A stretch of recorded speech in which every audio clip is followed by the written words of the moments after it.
78 yards. So 24 carries, 78 yards. And you think that's then you can start talking. If they get to that 100, 24 carries for 100. If Alabama rushes for 100 yards, I don't know that there is a path to victory for Auburn other than a bunch of turnovers. All I'm saying is Alabama doesn't run the ball well against anyone. And you just heard Brett Edens, an Auburn guy, say the same thing. Like, you're not going to fluster Alabama by taking the run away from them. That's happened all year to them. They're not just going to panic and say, oh, my God, what do you do now? Well, you've had to do it in every conference game they've played, basically. Before you hit the pick 3 song, we'll get everybody else's picks and talk games all the way to the top of the hour here. Going to the fourth quarter, Ole Miss, number 7 in the country, leads Mississippi State 24-13. 13th ranked Utah getting beat in Lawrence 14-10 with 12:43 to go in the game. Utes down 4 with the ball. Yeah, look, you guys know I really respect Kyle Whittingham and that program, and I thought before the Kansas State game they were playing, at a super high level, and I thought maybe they did have a shot of backdooring their way in. But based on what we saw last week, we haven't watched any of this game, but struggling with Kansas, who's just trying to get bowl eligible, there is no way Utah can be in the conversation for an at-large. Touchdown Utah, as I say that. 16-14. No, but they played like crap for 2 weeks. Yeah. Extra point will make it 17-14 Utah with 12:26 to play. Hit the song, Tyler. Pick 3, it's time for the pick 3. 3 for you and 3 for me, that equals a pick 3. Say goodbye to your family, it's time for the pick 3. Only time that I'm happy is when it's time for pick 3.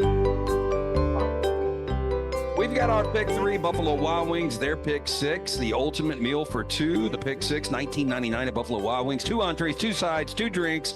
Pick between those boneless wings, any of the 26 sauces and seasonings, spicy sauced, grilled, crispy chicken dippers, hand smashed, double stacked, all-American cheeseburgers with sides of fries, tots, potato wedges. Get into one of those great locations all weekend long for this incredible week of football at Buffalo Wild Wings. You want me to go? I've got Brooks too. I was going to say my picks earlier. Ole Miss, they're leading right now. I like Georgia minus 15.5. I like Alabama minus the 5.5. For sure. Remind me of who you picked. That was Mississippi State plus 7.5. Not looking good. Tennessee minus 3.5, and then Auburn in the Iron Bowl plus the 6.5. Yes. Yeah, I don't know where you got 6.5 for us here, but wow. What we have on the pick 3. It's what everybody's playing at. Okay. Well, Dunaway laid 5.5. How does that work? How are you not laying 6.5? I don't know. Because it was 6, I guess, and I take it down a half point to 5.5. Yeah.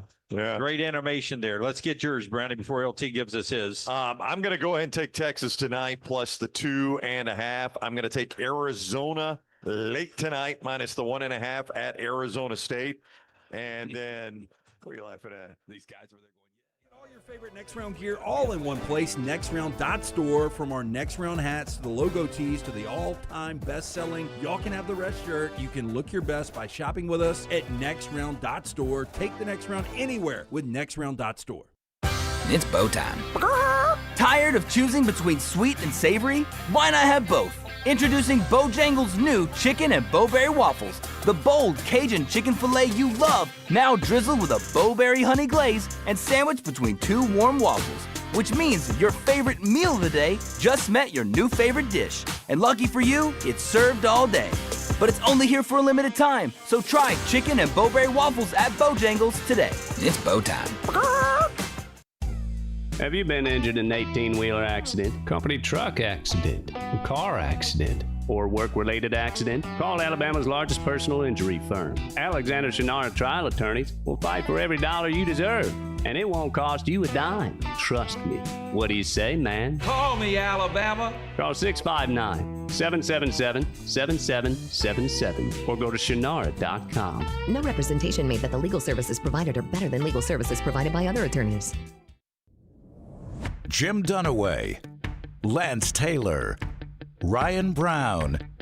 Live from the Birmingham Racecourse Casino Studios, the Next Round, presented by Bud Light, is on now. Alex Golesh, the new coach at Auburn. We'll get to that conversation. If you haven't heard, Lane Kiffin has left Ole Miss to go to LSU. We'll get to that conversation coming up. Tell Marty he's free. Free at last. Hey, Alabama beats Auburn in the Iron Bowl 27-20. We always look for these things, guys, for Daniel Moore paintings. The 4th and 2, man. It's 2020.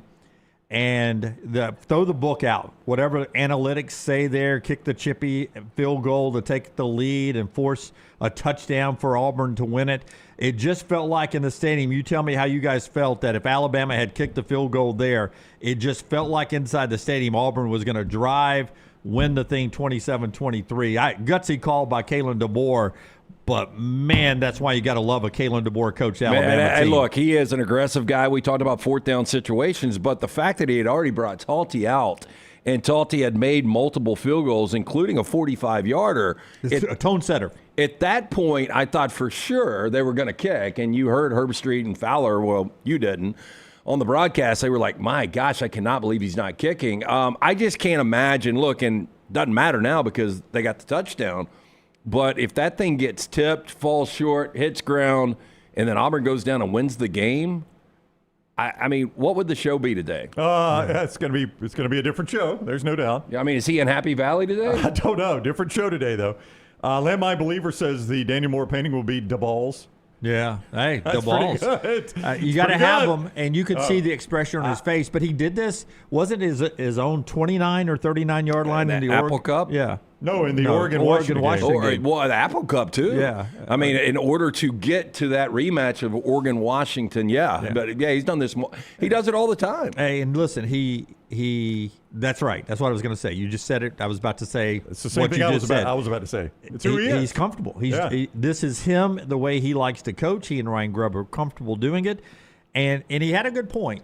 He said, look, if we didn't get it, they're pinned down. They've got to drive against our defense, and Alabama's defense was playing fantastic. We'll break this all down, but that's another reason that I thought you kicked the 3, just because. I mean, we talked. We've talked forever on Jordan-Hare how like Auburn gets these breaks, and you take the safe points there. In my opinion, look, it worked out. But if you kick the 3 there, what are the chances Ashton Daniels is going to drive on down now? If Cam Coleman doesn't have that fumble with 38 seconds left, we talked about it yesterday on our specialty show. I think they go for 2, and it's a one-play situation at that point. But this decision on the 4th down, gutsy, it works, it wins the game, and it gives him to have maybe his best line as Alabama's coach to date. Here's Kalen DeBoer. I figured it was 29 yards shorter than the last time we needed a touchdown here, so probably percentages were much more in our favor, but no.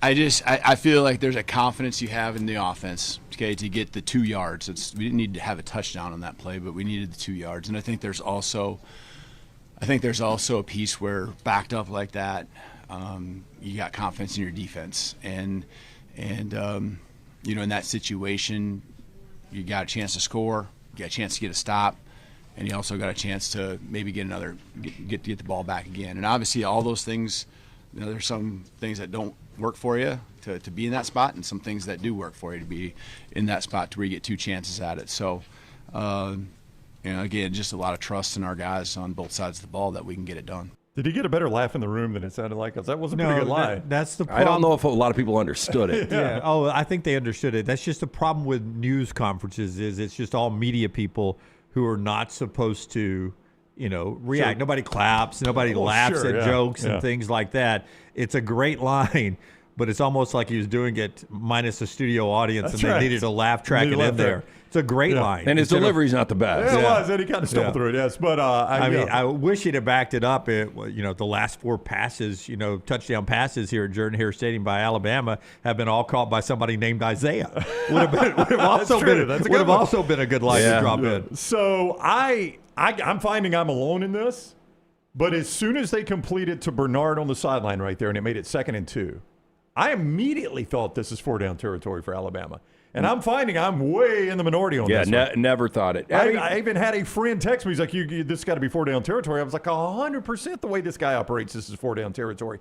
And I think the reason I thought that subconsciously, as I look back on it now, is what we were just talking about. It's who he is.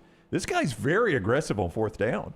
And I think what he knew was, I can kick the field goal and leave the game very much in danger, or I can score a touchdown here, and I'm at least in control of the outcome of the game at that point, right? Yeah. If I score a touchdown here, I'm far more in control of the outcome of this game than if I kick the field goal. Yeah, but it's that third option that if you don't make it, then the field goal beats you. There's no doubt. And going back to the Washington days, Michael Penix was an elite player, a Heisman finalist. Look, and Ty Simpson had played like that before this season. But, I mean, before that throw on 4th down, he was 18 to 34. He's basically completing 50% of his passes. So I think you've also got to have a feel for how your quarterbacks play. I agree with you completely. But I think the other factor in this is if Ryan Grubb tells you, I've got a play I really like, and obviously he did. It's a beautiful play.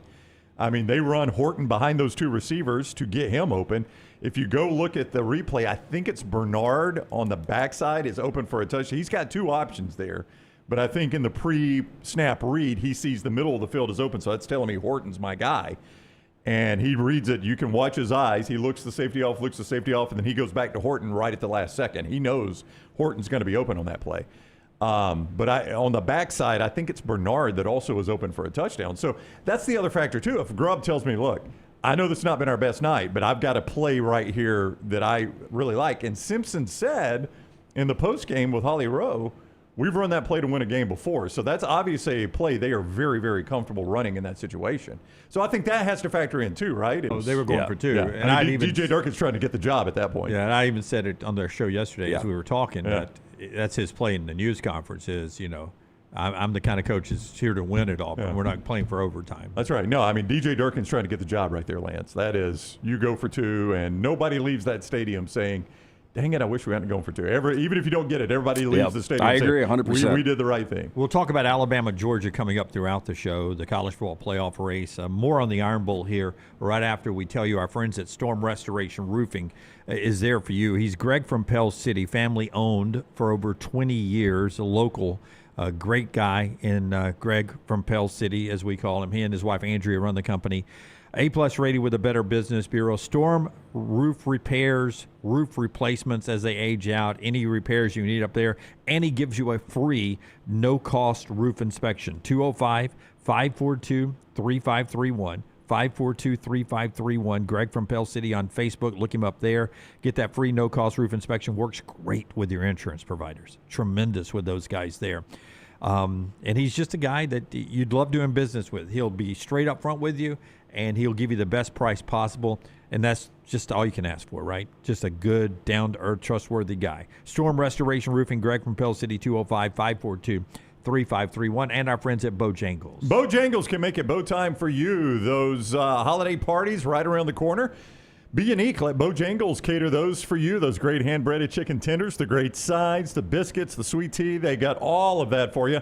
And don't forget those Bo Bites, the hand-breaded chicken tender bites. You dip those in that peach honey pepper sauce. You'll thank me for that. That's great for lunch or dinner tonight or any night.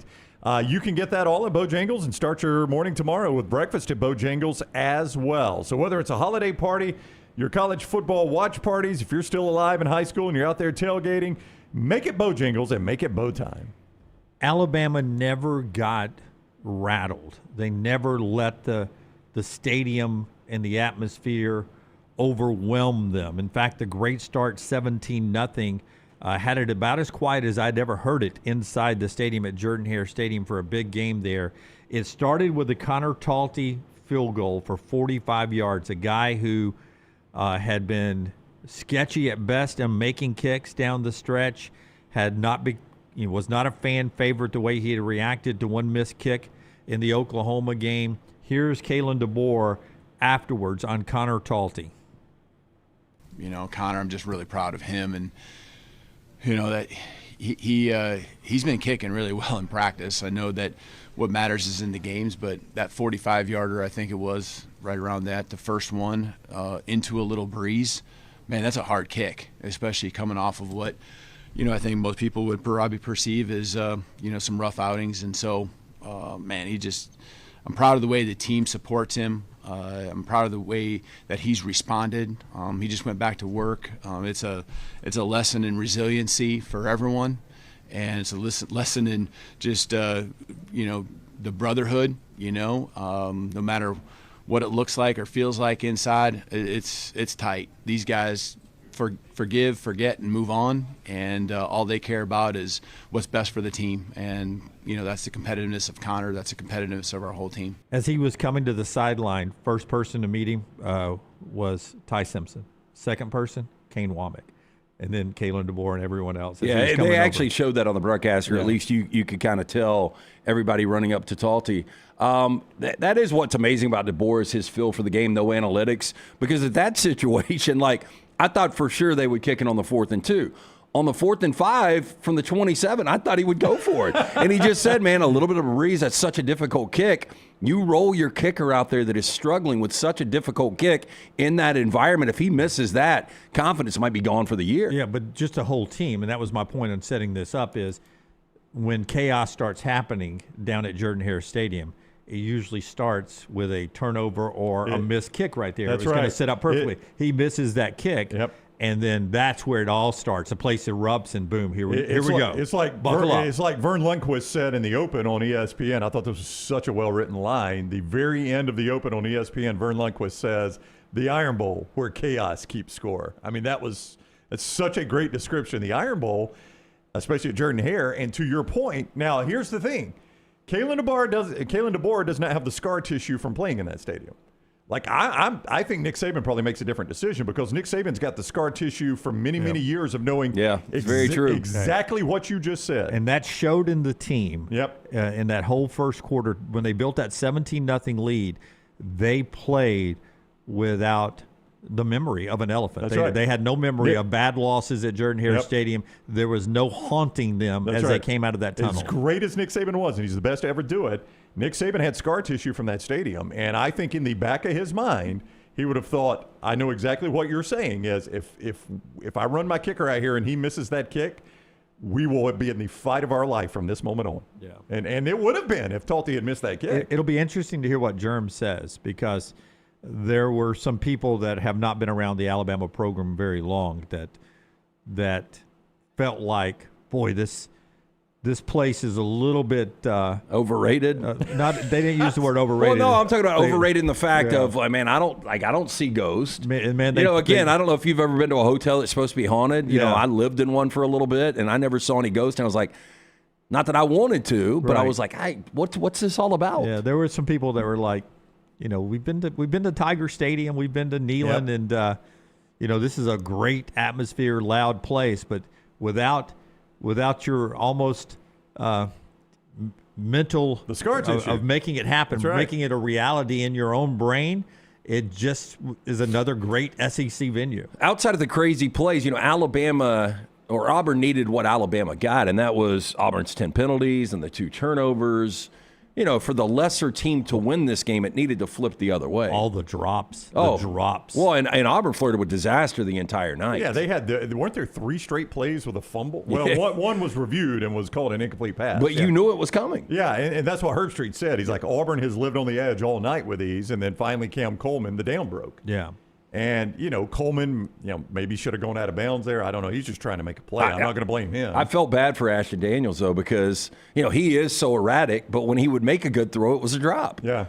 And he made plenty of bad ones, too. But you made a good point. I mean, I think some of these receivers are like, damn, it's on me. Like, how did this happen? Like, I'm supposed to be, Because a couple of them, especially early on, they were like wide and outside, having to dive backwards to try to get a hand on it. They were. And part of the reason, Auburn was in that situation, what a great matchup between Cam Coleman and Xavier Brown. Boy, I did not realize. All night long. I did not realize how good that matchup was. Was Cam hurt, though? He was. He got hurt on that first, I don't think he was 100%. You saw him limping off after the fumble. But still, Xavier Brown was on him. I mean, that was a tremendous individual matchup there between those two. I don't think I have it pulled up here. I don't have a cut about it, but the key to the game defensively for Alabama was their ability to get home with 3 or 4 guys. They were eating, the defensive line was Especially eating early. Auburn's lunch on the trenches there, which allowed Alabama to drop 6, 7 guys, play zone a lot, or bracket Coleman. They were able to sit back and just let 3 or 4 wreak havoc the whole game where they didn't have to really blitz. Yeah, but credit to Ashton Daniels, too. Only get sacked one time. You know, what he was able to do with his legs. If that guy could ever figure out how to accurately throw a football. Yeah. A lot of called runs for him. Did you think they went to that well a few too many times?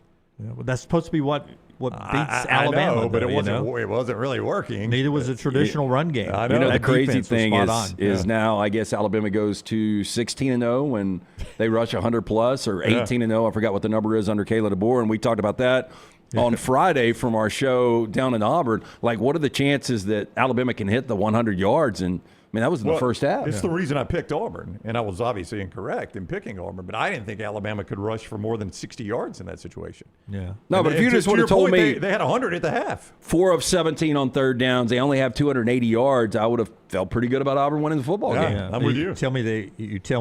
If you told me before the game they rush for more than they throw it for, so that's not a recipe for that team usually to win. Negative. No, at that point, you're like, damn, what do they have, 200 total yards? Yeah, that's interesting. But that's a great win. I mean, great win. And with all the pressure. And now, you know, I know the question, and you guys have been asked this a million times because I have. What happens if Bama loses this SEC championship? Okay, let's hear from Kalen DeBoer since you brought it up. And then we'll get to Alex Golesh being the new coach, and Jeremy Bernard with us. Jeremy Bernard with us at 10 Central starting hour 2. Joe Klatt with us starting hour 3. So we'll build you up on 5 SEC teams in the playoffs for 2 hours. In the final hour, Klatt will come in and tell us probably why there should only be 3 SEC teams in. If you will, cut number 6, Tyler. This is Kalen DeBoer with Alabama now playing Georgia in the SEC championship. Is he concerned about possibly not making the playoffs if they lose the game?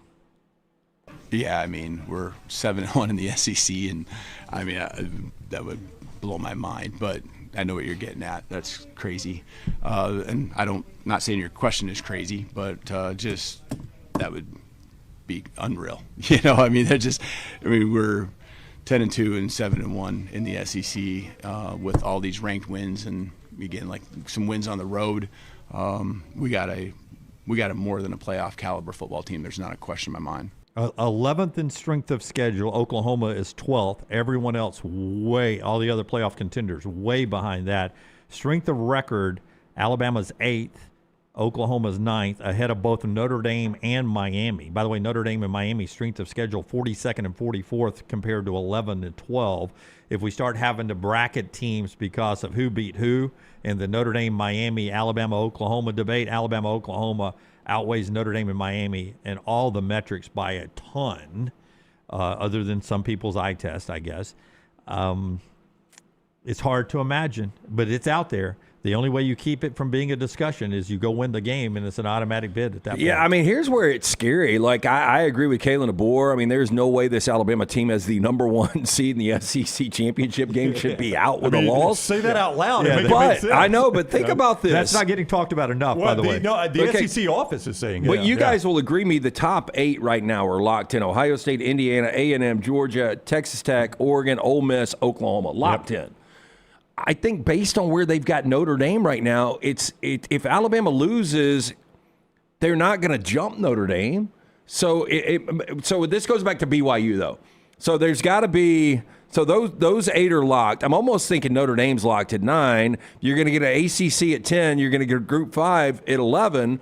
And then if BYU beats Texas Tech, you've either got to take Texas Tech from tomorrow night 4 probably all the way to the back end of 13. Or Alabama gets left out. Texas Tech is not the deciding point.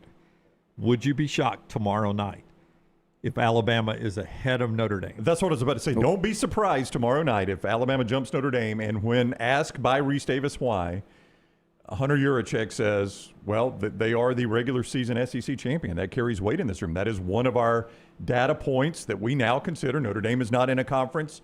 It's exactly what he needs to say. It's exactly what needs to be done. I actually think that's what's going to happen. I think Alabama's going to jump Notre Dame, And when asked about it, that's going to be the answer. Now, Alabama and Notre Dame are both in unless BYU, and they're a 2-touchdown underdog. I mean, it's a pretty big 11.5. Yeah. I think it's all on the table. Yeah. So they're both fine unless BYU shocks this thing, and then now you've got an issue. Again, I'm telling you what the SEC office, what their messaging is right now, both said and behind the scenes, is Alabama is our regular season champion. That's right.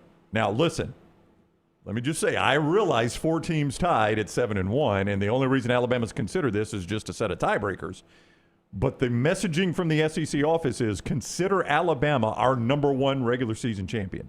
And that's the messaging that they are out there with right now, and that's the messaging that they're hoping the committee considers, is that Alabama's the regular season champion, because they know the committee will think, I might could leave some teams out, but I can't leave the regular season. That is the easiest way to SEC set out. this up. But let me ask you guys this. Let's say that Notre Dame is 1 spot behind Alabama. And let's say that BYU wins against Texas Tech and Alabama loses by 14 plus. I mean, the upset nature, I mean, not the upset, the blowout nature of it would change things. I don't anticipate that happening. I mean, I don't either, but I'm just saying, but Georgia plays their absolute best. Alabama plays their absolute worst. Obviously, that can change things, but and it's the most asked question I'm getting too, and I know it is with you, Jim. But I think Alabama wins the game, but yeah. You've said that already twice now. I mean, you said it yesterday, and the line has gone up to 2.5. And then I've got people, how can you have Auburn beating Alabama and then Alabama? I said it last week. Like, if Alabama gets in this game, I like Alabama in this game. You even said it when you picked Auburn Friday. You're like, I think Auburn's going to win, but if Alabama gets there, I think they'll beat That's Georgia. why I thought the whole scenario was so crazy that Alabama could be completely out, or they could get first-round bye, because if they win this game, they're going to get a first-round bye, right? Can I tell you 2 things why I agree with you, why I like I think Alabama? they should over Ole Miss, Oklahoma, I would agree A&M. with you. Yeah. Alabama getting a bye if Yeah. they win? Oh, it's 100%. Yeah, I think it should. 100%. I think it 100%. should be. SEC champion, if they win this game, Alabama is one of the top 4 seeds. You're not with that saying strength by of rule, schedule. You're saying you think Not that's by the way to go. rule. Yeah. They will I think get it's a the bye. easiest way to do it. Yeah. They will have a bye. They won't have to worry about hosting or playing somewhere on the road. 2 reasons I like it. Injuries on the offensive line for Georgia. Yep. Will Drew Bobo play? Will it be 100%? Alabama took advantage of a backup center on the Auburn offensive line this past weekend. You could be faced the same situation. They played a lot of that Georgia Tech game with 3 freshmen on the offensive line. Alabama had a good game against their normal offensive line in Athens. I like where Alabama's defensive line is and off the edge. The other thing, call me crazy here, Kirby Smart and Glenn Schumann's defense is a lot like whose old defense? Nick Saban's. Who did Ty Simpson play against on scout teams all the time? Nick Saban. Those defenses. Yeah. He knows those defenses better than the DJ Durkins, the Brent Venables that he's just faced throughout the year. What he sees when he's looking at the Glenn Schumann, Kirby Smart defenses is so ingrained in his mind from seeing it in camps and in scrimmages and practices from his early days in Tuscaloosa on the scout team. I think he's very comfortable in reading what the picture is from Kirby Smart and Glenn I Schumann. think that's a legitimate point. I think more importantly, though, ingrained is Kirby's vision of Alabama ripping his heart out. There is scar tissue there. Yeah, and I do think there's something to it. I mean, this is Kirby Smart's kryptonite. He has been unbelievable against anybody else in college football outside of the Alabama brand, and I think there is something there. Now, no Jam Miller, no Josh Cuevas. That's problems. It's a problem. I mean, and Riley also has the broken jaw. So you're going to see some AK Deer. I mean, that is a young guy to be put in that situation, but he was out there on the field Saturday night. Got his one touch. He got his one touch, yeah. I told you he was going to get a touch. You did. You were right. Yeah, he did. All right. One phone call from Daniel here before we get to him.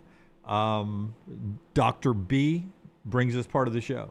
Dr. Beckenstein, best in the business. Look, if you're starting to thin out, you're a man or a woman. I actually had somebody reach out. Hey, I've got a friend does Dr. B, does he take on women when he's talking about the hair regrowth? And I was like, absolutely. So whoever you are, it doesn't matter if you're 20s, 30s, 40s, 50s, you start thinning out. You want to be preemptive. You want to maintain. You want to grow some back. Our man, Dr. Beckenstein, and his great staff, they can help out. 205-319-0316, T3hair.net for more information. T3's got that test. Easy, painless, affordable, takes seconds to perform. It's going to show which medicines and compounds will specifically work for your hair loss. Men and women ordering products online don't even know if they work. Stop wasting your money, critical time while you're losing hair on treatments that aren't working for you. Go see Dr. Beckenstein and that great staff and find out what will work. 205-319-0316 or T3hair.net. All right, Daniel is in Paint Rock Valley, Alabama. That's a great. Tell me what's on the screen there. Yeah. Paint Rock Valley. I like Paint that. Rock Daniel. Valley. Okay. Paint Rock Valley, Alabama. Hello, Daniel. Good morning. Good morning, gentlemen. Roll Tide. I got some questions about why Lane Kiffin took the LSU job, hearing some people's sources. But before I get to that, I have a confession about never, as an Alabama fan, I have never watched the full extent of the kick six. Just a little bit bitter about it. After y'all posted about Iron Bowl memories last week, I was like, maybe I should watch it. But then after Saturday, I was like, nope, not going to watch it. Well, I can't. Did you not even watch it live? Like, you watched it happen live. I, at the time, was working in California and had already bought tickets to the Rose Bowl for the championship game. Oof.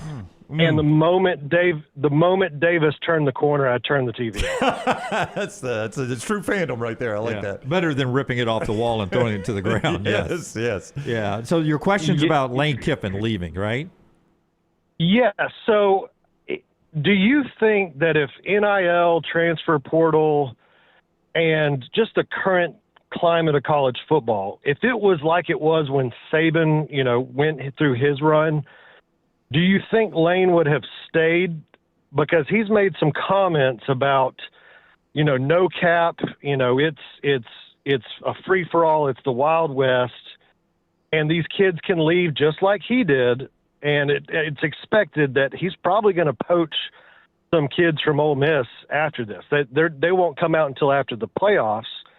But if Lane had it the way Saban had it, would he have stayed at Ole Miss, recruited, done that? But the way that LSU has it in his contract and the NIL money, I mean, it's hard for me. If I was in Lane's situation, man, I could go with all this cash, win a bunch of championships, break the system.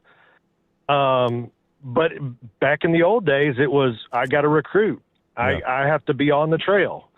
So I just want to hear y'all's comments Thank you, about, Daniel. I think it's that. the exact opposite, actually. I think in the old system, you go to LSU because the teams with all the resources were the teams that dominated the old system. I think the new system is the only reason you would consider staying at Ole Miss. That NIL and transfer portal has leveled the waters a little bit for the non-blue blood schools. Yeah, look, and I don't know if Lane Kiffin will leave LSU, but he just seems like a guy that his track record says yes. Well, yeah, that just, when Nick Saban took the job at Alabama, I thought 5 years tops because he had that reputation. And I think some guys really earn the reputation. I mean, Larry Brown was one of those coaches in basketball that was all over the place. I just think Lane is a guy that can't be comfortable staying at a place for a long time. Yeah, 6 years is, relatively speaking, a long time for Lane. We'll talk about that move and get to Auburn's new guy, Alex Golesh, who I looked at my watch when I was walking from Alabama's locker room through the field to Auburn's postgame area, grabbing my bag, and then I start to walk towards my car. It was 11:47 p.m. Alex Golesh said, now he's in Tampa. I don't know if he's going Eastern or what. He said, I got the email from Mr. Cohen that offered me the job, and I signed it at 1 a.m. I signed it instantly. That's about the same time I'm leaving the stadium at Jordan-Hare Stadium. We'll talk about the Auburn new coach, the timing of it all, and everything coming up on the show. That's being brought to you by Lance's Lock. lanceslock.com. Our friends at Hemp Hill. Oh, look, we had a rough Friday, Saturday in college football. We had another winning day in the NFL yesterday. We've got Monday Night Football up. We are ready to roll in December. It was a great November overall, but we are ready to crush it. It is always brought to you by our friends at Hemp Hill Services. Trust the name. Birmingham has trusted since 1954 for all of your plumbing, heating, cooling. Any of these issues arise in your home or business, they are ready to serve you. Hard to stop a train. 205-229-2090 or hemphillservices.com. Central State Bank, that's our bank here on the show. They don't just open accounts, they open relationships. Why? Because they're family-owned and they are community-focused and they are built on trust. And for more than 100 years, they have served Shelby County and Tallapoosa County with local decisions and personal service that feels like home. Whether you are starting a business, buying a car, or planning for tomorrow, Central State Bank is here for every step. Central State Bank, rooted in community, driven by relationships, member FDIC. Follow Brownie on Twitter and Instagram at Ryan Brown Live. Have you been injured in an 18-wheeler accident, company truck accident, a car accident, or work-related accident? Call Alabama's largest personal injury firm. Alexander Shinara Trial Attorneys will fight for every dollar you deserve, and it won't cost you a dime. Trust me. What do you say, man? Call me, Alabama. Call 659-777-7777 or go to Shinara.com. No representation made that the legal services provided are better than legal services provided by other attorneys. Hey, Lance Taylor from the next round to tell you about my friends at Michelson Laser Vision, located conveniently UAB Highlands. Almost 20 years ago, I went in for the procedure. Only took 12 minutes for both eyes. When I went in, I had 2200 vision. I was legally blind. Now I have 20/15 vision, still 19 years later. Make the call today. Schedule a hassle-free consultation. 969-8100. Dr. Mark Michelson, Dr. Jen Michelson, Michelson Laser Vision. Make sure you tell them the next round sent you. 969-8100 or MichelsonLaserVision.com. The beauty of the holiday is at the center of your table with the New York Butcher Shop. Their selection of USDA certified Angus prime rib roast, beef tenderloins, and fillets, as well as premium pork and lamb cuts, are the finest selections available in the market and are hand-cut just the way you want. With side dishes handmade by their professional chefs, your holiday meal is complete. Visit one of their 2 locations today, in Cahaba Heights or off Highway 119 in Greystone. Place your order today. The New York Butcher Shop. Rare quality, well-done service. Hey, let me tell you about our friends at Urology Centers of Alabama. Compassionate and comprehensive urological care with 35 physicians, 17 locations across Alabama. Their patient-centered approach to all of your urological needs. Remember, they've got that new men's health center. It is beautiful, helping men with a wide range of sensitive male issues in a comfortable environment. You can always go online, visit urologycentersalabama.com, schedule an appointment with one of their many urologists today. Think about the best summer nights of your life. How many of those were in a great t-shirt? Visit nextround.store to get the perfect t-shirt for the next perfect southern night. Nextround.store. The memories are waiting. Hey, for all of your IT and printing needs, reach out to our friends at Xerox Business Solutions. Look, I'm still one of those old school guys. I print my notes every single day for the show. If you watch the show here on the next round, you see all the notes in front of me. From day one, Xerox Business Solutions, they've been with us here at the next round. Local for over 45 years. For all of your IT and printing needs, visit XeroxBusinessSolutions.com or call 205-969-3000. That's 205-969-3000. Get all your favorite Next Round gear all in one place. NextRound.store. From our Next Round hats to the logo tees to the all-time best-selling Y'all Can Have the Rest shirt. You can look your best by shopping with us at NextRound.store. Take the next round anywhere with NextRound.store. Hey, there's nothing worse than waking up to a plumbing problem. Don't get caught in a flooded house. Call the guys at Hemp Hill Services. Adam, Chad, and the team at Hemp Hill are the only ones I trust to fix it and fix it right the first time. Hemp Hill Services does it right and always at a fair price. For all of your plumbing, cooling, and heating needs, trust the name that Birmingham has trusted since 1954. That is Hemp Hill Services. Call now, 205-229-2090. That's 205-229-2090. It's bow time. Tired of choosing between sweet and savory? Why not have both? Introducing Bojangles' new chicken and bowberry waffles. The bold Cajun chicken filet you love, now drizzled with a bowberry honey glaze and sandwiched between 2 warm waffles. which means your favorite meal of the day just met your new favorite dish. And lucky for you, it's served all day. But it's only here for a limited time, so try chicken and Bowberry waffles at Bojangles today. It's bow time.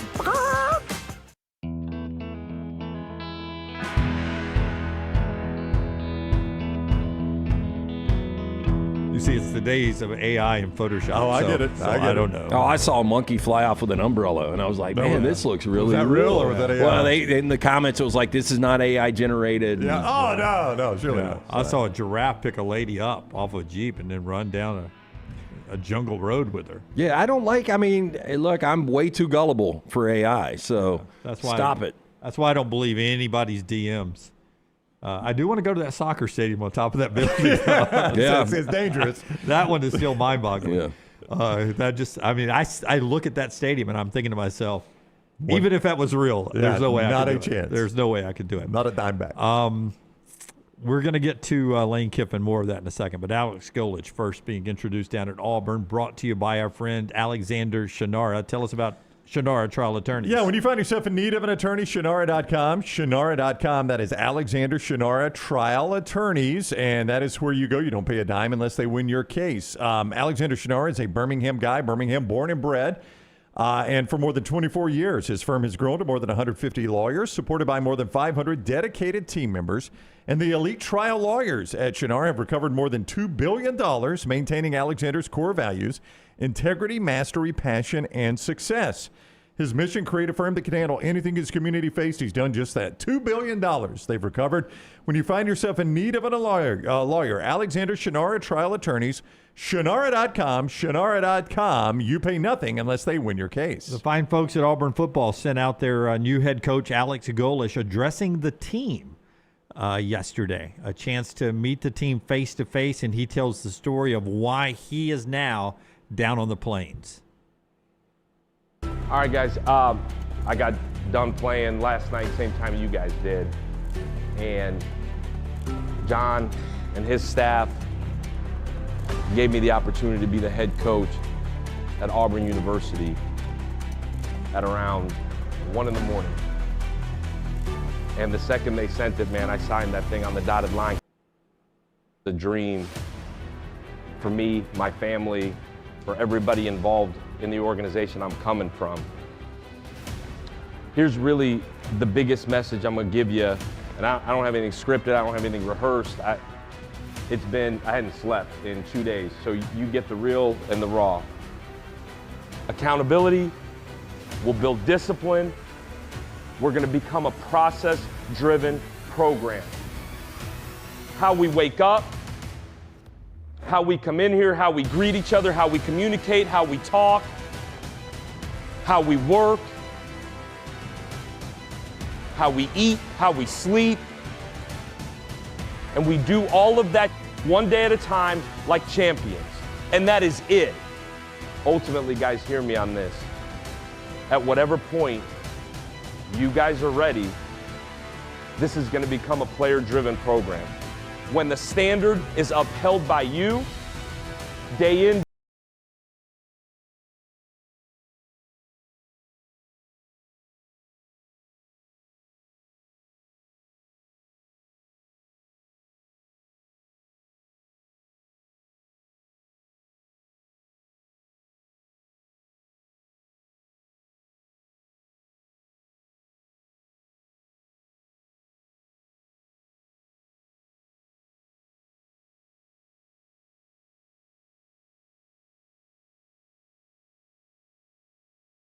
Alex Golesh talking to his players there.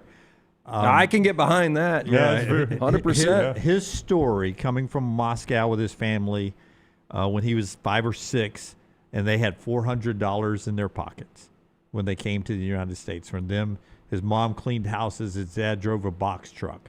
And for him to start at the very bottom of coaching and work his way to where he's worked to, I mean, you can't do anything but like the guy, and he values hard work.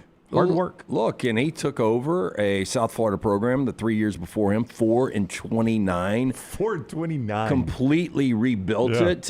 Look, hey, we talked about this yesterday. I think Summerall And we'll see how it shakes out. Summerall, what he does at Florida will always be compared, at least in Auburn eyes, to what Alex Golesh does at Auburn. I think Summerall would have been the better hire, but Summerall inherited a better Tulane program with the way Willie Fritz left it. I mean, South Florida was garbage, and he took it and, went 7-5 or 7-6, 7-6, 9-3 this year. And if you like offense, you're going to like Golesh.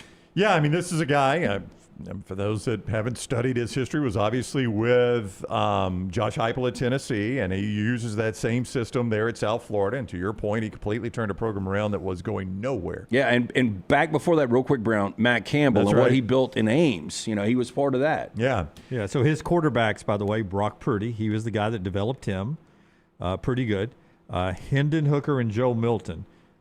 He was there when they benched Milton and put Hendon Hooker in, and Hooker was unbelievable in 2022. Alabama fans will tell you. I've got a friend that's a lifelong Tennessee fan, and this is prior to Golesh. This is probably prior to Hugh Freeze being fired. So this is prior to Golesh ever being anywhere close to connected with Auburn. We were talking about Golesh one day, and he told me, he's like, our offense hasn't been the same since losing him. He's like, I still love Heupel. He said, but our offense hasn't been the same, because I can tell you, that guy can coach offense. Now, does that translate to a head coaching job in the SEC? Time will answer that question. I blame don't it know. a little on quarterback. I mean, yeah, maybe so. I mean, they I'm haven't sure had there the are right a lot. quarterback. I'm sure there are a lot of things you can blame it on, but that was his point. Just as a Tennessee fan, he was like, "Man, it has never been the same since Golesh left."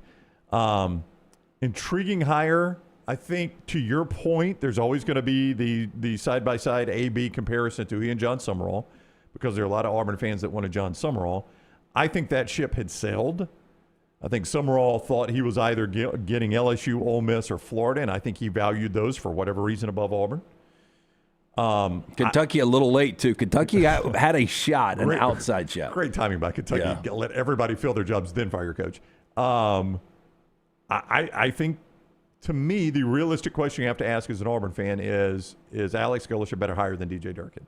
And I say yes. Oh, yeah. I think you absolutely made a better hire than DJ Durkin. I think what's going to be fascinating is if you bring Byron Brown, your quarterback, who's a dual-threat guy. He rushed for over 1,000 yards this year. He's a guy that's got a ton of experience, and I think he is SEC ready. Luke's talked about it on Monday Morning Live, though, that Deuce Knight in Luke's scouting of Knight for what Luke's does high school-wise does a lot of the same things that Brown does, that Byron Brown does. So he's used to, and a lot of the same things that Hendon Hooker was good at Tennessee with Golesh, that Deuce Knight sort of fits what Golesh likes to do. Well, here's where we are. You can't have both. If you bring Byron Brown, Deuce Knight's gone. There's no doubt about that. I would be absolutely shocked if you could have both on the roster. So Alex Golesh, this is going to be one of his first major decisions. Is if he really wants Deuce to stay, he can go and he can point to, you look at these quarterbacks I've worked with, this is going to be you. But if he brings Byron Brown in, it's going to be a lot different. But you got to trust which direction your coach goes. Do you want to go with what he knows or the potential of Deuce Knight? Yeah, you see that fraternity guy over there throwing the football with his buddies over at the Pike House? That's what Brock Purdy is without me. Yeah. Brock's at the 49ers. It's true. I mean, look, he's got the credibility to be able to say that stuff. Yeah. What would you guys do? Would you take Byron Brown or this great potential that is Deuce Knight? Brown is a known, and I have actually seen him against SEC competition. I mean, it's not like he's never played SEC defenses. Actually, I'll tell you, quite a bit. in the win over Florida in Gainesville, and this was early in the season, say what you want about the Florida Gators. It was an ugly game. It was an ugly game, but they were number 13 at that point. He was 23 of 36, 263, 1 touchdown, no picks, rushed 17 times, 66 yards, 4 yards a clip. That's pretty solid on the road. Yep, in absolutely. a win. In a win against an SEC team. Probably no more for their defense than their offense at that time. The Florida Gators. I was just real quick, if I could, Jim. I was just going to pull up his. Now Byron, he's played 4 years, but as I pointed out yesterday on our specialty show, only played 4 games in 2022, 5 games in 2024 because of injuries. Yeah. I think you could find him a 5th year. I think we could find him maybe 2 years. Yeah. At the game at Alabama, which was a far closer game than the score would indicate.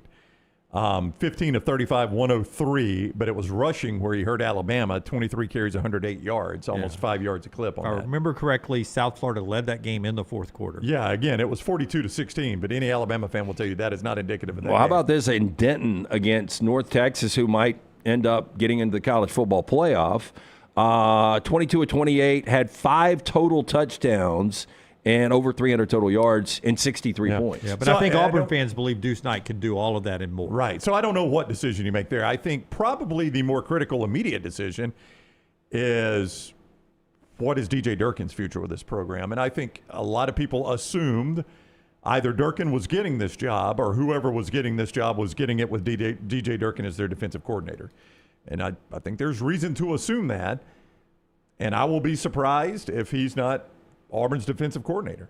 Now, look, there are other jobs opening up. I mean, the Kentucky job's open. DJ Durkin, they might consider him for Kentucky. I don't know. I mean, I think Will Stein's going to get that job. Yeah, Kentucky native Will Stein is their number one target. Yeah, I played at Louisville, which is interesting. But Kentucky needs offense. They do. They do. But Neil Brown apparently is a after Will Stein is a guy of high consideration at Kentucky. Was an offensive coordinator there. But if I'm Kentucky, if I can get Will Stein, 36-year-old Will Stein with the system he runs, 1,000% I'm hiring my that guy. point was, though, the cycle's still not over, so you got to factor that in with DJ Durkin. But I think if you're Auburn, you can make DJ Durkin the highest paid coordinator in the Southeastern Conference for now. Maybe the country. Maybe the country for now. Maybe that's what you have to do. Jim Knowles. What was he getting? 3.5. Yeah, but he's out of a gig now.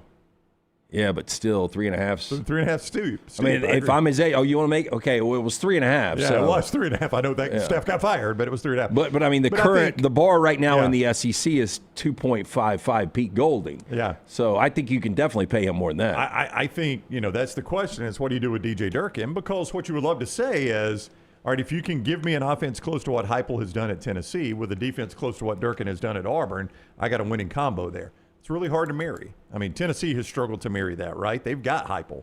They've got the offense Heupel has given in it. They have struggled to marry good defense with that system. So I think if you're Auburn, that's what you would love to have. Can you do that realistically? I do not know. Durkin would be a step in that direction, though. Absolutely. And obviously Cohen values DJ Durkin.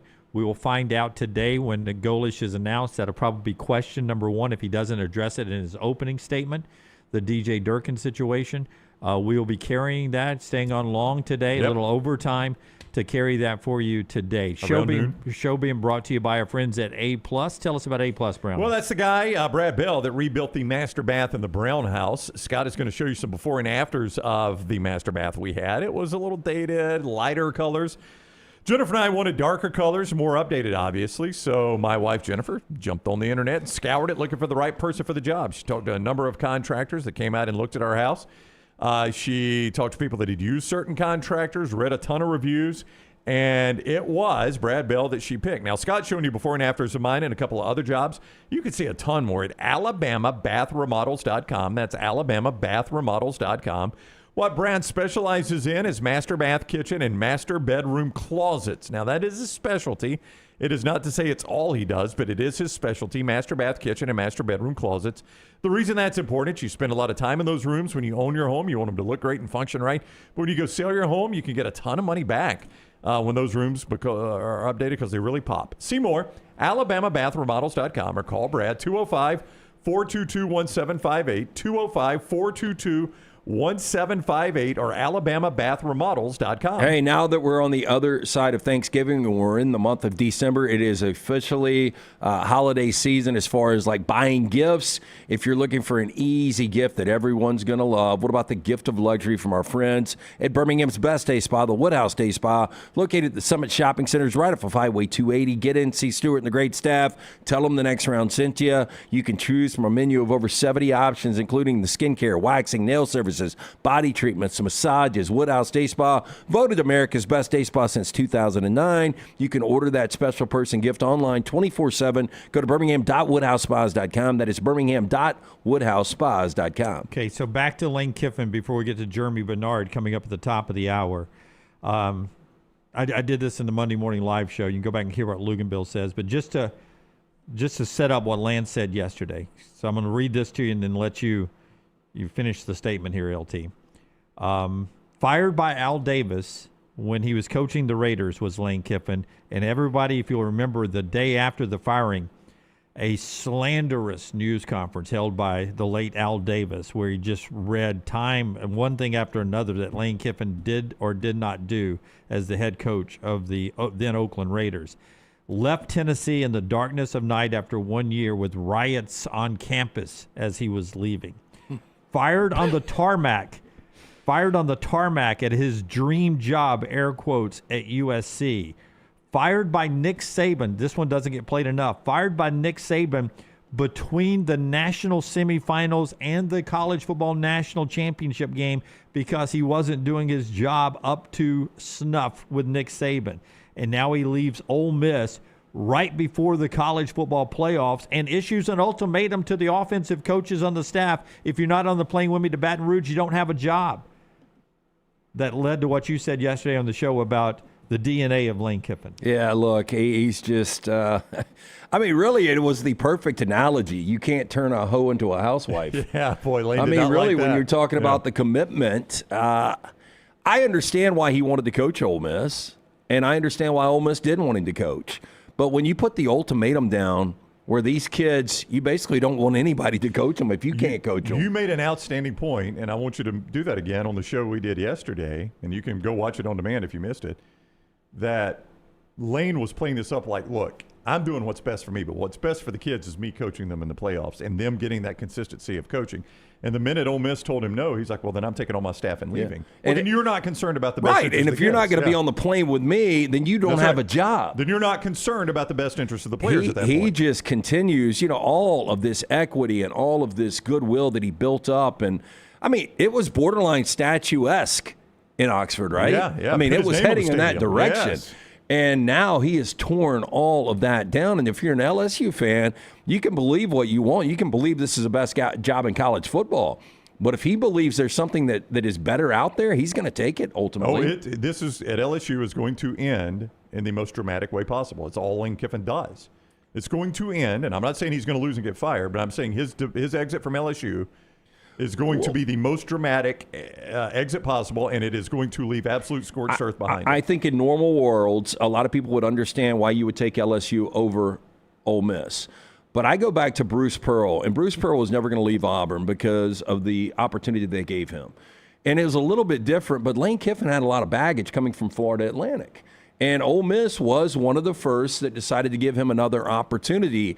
After what you said, and I totally agree, we don't play up enough. Nick Saban firing him the week before they are playing for a national championship. How toxic is the situation at that point? Yeah, we're told by insiders he was calling plays that hadn't been repped or practiced in a month. Yeah, 2 basically months. sabotaging is what he was doing there. Which made it all the more puzzling the way that segment played out on game day Saturday morning. Yeah.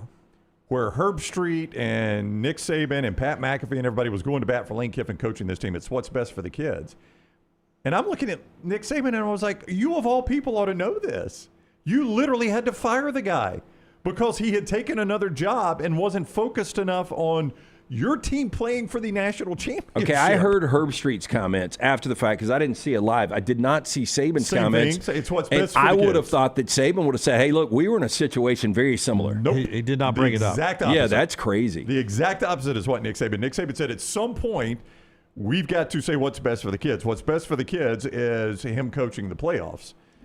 And I'm sitting there watching it. I'm not yelling at the TV because I'm by myself, but I'm sitting there watching it in my head, yelling at the TV like, you of all people ought to know how this is going to turn out with Lane Kiffin. You lived it. I was about to text. Nick Saban or Lane Kiffin? I started, and I was like, I'm not going to do that. You were going to text Saban? I was. I was like, like he's going to see that? Yeah. Wait a minute. Jim Dunaway has told me. no. I was just, no, I was just going to be like, after what happened after Washington, but I was like, he doesn't want to hear from me. That blew me away that Saban don't want to get blocked. Saban of all people was the one saying that. I could not believe it. I mean, I thought it was a pretty embarrassing look for game day personally, but they've got their own opinions. Well, look, you guys said it when all this speculation started a couple of weeks ago because I was in the camp. Ole Miss has never been in this situation. There's a good chance they'll never be in this situation again. I think the only opportunity they've got to make a run is with Lane Kiffin, give him the opportunity to coach them. I just think the whole and when Ole Miss, when he made a decision to take the LSU job, and Ole Miss said, hey, we want to go a different direction, you're not coaching these kids, then if you're Lane Kiffin, you got to be prepared for that. And he handled this completely the wrong way. And look, it might not ultimately matter. Maybe he becomes LSU's next great head coach and wins multiple national championships. But See, I understand what Nick Saban and Kirk Herbstreit were saying. If Lane Kiffin is doing his job the way he's supposed to be doing his job, that is Ole Miss's best chance to win. Well, sure. But I 100% understand Keith Carter of saying, dude, if you're not with us, you're not coaching my team. That's right. And Lane, in his statement, said, I presented them an idea where there would be guardrails. And I'm like, if nothing else is defined, and Scott's showing the statement now, if nothing else is defined Lane Kiffin, it's like living in guardrails, right? That's the definition of Lane Kiffin, is living a life within guardrails. So why, if you're Keith Carter, are you like, so now guardrails are going to be important to you? Yeah. Now, right now? Yeah. Right now, guardrails is going to be important to you. Okay, yeah, I'll buy that. Yeah. I mean, I don't blame Keith Carter. Not one bit. Interesting. We'll talk later about Pete Golding being named permanently the head coach instantly there. A lot of that, and we think Golding has an upside when it comes to being a head coach. It's a big first job, and he's permanently the head coach who will get full credit if they win playoff games and maybe a national championship. We've got a historical analogy of them doing well in the playoffs. We'll tell you what that is coming up later in the show. Before we get to the Michelson Laser Vision viewing menu, the show being brought to you today by our friends at Urology Centers of Alabama, UCA, we like to refer to them, Urology Centers of Alabama, 70-plus years here in Central Alabama, compassion and expertise when it comes to the best urological care. 205-930-0920, urologycentersalabama.com. Prostate health, the kidney stones, everything in between. They'll take care of you with the best urologists and, as I said, a location near you. We use them here on the show. You check them out for yourself. 205-930-0920, urologycentersalabama.com, and our friends at Michelson. 205-969-8100, the number I called more than 2 decades ago. Dr. Mark Michelson, Dr. Jen Michelson, best in the business. Hey, if you're looking for a great gift for someone in need of sight, how about the gift of sight from our friends at Michelson Laser Vision? 205-969-8100. Ask for Amy. Tell her the next round sent you. They are going to hook you up with a hassle-free consultation. 0 to lose to find out if LASIK is right for you. For more information, michelsonlaservision.com. There we go. The irony that you didn't turn your own mic on, that's a servant's heart right there. You make sure ours is on. Don't worry about your own. I like that one. That's a good servant's heart. Yeah, I still had it stuck in the setting. Friday setting, yes. To get you guys on Friday for the remote show. Amazing. But anyway, we've got an AMC Screen Unseen event tonight. It's for the movie. I'm going to have to be careful with this title. Fackham Hall. Okay. F-A-C-K-H-A-M. You can get in trouble with that quickly, yes. Yeah. It's a spoof that crosses Downton Abbey with Airplane and Monty Python. It follows the lovable pickpocket Eric Noon as he lands a job at a unique English manor house. He quickly rises through the ranks, and a forbidden romance with the lady of the house, Rose Davenport, blossoms. Mm-hmm. And there's an unexpected murder as well. I used to like slapstick like that. I don't High know. Noon. When I was a kid, I loved slapstick. You think you're in for this? Huh? I don't know. I said when I was a kid. Did you like History of the World with Mel Brooks? I was never a big Mel Brooks guy. I did like the Naked Guns, though. And I like me some Mel Brooks. You like Spaceballs? Spaceballs was good. I wouldn't call it great. I was always more of a young Frankenstein kind of guy. Yeah. Very good, very good. Next up, we've got a new edition of My Next Guest with Dave Letterman, and this one is Adam Sandler. Adam Sandler invites Dave backstage on his comedy tour. Then they sit down at NYU to chat about stand-up, famous roles, and his beloved Stratocaster. I haven't seen this series, but I hear it's really good. I enjoy it. I like Letterman's interview stuff. I saw one clip from it. It was pretty funny. Adam Sandler talking about one of the first times he did stand-up, and his dad was there, and he was 17, and he said he absolutely tanked. It was awful when he was walking up. He said the MC of the thing was like, hey, were you the class clown, or are you the class clown? And he's like, yeah, I guess. And he was like, you need to go back to doing that. He said it was just absolutely awful. And then finally, there's always a bunch of new additions to streaming services at the first of the month. And weirdly enough, Tubi is adding the Dark Knight trilogy, Ex Machina, The Menu, Wolf of Wall Street, and the original Terminator from 1984. I think something shady is going on with that company. Well, it doesn't make any sense because Tubi has nothing but like the really low budget, like C movies. Mm-hmm. Yeah, they've got Prestige Cinema and then also random B-horrors that you wouldn't be able to find anywhere else, like Frankenhooker. Frankenhooker. Yeah, and Zombeaver. Like all of those Zombeaver. all of those are on Tubi, but then they also have No Country for Old Men right next to it. Yeah, it doesn't make sense. You're right. Yeah. And that's what Tyler is watching. Brought to you by Michelson. Jeremy Bernard is next as we talk Alabama beating Auburn and heading to the SEC championship on the next round. Follow Dunaway on Twitter and Instagram at Jim Dunaway. Yo, kinfolk, what's good, man? Let me holler at you for a minute. You know how life can be life. You're out there chasing that dollar. Every dollar is accounted for going somewhere. Then all of a sudden, bam! Out of nowhere, a car accident. All I had to do was hit up my people at Alexander Shinara Trial Attorney. You already know when that dude Alex pulls up the trial, he shuts down the litigation situation. Yo, go to Shinara.com. Hit him up at 659-777-7777. Call me, Alabama. No representation and legal services provided are better than any other provider. This hour of The Next Round is presented by the Birmingham Racecourse Casino, now featuring 7 days of giveaways with your chance to win a share of up to $125,000. The more you visit the Birmingham Racecourse Casino, the more chances you have to win. Next Round shirts, Next Round hoodies, and Next Round hats are all in one place. NextRound.store. Find your favorite piece of gear from your favorite show and put it in your rotation. You never know. You might be in one of our videos showing Next Round gear being worn all over the world. Find all your favorite Next Round gear by visiting NextRound.store. Place an order for you and that big Next Round fan in your life at NextRound.store. Look your best at work, at school, at the stadium, or anywhere you go wearing Next Round gear from NextRound.store. Hey, Lance Taylor from the Next Round to tell you about one of our favorite places for breakfast, lunch, and dinner. That is Hamburger Heaven since 1982. Hamburger Heaven has been serving Birmingham's best hamburgers, cheeseburgers, French fries, hand-spun milkshakes, and sandwiches made fresh to order. All of their ingredients are fresh and prepared daily. This includes their beef, always fresh, never frozen, hand-pattied each and every day. For breakfast, lunch, or dinner, visit any of the 4 locations, Highway 280, Irondale, Gardendale, and Homewood.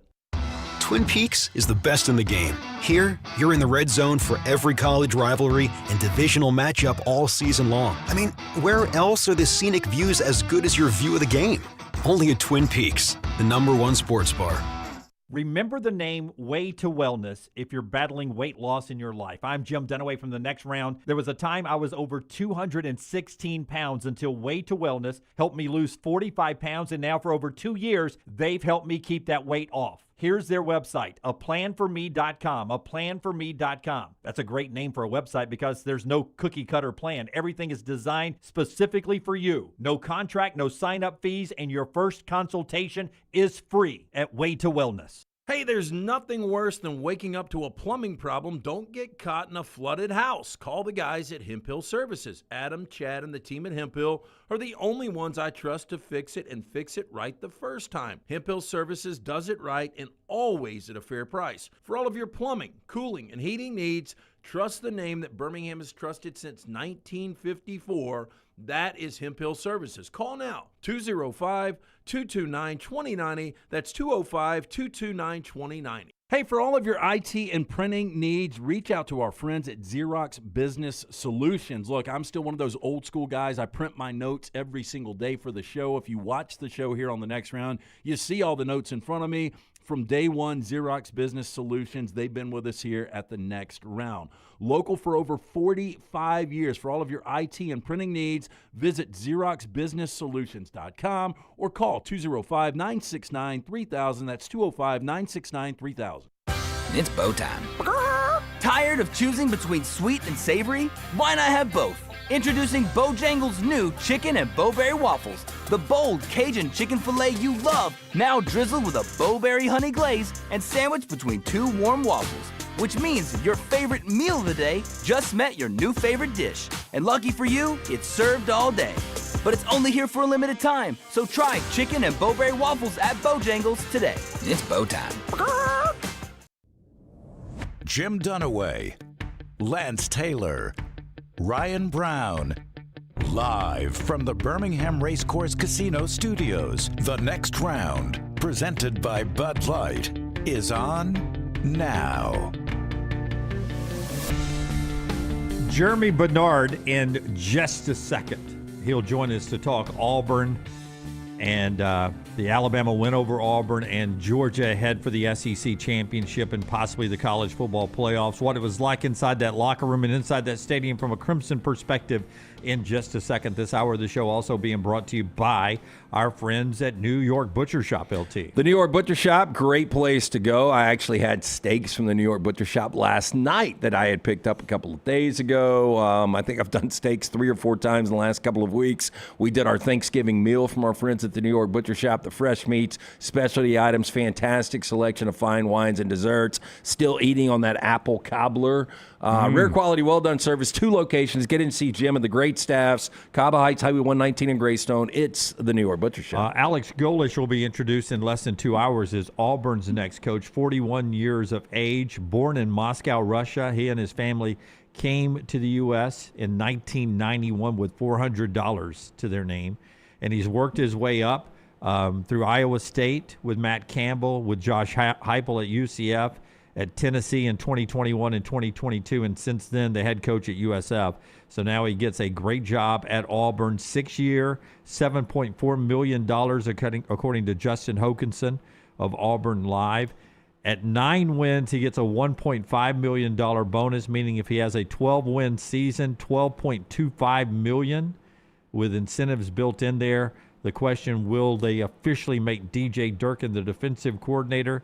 We'll get more on that coming up just after the top of the 12 o'clock hour. I do like the incentive-based nature of that contract. I will say, it's really hard to hire a Lane Kiffin-type proven coach with that because those guys are used to just getting, like Lane, the reports have now come out from Chris Lowe and others that he's getting $13 million, so he's making the same as Kirby is making. Those will be, as of now, your 2 highest-paid coaches in college football. Kirby does have a small clause that he will always be the highest paid. He's got that clause. The as of now was thrown in there just for that reason. Yeah. Jimmy Sexton's about to go to the table for Kirby again. So if Ryan Day wins another one, gets a raise, Kirby will always be $1 more than everybody else. I said it yesterday. I love the incentive list. I do too. You just can't. You're not going to get a primo coach to agree to that. But if you're hiring a guy from the American, he's going to agree to that. Yeah, look, and I would use more of this model, like Mitch Barnhart, who will be hiring probably Will Stein from Oregon. If you're hiring a 36-year-old that's never been a head coach before, why would you not use this model? And if you're a 36-year-old that's never had a head coaching job, why would you not accept something like this, being hungry? But I love the fact that Alex Golesh, you could tell right there, hungry and tired as Alex Golesh in the clip we showed you. By the way, no sleep. If he wins just one great year, what happens instantly? Oh, he gets a new deal. They always renegotiate a new deal. Tear that one up, start over. Yeah. And all of a sudden, it's not incentive-based anymore. That's it's $13 million a year. Now I'm the elite coach that's making that type of money, or I'm making elite coach money, whether I'm elite or not. But. Yeah, I'm the captain. You asked me this yesterday, Brown, and I went back and I looked at it. And I think I talked about it in the offseason. We talked about it at some point this year, but it was how many coaches could actually be replaced in the SEC. And I think my number on the craziest scenario was 8. But I didn't even have some of the ones included that actually have become. I know. Open. Yeah, you it's said officially a third of them now, though. You're right. That's right. With Stoops this morning. Yep. Late to the party, but still, that made it. So 6. what is the number? 6? Yeah. 6. Yeah. Yeah. 6 coaching changes because obviously, and there's Brooks Graphics. 6 coaching changes, and the only one that is still open is Kentucky. You think about how wild it could have gotten if Clark Lee and Eli Drinkwitz take other jobs. Yeah, I mean, I would still say Sark's decision doesn't have to come yet. So if he goes NFL. I look at this. If I'm Sark, I stay put. But the Titans, those cranes are still working on that new stadium. Yep. And it's going to be, state of the art. You've got Cam Ward, who I think is going to be an absolute stud in the next couple of years. It's going to be a massive rebuild. Giants are still looking. Yeah, I mean, look, and the Giants probably have the parts in place, or they do have the parts in place that would be better. But there's something about that Nashville market with that new stadium and Cam Ward. That's a very appealing place, What too. is wild is we had this many coaching changes, and we also had a Vanderbilt coach win 10 wins for the first time in school history after destroying Tennessee Saturday, and he's not one of them. Yeah, I'm pretty sure amazing. In your scenario, you probably counted Clark Lee as a guy changing. I think I said that. I never assumed he would get another job, but I was like, he's done good enough job, he's not going to get fired. So I had Clark Lee staying. Oh, I thought maybe you had him moving on to another job. But that's amazing to think that he had that kind of success this year at Vanderbilt and didn't parlay it into a new job. Again, it just shows you the new world we're living in. He can convince himself, I can still do this at Vanderbilt without Diego Pavia. Yeah. Now, time will tell if that is true, but I'm just saying any other guy in the history of college football that would have managed to win 10 games at Vanderbilt, and it's never happened until Saturday, but any other guy that would have done that would have parlayed that immediately. Kirby into Smart, job. obviously your most tenured coach now that Stoops is gone. Is your second most tenured coach Josh Heupel? How long's Beamer been at South Carolina? It's either Heupel or Beamer, right? That's crazy. I think you get to DeBoer in the top 5 now. And you're number 2. Well, I mean, you said it when I brought up, Kiffin, bouncing and only staying, and you were like, he was there 6 years. That it? I mean, that's a long time now. Yeah, it really is. Because, like you said, back in 2007, we thought 5 years would be a good run for Saban at Alabama. He did 17. Yeah, I mean, if I asked you any of these coaches in 6 years still the coach at their current job in the SEC, including Kirby, I'm just talking about everybody. Yeah. You want a fascinating part? Not in this league. No. You want a fascinating part of Lane Kiffin's? His contract's starting to leak out now. I guess they're just releasing it. LSU is, knowing that it's going to be a matter of public record. We'll make this our fractional financing. Because it is financing. Financing piece of the moment. Tell us what it is. He'll tell us about fractional on the other side. LSU, according to Wilson Alexander, who covers LSU for the Baton Rouge Advocate. Fascinating part of Lane Kiffin's deal, LSU agreed to pay his postseason bonuses, even though he won't coach Ole Miss in the college football playoff. So if they win and he can make up to $1 million if they win a national title without him coaching them. You think LSU's paying that shit-eating grin would get flashed again? Made another $1 million on the couch watching the guys I brought here. LSU is paying Ole Miss postseason bonuses to Lane Kiffin, who's not even coaching Ole Miss. That's wild. What a world. Hey, if you will tweet thank you to the SIP? If you've got a small to mid-sized business in Alabama, Georgia, East Tennessee, or the Carolinas, you're looking for that CFO service designed for businesses that need expertise, call our friend Rod Smallwood at Fractional Financial. Rod and his team provide expertise in budgets, projections, cash management, accounting, payroll, and annual reports. Fractional Financial does it all. Not your typical contract CFO service. Fractional Financial works with clients face-to-face so they can make informed, data-driven decisions to get their business to the next level. Contact them today, 704-614-2083, or visit them online, fractionalfinancial.net. Oh, by the way, with Pete Golding taking over there, he is a guy that we tabbed when he came to become Nick Saban's eventual defensive coordinator, as a guy who one day would be a head coach.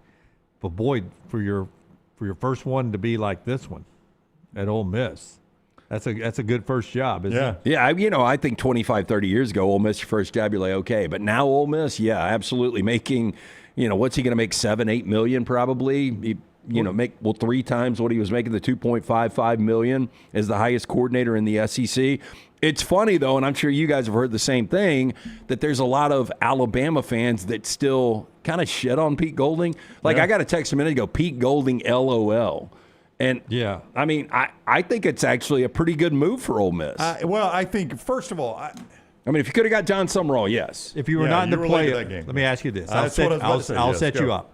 If you're not in the playoffs, if you're 9-3, 8-4, and you know you're sitting out right now, and you're going through a normal coaching cycle, would Pete Golding be your choice?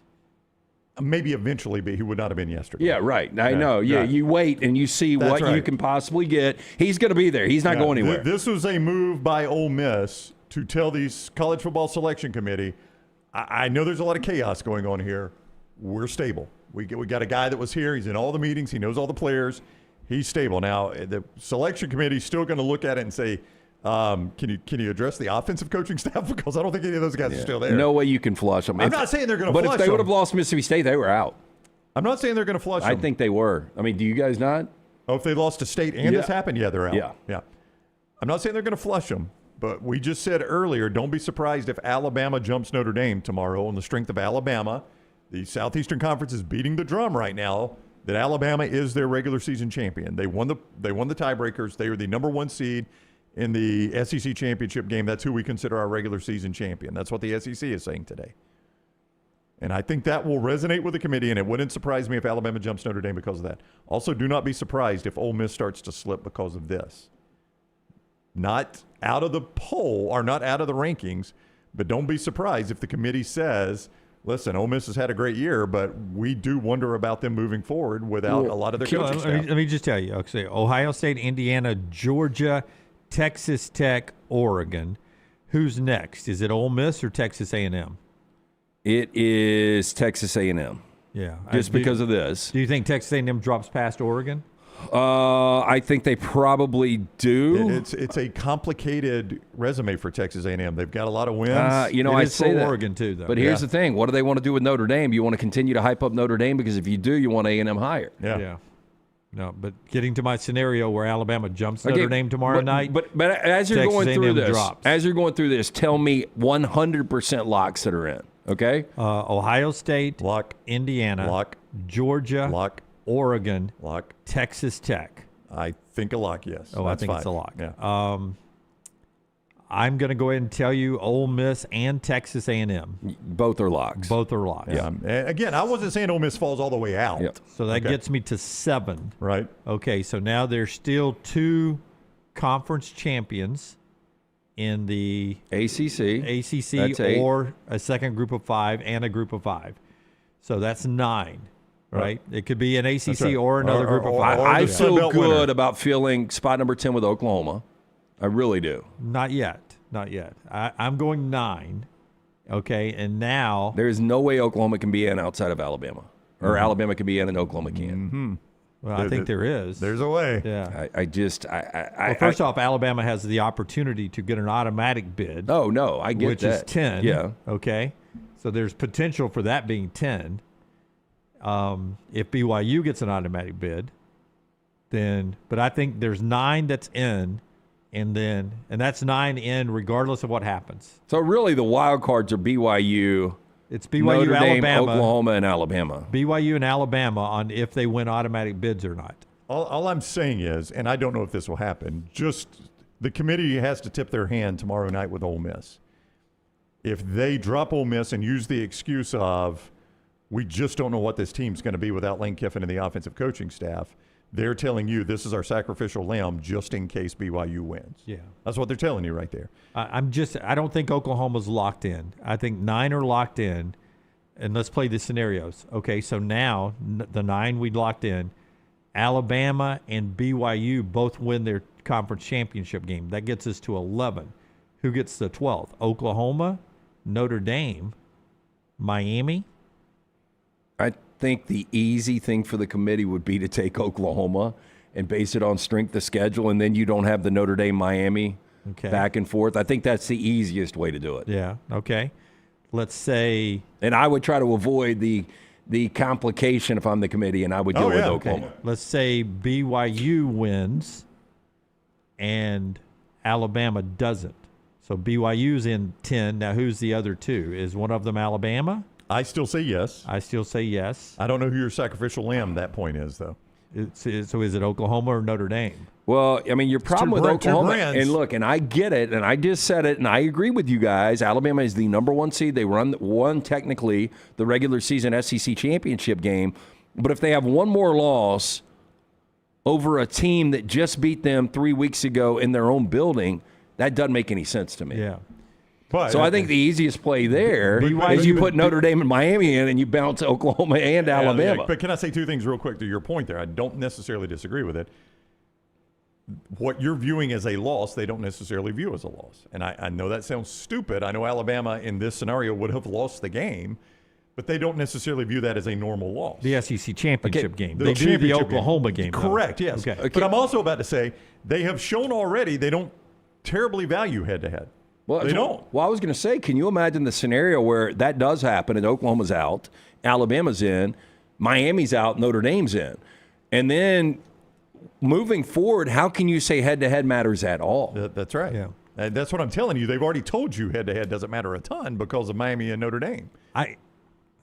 The only way Alabama misses the playoff is if BYU wins. Oh, yeah. And that's the only way. That's the only way the door is open. Convinced. Yeah, that's the only way the door is open for discussion. I told people that asked me last week, BYU is the team you need to watch. You need them to go on and lose to Cincinnati. I wish that game was Friday night. But I do too. I mean, it's early Saturday. You'll know the outcome. Could still do a better job of stacking these things up. But I do think it comes into play if Alabama was to lose by double digits. Yeah, I don't think they wanted to play that game opposite Jacksonville State playing for the Conference USA, but that's just my opinion. Congratulations. Yeah, to thank them. you. Yeah. By the way, if I'm Kirby Smart, field goal. If everything's breaking right and I can beat Alabama by double digits, you're trying to do it. I would agree Just because so he doesn't have to beat them. Well, you don't want to see him third time, That's right? right. That's right. Keep him That's out. historically says. Yeah. Historically, it's not good for him. Okay, so 9 are in. Both BYU and Alabama loses. Who's in? Alabama. Alabama's 10. 11 is Oklahoma. 12 is Notre Dame. Yeah. Yeah. Oh, does that fit? Yeah. Yeah. We got Yeah, 9, yeah. and Oklahoma's not one of them. Yeah, people are getting, and again, I don't want to gloss over what we've talked about because I was in a text chain that had this terribly confused yesterday. The ACC is not guaranteed a spot in this. They are not. By Duke, rule, neither are the Big 12, the SEC, and the Big 10. They're just taking care of their business. But if Duke wins at 7-5, Correct. there's a good chance that if James Madison wins, beats Troy. And they are a massive favorite over Troy. 3 touchdowns. Yeah, massive. That it would be the American champion and James Madison. And that is so stupid. Yes. I mean, I almost think it's the ACC. Look, okay, we suck, but we're going to go on and put Miami in there. We'll play this championship game. Nobody's going to show up. Nobody's going to watch it anyway. But let's put Miami in. That's up. That's on them. The best scenario for a place like the ACC should be our conference championship game in case of a tiebreaker is decided by the highest ranked team in our rankings, in the College Football Playoff Committee's rankings. Because they got a 5-way tie between Duke, Miami, Georgia Tech, Pitt, and SMU, all 6-2 in the conference. And Duke wins the tiebreaker with a 7-5 overall record.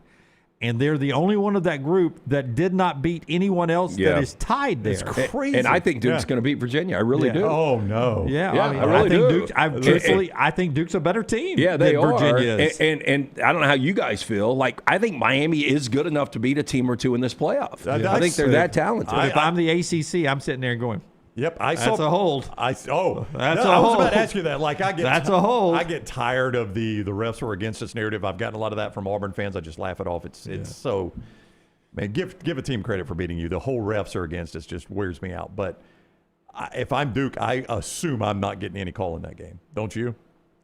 You can't. Seen it happen in Pitt and West Virginia one year. I mean, the ACC is not going to risk this.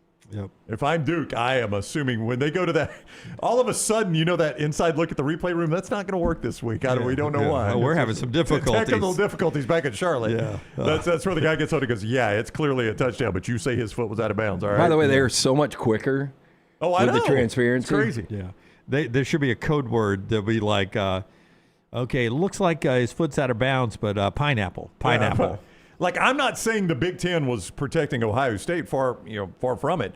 But there was a clear touchback on Ohio State's first touchdown. Jeremiah Smith? Yeah, and it went to review, and it is clear as day a touchback. His foot is out of bounds. He never had possession of the ball. Or he had possession of the ball, but he lost it before he got in the end zone, and when he gets it back, he's out of bounds. And I think the game feels a lot different at halftime. I agree with you, but somehow that goes to replay and doesn't get overturned. If that can happen, anything can happen. Because don't you agree that was a clear touchback? Yeah, I don't understand why he started bobbling it, but yes. Well, he was changing hands. He wasn't celebrating, I don't think. Do you? No, he was changing hands. Why was he changing hands? I don't know. He's almost in the end zone. I don't know why he was changing hands. But he bobbles it, gets possession back, and his foot is clearly on the line. I don't think anybody argued that. Nope. And they call it a touchdown. I'm like, you got to be kidding me. And it is moving. Absolutely. Yeah. Absolutely. All right, one more thing to get to in this segment. We'll connect with Jeremy Bernard. They've got meetings. It's a little different day. I think there's some media obligations mandated by the SEC that starts today. All that's going on. Germ's getting treatment. I don't need to give you a whole list of reasons he's not with us right now. The show being brought to you by our friends at JohnsonRVCenter.com. Brownie, tell us about Johnston RV. I-65, exit 304 in Coleman, 334 in Decatur is where you find Johnston RV Center. As low as $140 a month, they can get you in an RV to go see America. That is with zero down and approved credit at Johnston RV Center. Listen, they've got a price range for everybody. Don't just think, they've only got a small one for $140 a month. No, sir. The fifth wheels, the motorhomes, all the way up the ladder there, and all with zero down with approved credit. Great payments for you. So you could see America with an RV from Johnston RV Center. And you can always rest assured that RV warranty forever. Make sure you got a lifetime warranty on anything that is new or qualifying pre-owned. That is when you use Johnston RV Center, I-65, exit 304 in Coleman, 334 in Decatur, and johnstonrvcenter.com. Great food, incredible booze, and live music. Our friends at Odie's Tavern. 2 locations, the original in Crestline, newest location in Edgewood. Rodney Davis cooking up great food for almost 4 decades now. The wings, the burgers, the sandwiches, like that Diablo sandwich, ice cold beer buckets full of the Bud Light. Live music every Thursday, Friday night, and just a great place to watch great games as well. Odie's Tavern, stop in, see Will Haver and that great staff. Birmingham Institution, 2 locations, it's Odie's. The Penn State job is still open. Here are the jobs that are open. It's Penn State and everyone else. As far as that is interesting. It is still open. Maybe they have a coach at some point today, tomorrow. Even though there are people saying it's not going to be Bob Chesney at this point. I mean, Kentucky's second best job open, right? According to The Athletic, it is Penn State, Kentucky, UCLA, Tulane, South Florida, Cal, Memphis, North Texas, UAB, Coastal, and UConn. Yeah, it's a bunch of – I mean, look, those are good first jobs, or a lot of them are. I mean, especially when you start to look at the Tulanes and the South Floridas of the world, just see where their coaches are right now. I mean, hats off to UAB being ahead of Coastal and UConn, but they are. Hey, I'm selling Kentucky on you can be Indiana. Now, whether or not that can happen, I don't know, but it happened for Indiana, and you do it in the SEC. If not for a river, Kentucky is Indiana. Yeah. I brought this up yesterday when we were talking about this. Like, it's very true. Yeah. But like Kentucky wanted their shiny new object. Like everybody else was getting it. Again, I don't think Stoops should have been fired. I know it had gotten a little stale. But 7 of his last 10 years, he had winning seasons. I know. I do think he's Kentucky's all-time winningest coach. I was told this morning he's also their all-time losingest coach. He's 82-80. I mean, I think he's lost more games than anybody at Kentucky and won more, so he's in the record books twice. But he is their winningest coach of all time and had a tenure that is difficult to accomplish at Kentucky. I don't disagree with you. But I mean, wouldn't you say most years, 5-7 Kentucky, you're like, that's not bad. That's not bad. They almost made a bowl game. But they had not won 10 games until 1977, or that was the last time they'd won 10 games in 77. He did it twice. 2018 and 2021, and he never embarrassed the program. Nope. I mean, it was an embarrassing loss to Louisville this past weekend. Yeah, sure. It was a hard product to watch. I think that's the problem, is he can never figure out the offense, and that's got to be frustrating. And that's why I ultimately think Will Stein's going to get this job, because they want to make sure, even if we're losing 42-40. Like if you had replicated Hal Mummy era Kentucky, where they weren't, at the peak under Hal Mummy 7-5, I think. But boy, that was an exciting 7-5. Tim Couch was throwing it all over the field. He was the number 1 draft pick. And even in 5 losses, you're like, well, that was a fun loss. We tipped off yet? We hadn't tipped off yet? Oh, that was a fun football loss, though. Why did Billy Napier lose his job at Florida? We didn't win enough games. Couldn't get the offense. Yeah, right? and that's why he didn't win games. The offense sucked, and he wouldn't let it go. Why did Hugh Freeze lose his job at Auburn? Because the offense sucked, and he wouldn't let it go. Couldn't get the offense going, man. Couldn't get the offense. I mean, Brian Kelly, technically this past year, couldn't get the offense going. By the way, I think Stoops would be a really good defensive coordinator. I think his ego is probably too big that he would ever put it in check. Now getting the $38 million, but that's one of those, like, if DJ Durkin was like, I'm not going to take this job because I felt like I was going to get the head job, I'd take a look at Mark Stoops. So, but back to Penn State, who's the betting favorite right now, if not Chesney? The Penn State people still believe they can make a run at a big name coach like Kalen DeBoer. As a guy who watches weird things during the game, first of all, Mrs. DeBoer is as cool as he is. Watching her during the final plays of the Iron Bowl, the 4th down play, I glanced over at her reaction, and then the end of the game. Uncomfortable? She was very excited, but didn't start going crazy, dancing around, anything like that. Very calm and cool, just like he is. Oh, well, that 4th down, I'd be doing this, maybe peeking through. But and I'm told privately that she may be more competitive than he is. He's ultimately competitive, but she's maybe more competitive than he is. Hey, you know what's going to happen with Penn State? We're going to look back and be like, why did they fire James Franklin? Yeah. That's what's going to happen. I would keep an eye on, has Eli Drinkwitz signed his contract? Some people like that. Right. The one name I've seen linked to him, and it comes up in the chat from 9-time champ, is Kalani Sitake, who obviously is coaching in a conference championship game right now.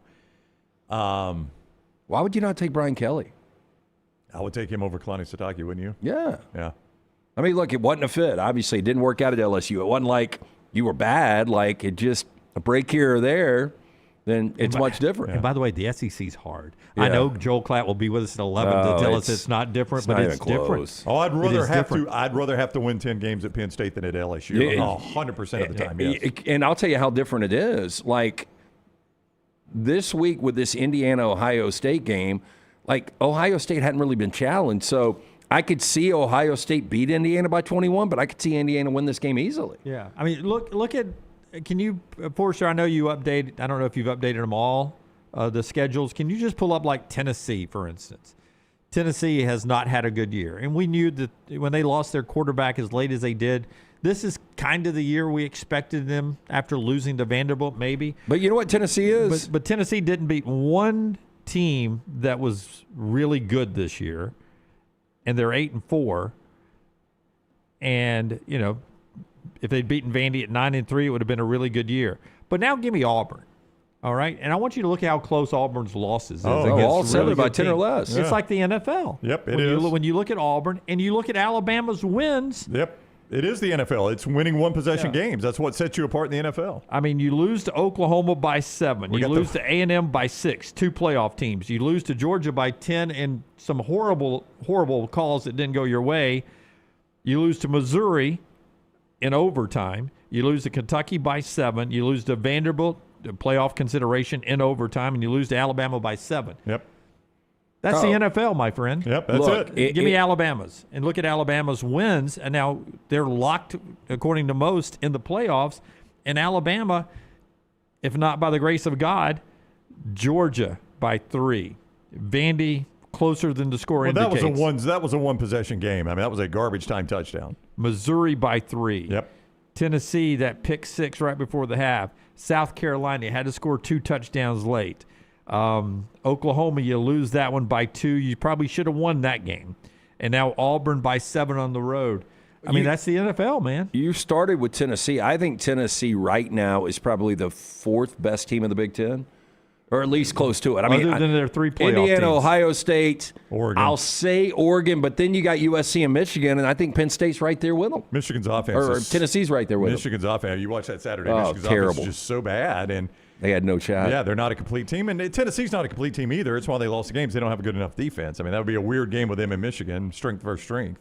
But I'm with you. I think Tennessee could finish 4th in the Big Ten. I like me some Chip Lindsey. I get the feeling that offense doesn't look like anything Chip Lindsey's ever called. I wonder if he's having to call Sharon Moore's playbook. They don't trust Underwood. I mean, everything is a check down or a screen or an intermediate You want me throw. to give you another example of if the 4th and 2 doesn't work? Michigan fans are already done with Sharon Moore. That's what I was about to ask. Do you think they're happy with Sharon Moore? No. I mean, I got a text from our buddy Charlie, and he's like, I don't care what we got to do. This is not going to work. And it does look a little off. It does look a little off. He doesn't think Bryce Underwood will be there next year. I know we got that massive deal. I don't know that I want him. Did you watch it? Oh, he looks awful. He does. But no, if I'm Bryce Underwood, I'm going somewhere that knows how to coach quarterbacks. Yeah, the quarterback disparity in that game, guys, was just outrageous. I mean, from where Sam is to where Underwood is, it was the Pacific Ocean. Before LT tells you about Inverness Country Club, let me tell you about the Pan Store. Both of these are great things you can put under the tree and make the whole family happy this holiday season. For the Pan Store, if you've got Alabama and Auburn fans who are between the ages of 14 and 24 and you don't know what kind of clothes to get them a Pan Store gift certificate, or get them Alabama and Auburn gear. Make sure you know which team they cheer for first, but get them the right team gear, Alabama and Auburn gear, and a lot more at the Pan Store, panstore.com. You got great stores in Auburn. We saw one Friday when we were down there, just a block away from where we did our show Friday for the Iron Bowl. One in Tuscaloosa, a couple of blocks from where we do the show over there in Innisfree. Up in Huntsville, all over the Birmingham area. But anywhere you watch or listen to us, panstore.com, Antigua, Cutter and Buck, Gentile, all the great name brands, the polos, the sweatshirts, the hoodies, the hats, they've got them all. Dresses and rompers, alterations, free alterations, free gift wrapping, panstore.com, panstore.com. Hey, if you're looking for that unique holiday gift for the entire family, this is a win-win. It is a membership to the Inverness Country Club. Find your sense of community there. They've got memberships that fit everyone. From the social to the golf, childcare is also a big plus. You and your wife want to go have a day of golf or tennis, guess what? Drop the kid right there on site. Have yourself a day on the court or course. Dinner with friends, knowing the kid is safe right there on site. Big plus. Maybe you work from home. What about working from the club while they watch your kid? Best days happen in Inverness. Maybe you relocated to retired. Inverness is a great place to network. Take a tour of the club today. Call Aaron. Tell her the next round sent you. 205-991-8608 or online iccalabama.com. Follow LT on Twitter at @TheLanceTaylor. Yo, kinfolk, what's good, man? Let me holler at you for a minute. You know how life can be life. You're out there chasing that dollar. Every dollar is accounted for going somewhere. Then all of a sudden, bam! Out of nowhere, a car accident. All I had to do was hit up my people at Alexander Shinara Trial Attorney. You already know when that dude Alex pulls up the trial, he shuts down the litigation situation. Yo, go to Shinara.com. Hit him up at 659-777-7777. Call me, Alabama. No representation that legal services provided are better than any other provider. Sterling and the fine folks at Champy's Chicken on Highway 119 in Alabaster want to welcome you in for a great lunch or dinner starting at 11 a.m. every day. Chicken that's brined overnight and cooked to order, and the taste of the Delta with those Delta recipe tamales. Champy's is perfect for all your tailgating needs this football season. You can also choose Champy's for your next party, wedding, or birthday. Great food, great people. Champy's Chicken on Highway 119 in Alabaster, and everything online at champyschicken.com. Hey, Lance Taylor from the next round to tell you about my friends at Michelson Laser Vision, located conveniently UAB Highlands. Almost 20 years ago, I went in for the procedure. Only took 12 minutes for both eyes. When I went in, I had 2200 vision. I was legally blind. Now I have 20/15 vision, still 19 years later. Make the call today. Schedule a hassle-free consultation. 969-8100. Dr. Mark Michelson, Dr. Jen Michelson, Michelson Laser Vision. Make sure you tell them the next round sent you. 969-8100 or MichelsonLaserVision.com. Storm season is here. Make sure you have a plan of action in place right now. Greg from Pell City and Storm Restoration Roofing should be your first call when storms hit. Insurance companies love working with Storm Restoration Roofing because of Greg Nelson's name and reputation in the industry. When storms hit, call Greg Nelson. He's local, 205-542-3531. He's the home of the free no-cost roof inspection. Greg from Pell City on Facebook, 205-542-3531. It's Storm Restoration Roofing. Hey, there's nothing worse than waking up to a plumbing problem. Don't get caught in a flooded house. Call the guys at Hemp Hill Services. Adam, Chad, and the team at Hemp Hill are the only ones I trust to fix it and fix it right the first time. Hemp Hill Services does it right and always at a fair price. For all of your plumbing, cooling, and heating needs, trust the name that Birmingham has trusted since 1954. That is Hemp Hill Services. Call now, 205-229-2090. That's 205-229-2090. The beauty of the holiday is at the center of your table with the New York Butcher Shop. Their selection of USDA certified Angus prime rib roast, beef tenderloins, and fillets, as well as premium pork and lamb cuts, are the finest selections available in the market and are hand-cut just the way you want. With side dishes handmade by their professional chefs, your holiday meal is complete. Visit one of their 2 locations today, in Cahaba Heights or off Highway 119 in Greystone. Place your order today. The New York Butcher Shop. Rare quality, well-done service. Catch up on all today's Next Round on demand through the podcast platform of your choice, Apple, Spotify, iHeart, or Google Podcast, wherever you listen. Always like, follow, subscribe, and turn on automatic downloads so you never miss any part of the Next Round. When you crave activity like we do, you belong in the Roback family. Get the best golf wear, hoodies, and activewear for men and women at Roback.com. Use promo code TNR20 to get 20% off your order. That's Roback.com, promo code TNR20. It's bow time.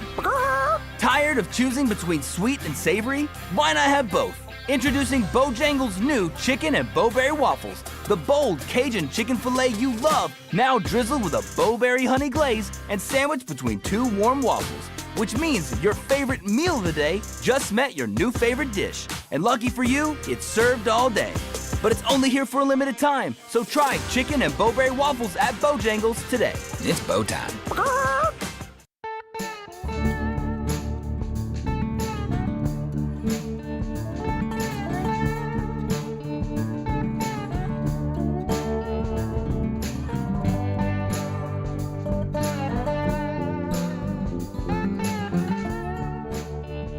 Alex Golesh takes over at Auburn. We'll talk more about that coming up at the 12 noon as we go a little overtime today to talk about Auburn's introduction of their new coach down on the Plains after the end of the Hugh Freeze era and the short run of DJ Durkin as the interim head coach. Back to the Alabama win over Auburn and where the Tide is going into the SEC championship game in Atlanta after our friends at Company Distilling get you ready for the holiday season. Yeah, absolutely. Great product. Had some over the weekend. My older brother was in town for Thanksgiving. First time he has been introduced to Company Distilling. And we have got a big tasting coming up at Odie's Tavern where we'll give you all the details. But your opportunity to come out and sample some Company Distilling, that is coming up in the next couple of weeks. We will be out there doing a live show. Again, we'll give you more details on that. But big news, Alabama Company Distilling now available at ABC stores across the state. Not only Alabama, Colorado, Florida, Georgia, Missouri, Oklahoma, South Carolina, Tennessee, and Texas. If you've been waiting to try a whiskey as good as the company you keep, this is your moment. Find your bottle. Learn more at companydistilling.com/Alabama. Here's the player's perspective. I had a chance to talk to Keon Sabb afterwards, and he was asked about Kalen DeBoer's faith in the defense on going forward on 4th and 2 with a game tied 2020. Just like we believe in the offense believes in us. So as long as they do our job, as long as we do our job and we continue to keep proving it to them that they can go on it for any 4th down, we'll continue to do that. So that's what Keon Sabb said the defense believed in him. And then we had a chance to ask him about, I can't remember if I asked the question or not. That's why I backed off of that. I think I asked that question. Okay. I don't know if I asked the question about the SEC championship game. But, we're in a weird place where instantly, God, I wish we were not in the SEC championship game. I wish we had to bye to get healthy, to rest, and have to worry about being left out at that point. I think one of the reasons you're locked in is because you're playing in the SEC championship game. You know what I mean? So do you guys really think there is a better chance Oklahoma's out than Alabama? Yes. Alabama's there are the regular season we'll champions. know with the maneuvering. You are dead on. you got to tip your hand this week. If I'm representing Hunter Yurachek, I'm calling him and saying, hey, look, you have got to, these are your copy points, and you've got to go with this. Hunter Yurachek works in the Southeastern Conference, so I'm assuming he's seen the copy points. But he hasn't said the right thing yet. He has not, but I am assuming Greg Sankey has at some point reminded him this week that Alabama is our regular season champion. And it should not come at the cost of Oklahoma. But do you think Alabama... Can I tell you on Tuesday night, if the ESPN cameras pull out to a wide shot, we should be able to see Greg Sankey's hand up Hunter Yurachek's back, moving his lips. Well, look, I will give you guys, I would not be surprised at all if Alabama does go back in front of Notre Dame, but you can't put Alabama in front of Oklahoma. That's what gets a little dicey. You can. I know why you're saying Do you think they will, though? I don't, but you can. Then if they don't, then there's no way that Alabama can jump them with a loss. You're absolutely right. I'm saying I don't think they will, but you can do it.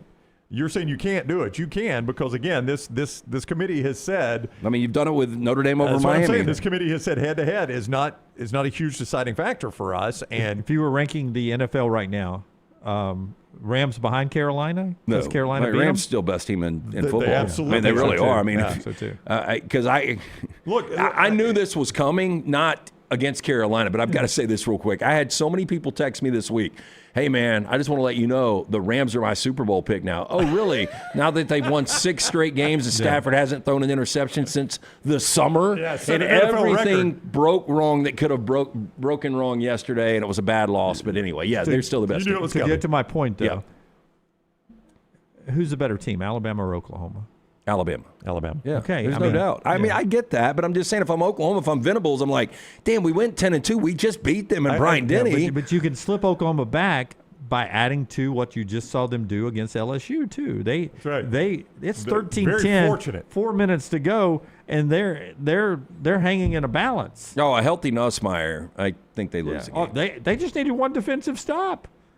They let a play get away and boom, down for Satania hits the home run. That's their season. Burks hit a home run earlier. Satania hits one. They're like, we just need one big play offensively. Their home run in the Bama game was a pick 6. It wasn't an offensive play; it was a defensive play. So, I watched that. I'm sitting there watching that inside the bowels of Jordan-Hare Stadium, and I'm like, this. And they're like, God, I can't believe that's happening. I said, do you realize how huge this is for Alabama? Yeah. If Oklahoma cannot come back and win. And as soon as I said that, boom, touchdown. It is a lead pipe cinch if Oklahoma loses that game. Oh, it's over. Whether BYU does it doesn't matter what BYU does. But I do think tomorrow night the committee will have to tip their hand on a couple things.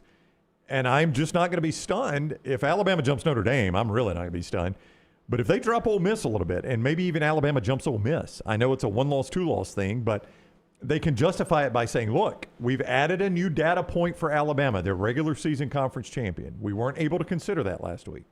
They are now regular season SEC champion. And again, I know a lot of people that aren't Alabama fans watch this and are like, Brown, why do you keep saying that? It was just a tiebreaker that made them the 1 seed. I get that. I'm saying it because the SEC office is saying it. Well, it's a tiebreaker. There's a tiebreaker for a reason. The SEC office is trumpeting Alabama right now as the number 1 seed in the SEC championship game. Because they are. Because they are, and they know it only helps Alabama's case. Yeah. And that's beneficial to the SEC. And look, I think Alabama is probably the 6th, 7th best team in football. They should be in. Yeah. There's no doubt. Don't be surprised if Miami is ahead of Notre Dame. That was an impressive win. Look, I know it's Pittsburgh, but, I mean, they did exactly what they needed to do. We sat there and said, hey, cold weather, November game, these are the games Cristobal loses. They went in and they whipped their ass. Compare it to what Notre Dame did at Pittsburgh. That's another point that you can put like by like with Miami and Notre Dame beside each other, right? And say, okay, Notre Dame went to Pitt and Miami went to Pitt. Looked about the same to me. So that puts them closer and closer together because the eye test now, I just saw Miami in Pitt. I just saw Notre Dame in Pitt. Same situation, same field. They looked identical. Boom, identical. Oh, Miami beat Notre Dame head to head. Yeah. So if Alabama and Miami jump Notre Dame. I'll tell you what's crazy. It wouldn't surprise me. They give up 20 to Stanford. I was talking about James Madison and the American champion getting in. This is a year where common sense needs to prevail. And these borderline teams like Miami, like Oklahoma, like Alabama, like BYU are so much better. Like Vandy. Than Vandy. I mean, Vandy's a team that's not even getting mentioned. And they're not going to. No, I mean, you guys were right. They absolutely have zero shot. Got no shot. And I thought Texas, 3-loss Texas is so much better than. It blew my mind how much Sark. By the way, I think Vanderbilt's played their best game this past weekend. Blew my mind how much Sark was campaigning at the end of that game. Let's listen to it. Let's listen to right. it because I've lost my sheet. Oh, no. I've lost my mind. Give me cut 13. Cut 13. This says this is 90 seconds. That's long. In this day and age, 90 seconds is not long. We're going to need your attention, please. Not that I'm confused on what you think is long, Forrester. Here's Steve. Wow. Here's Steve Sarkisian. Drive by on Forrester. Yes. Here's Steve Sarkisian on Texas as a playoff team.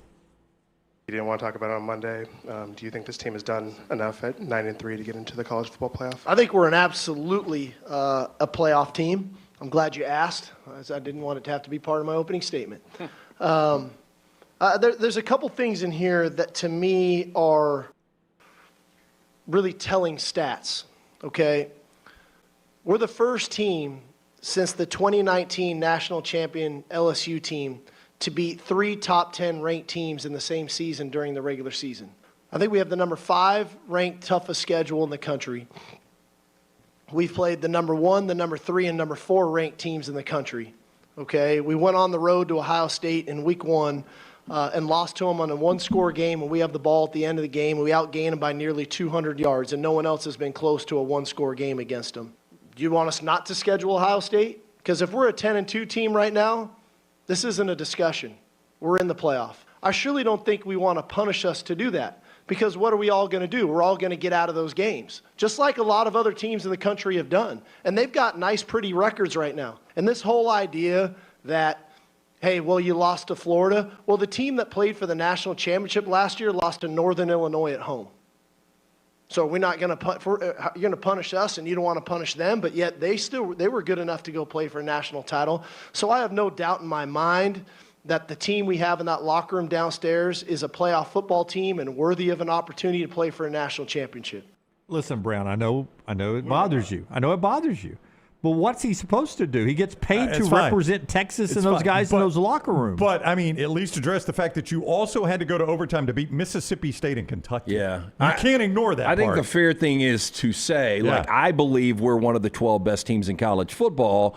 Our schedule was absolutely brutal. I think it is a fair point that if we would have scheduled anybody outside of Ohio State, we're 10-2 and we're in. But you know what? We lost 3 games. That's right. We lost 3 games, and we did have to go to overtime to beat Mississippi State and Kentucky, and I get that they're considering that as well. You got to consider that. Okay, I'm fair with that if you just say it can't all be about their 3-loss team, because 3-loss teams are not the same as some 2-loss teams. They're not the same because of strength of schedule. He's right about Ohio State.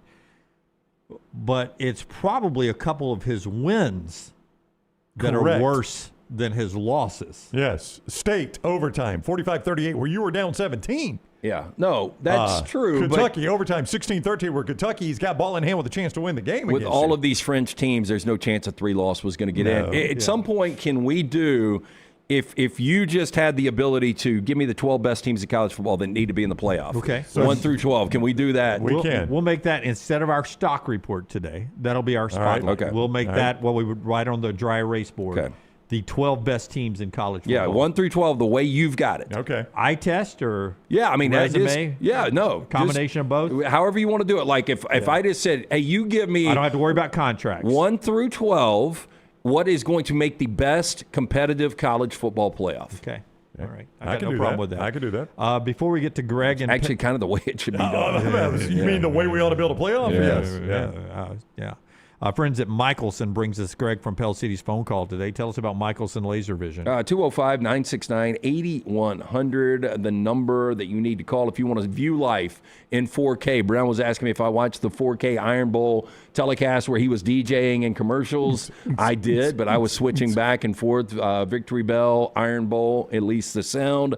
But if you want to see life in 4K, Dr. Mort Michelson, Dr. Jen Michelson, they are the best in the business. They are the ones that can get you there. 205-969-8100. Ask for Amy. Tell her the next round sent you. For more information, michelsonlaservision.com. What you got, Greg? Hey, guys. How are y'all doing? Awesome, buddy. All right, listen, first of all, I had a few things about Bama that nobody's talking about, and I don't want to be negative here, but before I talk about that, I've heard several people say when they make the SEC, anybody that makes the SEC championship games automatically in the playoffs. That's not really what it is. I think anybody that makes the SEC championship game, that game cannot hurt you. Correct. But it can't get you in the playoffs. So some people need to realize that if Bama would have lost to Wisconsin, I mean, in theory, they could be completely out of this thing and still have the same record and still be the number 1 seed in the SEC. This game wouldn't help them. But the fact that they are in the playoffs right now, Alabama deserves to be in the playoffs, win or lose Saturday. Hey, So that's it an can't interesting hurt them. point. I did want to ask these. I mean, if Bama right now is what would they be, 9-3 with a loss to Wisconsin, but they're the number 1 seed in the SEC? Yeah. It's going to be a far more difficult argument. Yeah. I just think when we say that, Greg, we work under the assumption that that's never going to happen in a conference the strength of the SEC. You're never going to have a Duke situation where Duke lost to anybody of consequence they played out of conference. It's the bad Florida State loss that is the only reason it's making this a discussion. That's absolutely correct. Right. Well, and that's what I was saying. I was saying, though, I've heard people say it can't hurt you, it can only help you. And with that saying, that makes sense. That's all I was saying, that this game should not hurt them. They're in the playoff now. They should be in there. If they had lost to Wisconsin and they're not in the playoff, well, by golly, they better win Saturday to get there. Now, the other thing I wanted to talk about, and nobody has really brought this up, and it concerns me if Alabama, when we went up 17-0, I don't know if you saw the stats, but this has happened several times this year. And Saturday, even though it was at Jordan-Hare and all that crap, but we had a coaching staff that really is kind of pieced together. They don't even have a head coach, and I felt like we got out-coached from that point on. I mean, if you look at the stats, they made adjustments, and to me, it seems like Bama has a problem with that. I mean, the Georgia game, there's several games, if you think, and I know everything looks great right now, and we were happy we won, but look at the stats, how they ended in comparison, because I remember the announcer saying something about 23 yards for Auburn, and Bama had 170 or whatever when they went up 17-0. And then all of a sudden, we give up 400-something yards. Somebody made correct adjustments, and everybody's talking about DeBoer having balls to do that. I don't care 9 out of 10 times, or 10 out of 10 to me, that was the wrong call to make to me, because everybody would be calling today bashing this guy. I agree, They would Greg. be bashing him. And so to me, that was the wrong call. I'm glad they got it. I'm a Bama fan, but when they when Ryan said it was it was a 2 down or 4 downs, I agree if we were running it, but that 2 yards had nothing to do with our play calling. We went for touchdowns both plays. And to me, that we talked about it being a great play. Look how close it come to getting tipped. That ball gets tipped. I'm telling you, man, if it was a bad call, if it was an incomplete, well, it's a bad call that it was. It's just, that's my opinion. Okay. So I'm just telling you, and the adjustments. But isn't that a coaching adjustment, Greg? That I know at that point in time that it's best for us to go for it here and try to win the game instead of with the adjustments that are not being made or whatever, however the momentum of the game has shifted, for us to kick a field goal and leave the back door open for a loss. I think that's one of the coaching adjustments there, that you go for it and you try to win it instead of trying not to lose it. Well, that's a good argument. You make a great argument today. Yeah. I mean, No, but Greg, you were spot on. If he goes for it, they don't get it. Auburn obviously drove down.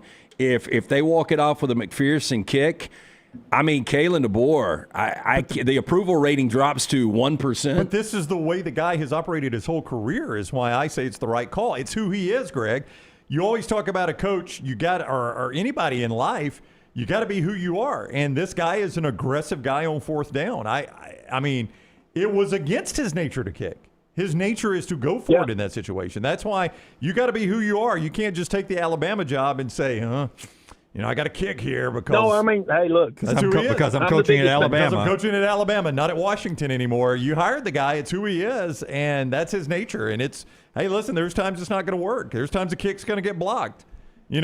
We talk about that kick with Connor Talty like, they're going to make the kick. Guys, kicks can get blocked. They can hit the upright. That's right. A snap could go awry and the holder bobbles the snap. By the way, that's that end of the field where all those things have happened in the last 10 years. Yeah. And I would tell you, I would tell you, Greg, the by the book aspect of it all, he kicked that 45-yard field goal on that first drive where it very easily it's either a punt or you can go for it on 4th down there. Oh, I thought they were going for it. I did too, 100%. He rolled out the field goal kicker and kicked a 45-yard field goal. The guy, he's got a feel for his team, and I watch a lot of coaches on Saturdays. I'd rather have that guy than I would not have that guy. Yeah, look, he's... Well, hey, before I get off, let me ask you this. You guys talk about this. Do you not think, are you not a little concerned, Jim, that we're getting a little out-coached or we're not making adjustments? To me, it felt like we got out-coached in that second half. And that's not even from a true coaching staff. Yeah. To me, I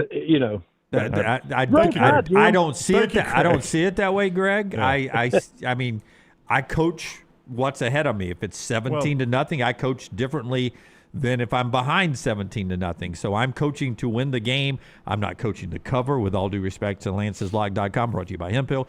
I'm not coaching to win the momentum of our fan base, for them to love me more or whatever. I'm coaching to win the game. And I thought they did that. Greg, did you think they were going to take a safety there at the end?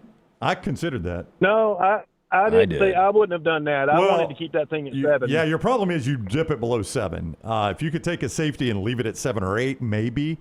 But you put it below 7, and that can get you beat. But you can also you get a pump blocked, you got a problem. There's no doubt. What do you think you could run off there? 10 seconds? 10 seconds, yeah. That's what I thought. So that gets it down. I mean, how athletic is... Yeah. That gets it down to 20. They've got no timeouts. Now you're probably going to pin them inside the 20 with a free kick. So I considered it in real time, but boy, you cut it below 7, and you were playing with fire. The Malcolm Simmons touchdown right out of the gate in the second half. Could you not see that happening again if you kick that field goal, Greg? You would hope not, because you'd hope you're playing a safer defense. Yeah, well, I know. Look, I understand. The one thing I would have changed on the right there at the end, I wouldn't have ran the quarterback. I would have ran 3 times up the middle and see if my running back could get that first down. That second down run, he got about 3 or 4. I think it was 3rd and 6, and then we ran the quarterback again. But that's the only thing I'd have done different. Greg. We'll see, man. I mean, I'm the biggest Tide fan there is. I want them to win. it just made me a little nervous. Greg, sorry y'all lost the Iron Bowl Saturday, man. That's a tough loss. Hope you can recover. I'm sorry you'd written this script. I'm sorry you wrote this script to make a phone call on Monday. If this was a Saban team, I think people would feel like that. Different era. Yeah, Greg, thank you, man. Take care. I will say real quick, before we get to Klatt, when it was 17-0 and Alabama got the ball back, that was a very curious call, an incredibly slow developing flea flicker. Oh. That's the one call I would go back. Yeah, Auburn is on their heels. You're running it on them. Keep pounding that thing. Yeah, shorten the game. Shorten the game. See if you can get it 20-0, or if it's 24-0, that game is absolutely positively over. I don't care where you're playing. Yeah, at that point, you're the Ohio State fan. Where are you guys going? We've got another quarter left. Don't leave. Yeah, Please don't leave. All right, one more hour to go. Joel Klatt is coming up on the other side of the show today, being brought to you by our friends at Way to Wellness, your journey to healthy living. Jumpstart your weight loss right now. You can do it really easily by going to that website at planforme.com. Planforme.com. It is really easy to check out with Leslie and her board-certified team. All right there at planforme.com. We're getting ready to head to break here and get to Joel Klatt, but I want to tell you your chance to take a break on eating badly with these pre-prepared meals, injection therapy, so much more. Planforme.com with no contracts, no sign-up fee, and your first consultation is free. Planforme.com. It's Way to Wellness, your journey to healthy living. Follow Scott Forrester on Twitter at Scott Forrester TV.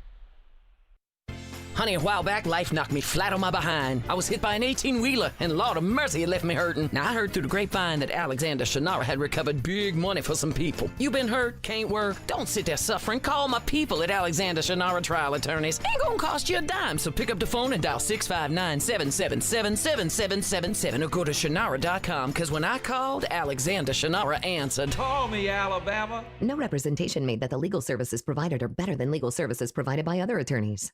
This hour of The Next Round is presented by the Birmingham Racecourse Casino, now featuring 7 days of giveaways with your chance to win a share of up to $125,000. The more you visit the Birmingham Racecourse Casino, the more chances you have to win. To everyone who craves a fresh meal made just for you, let our team member Jacob share what's special about Culver's. In Wisconsin, our food comes from the heart, and taking the time to handcraft your meal with care is how we've always done it at Culver's. It's why your Butterburger doesn't touch the grill until after you order. Come to Culver's and let us serve you a Butterburger, made special just for you. From Wisconsin with love, welcome to Delicious.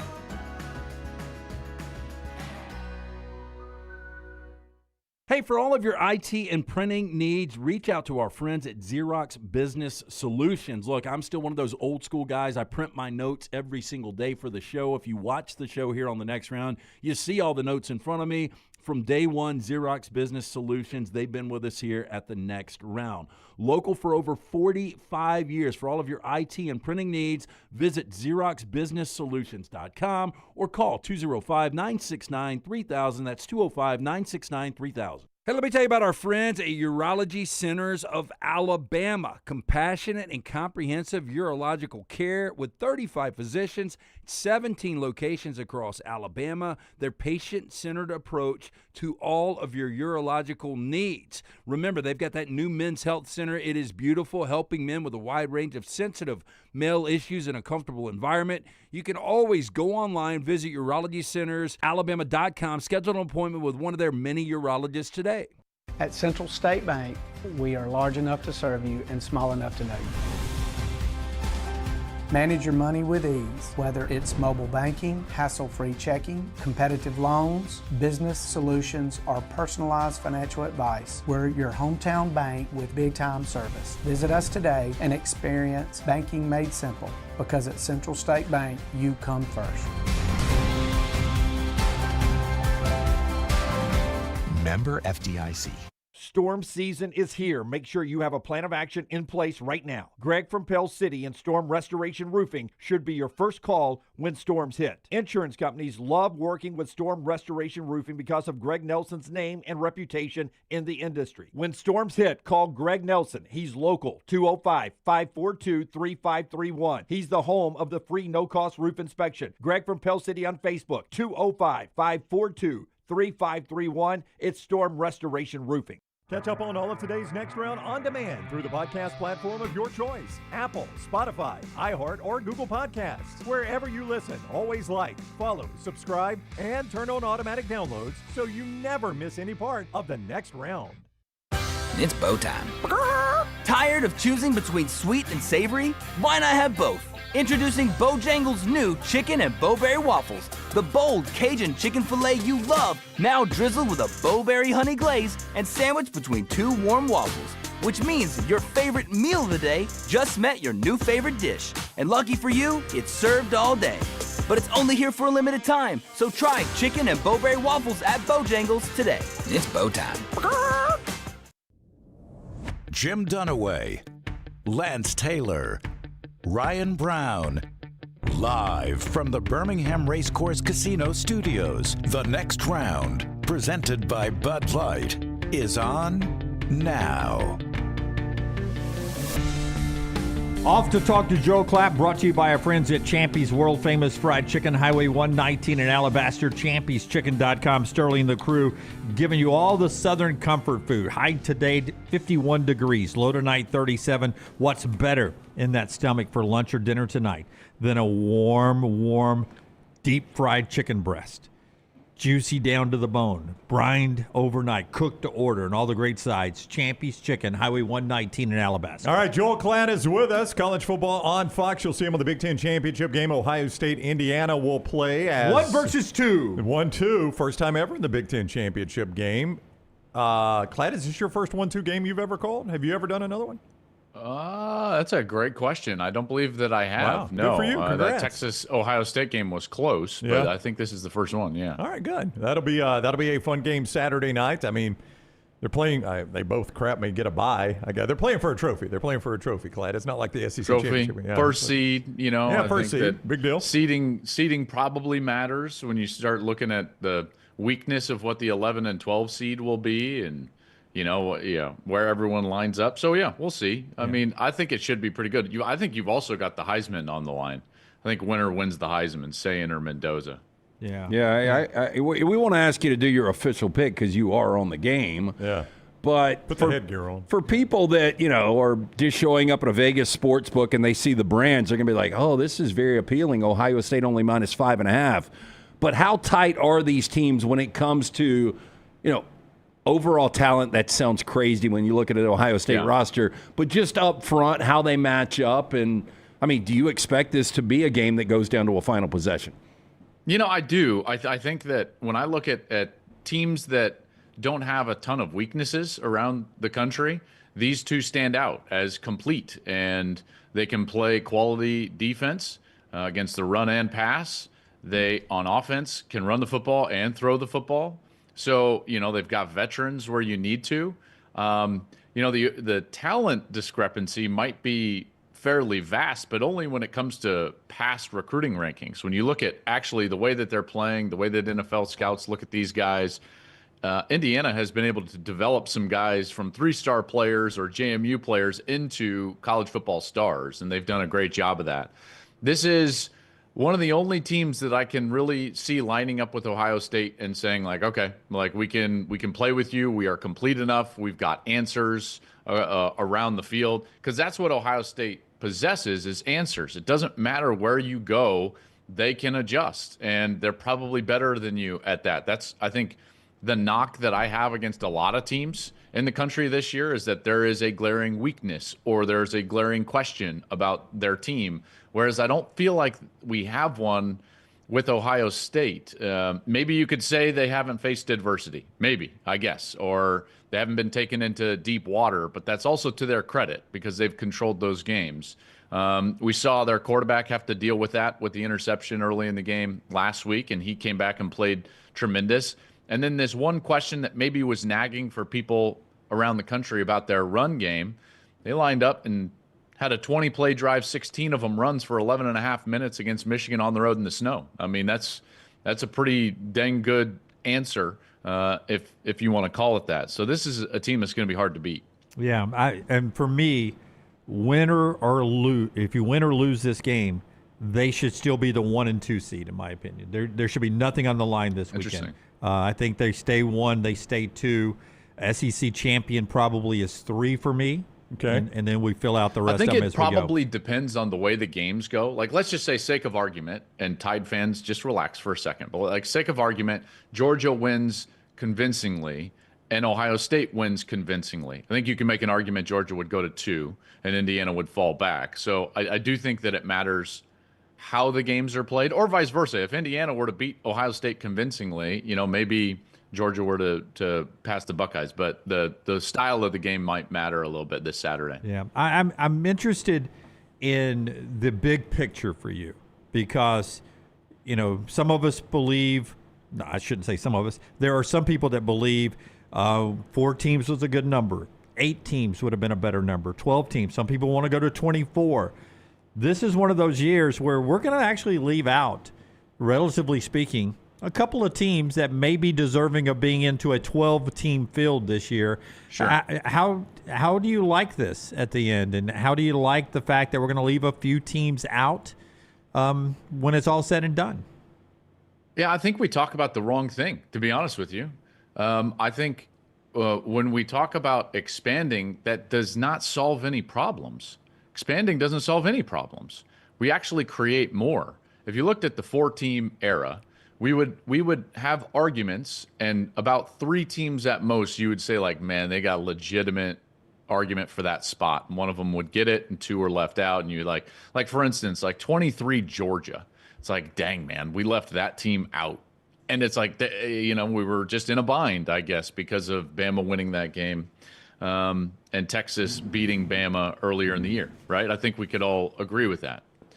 Now we have a 12-team playoff. So the scope of the argument just changes and it expands. So now we have 5 or 6 teams, maybe 7 teams that all feel like they have a legitimate argument for that bubble spot. And maybe they're right.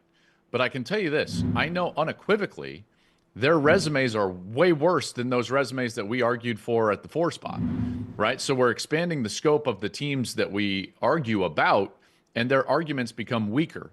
Well, that would happen in perpetuity as we were to expand. If we expand much further, we're just going to expand the pool of teams that feel like they should have access to that bubble spot with worse and worse and worse resumes until we're the NCAA basketball tournament and we're like, hey, is 72 enough? Yeah. It's just crazy. So what's the fix? I think everyone understands that problem, possibly. But once you understand the problem, I don't love this idea in college football that we just complain. I want to just provide an answer. I think that the answer is changing the way that the playoff is created. I think that we need to define paths for the playoff. For example, I know automatic qualifiers are a buzzword, and they don't like that. But that is an access-based playoff, just like we have in every other sport. Every team, every fan base understands how they get into the dance. It's not just behind closed doors in a boardroom. And for instance, like, let's just say, sake of argument, we had a 14-team playoff. Top 2 seeds got a bye. The SEC and the Big Ten had 4 automatic berths. The ACC and the Big 12 had 2 automatic berths, and we had 2 spots at the end for the Group of 5 champion and possibly a Notre Dame or another at large. Well, then what we could have this weekend, guys, is a play-in weekend where we're not having to argue in a boardroom. Steve Sarkisian doesn't have to sit behind a podium and yell and scream about his resume, but they could go play. You would have something like Iowa, Oregon, Michigan, USC. You'd have Oklahoma at Ole Miss, Texas at Texas A&M, Utah at BYU, Miami at Duke. Winner of those games go. Well, now they at least have control, and we're not just yelling and screaming about resume. You're expanding the playoff by just in defining the path for how to get into the playoff. So again, to me, it's about the selection-based model versus a defined path / access-based model. Expansion is not the answer. It's just not, because we'll just continue to have these debates over worse and worse and larger pools of teams.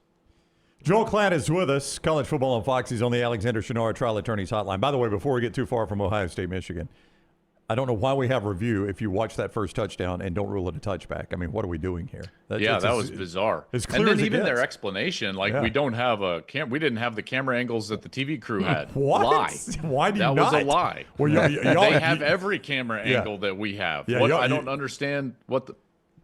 y'all had the only angle we needed, the one that showed his foot on the sideline. I mean, that's all we needed. Well, that's exactly right. Yeah. And I think they were trying to make the argument that, like, well, we didn't know if he crossed the plane with control or not before he lost control. And I was like, that was like 2 yards prior to the goal line. Yeah, anyway. Anyways, I thought that. Now, that being said, I will say this. I think that was the wrong call, and it was a controversial call. I don't know if it changes the outcome of that game. Maybe it's a little different, but boy, after the first 5 minutes of game time, that was a as dominant a performance as I think we've seen all season long. That was thorough. Yeah. But to the Iron Bowl, and I presume you were in place to watch that one. The fourth down call on 4th and 2, I have found I'm in the minority. As soon as it was 2nd and 2, I thought this is 4-down territory because it's who Kalen DeBoer is. Oh, so you did too? I did too, and I'm actually right along with you. I'm thinking back to 2023 in the Apple Cup, when he had a 4th down that was, to be honest with you, a more precarious situation than what he was in this game, and he went forward on his side of the 50. So for me, who Kalen is and the calls that he's made in the past, I thought it was 4-down territory the whole time. And they were able to execute and win the game. And I thought it would be a style of play similar to what he called. The guy is a bit of, I don't want to say a gambler, but he's willing to take a risk for a high reward.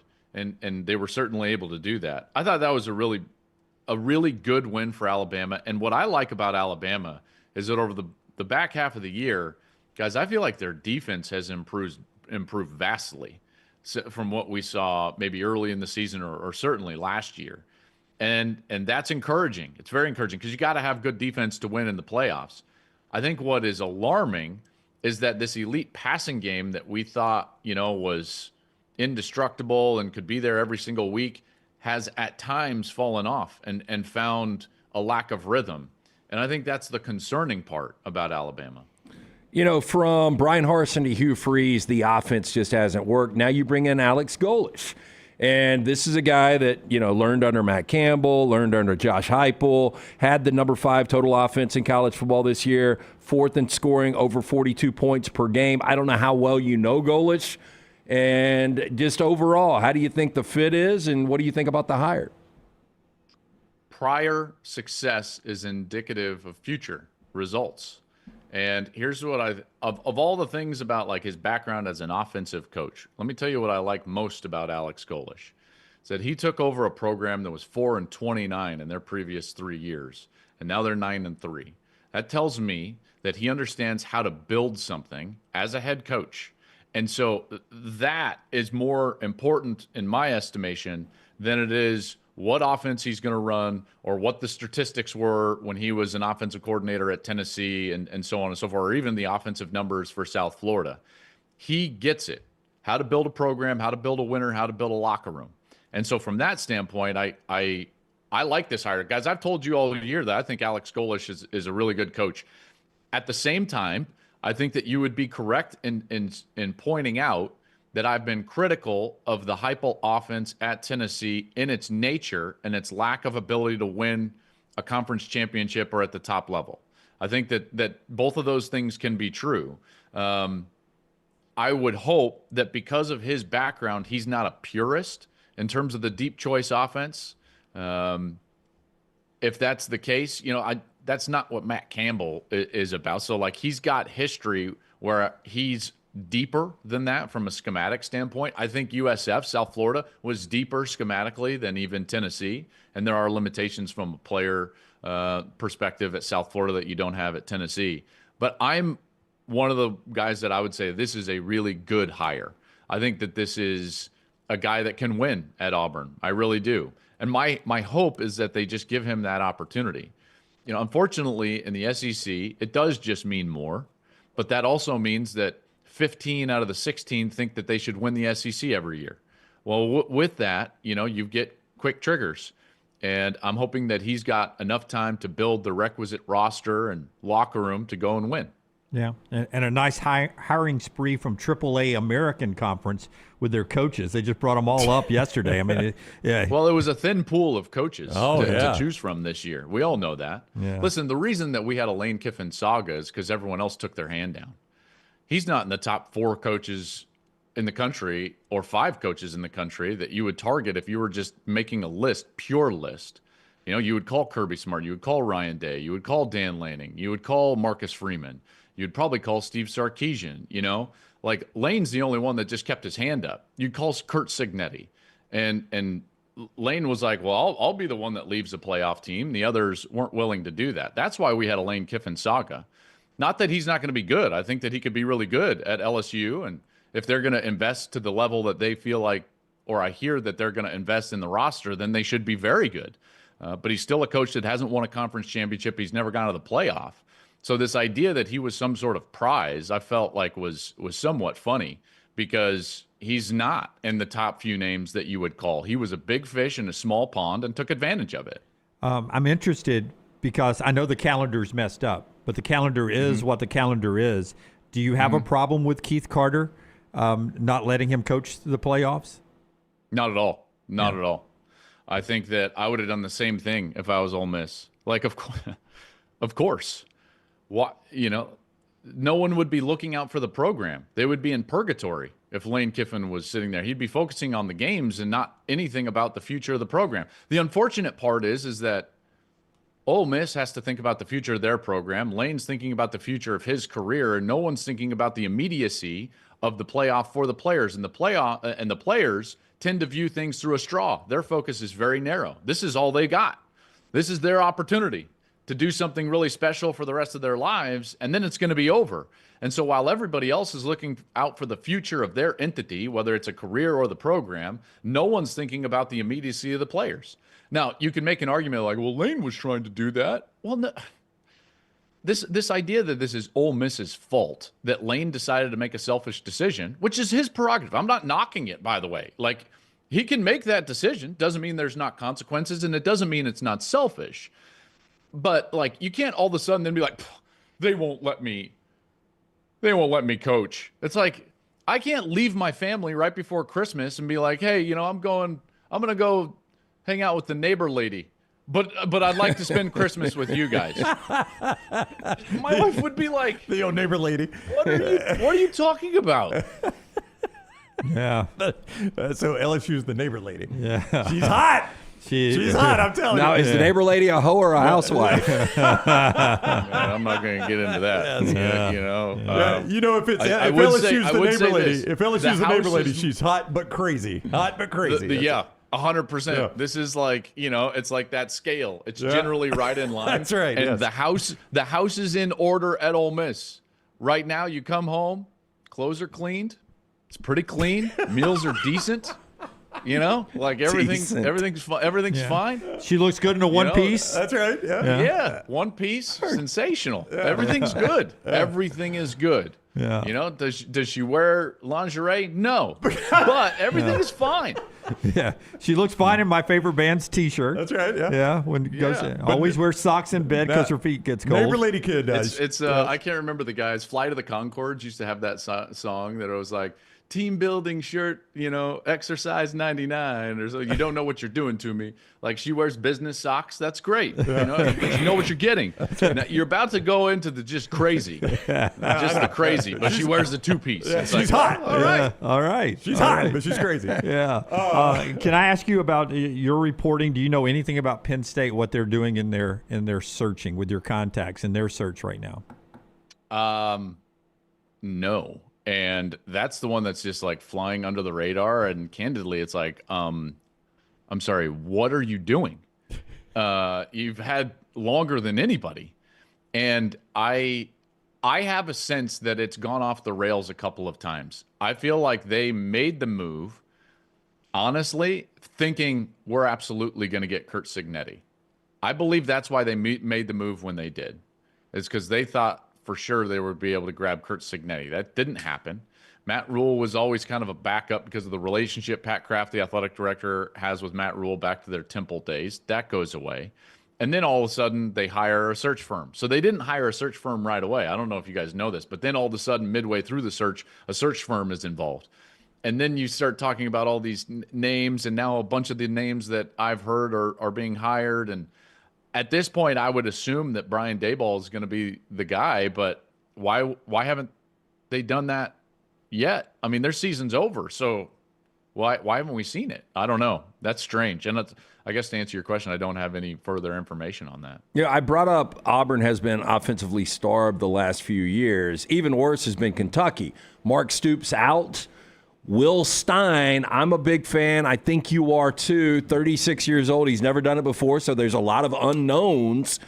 But Will Stein to Kentucky, what would that do for Kentucky fans?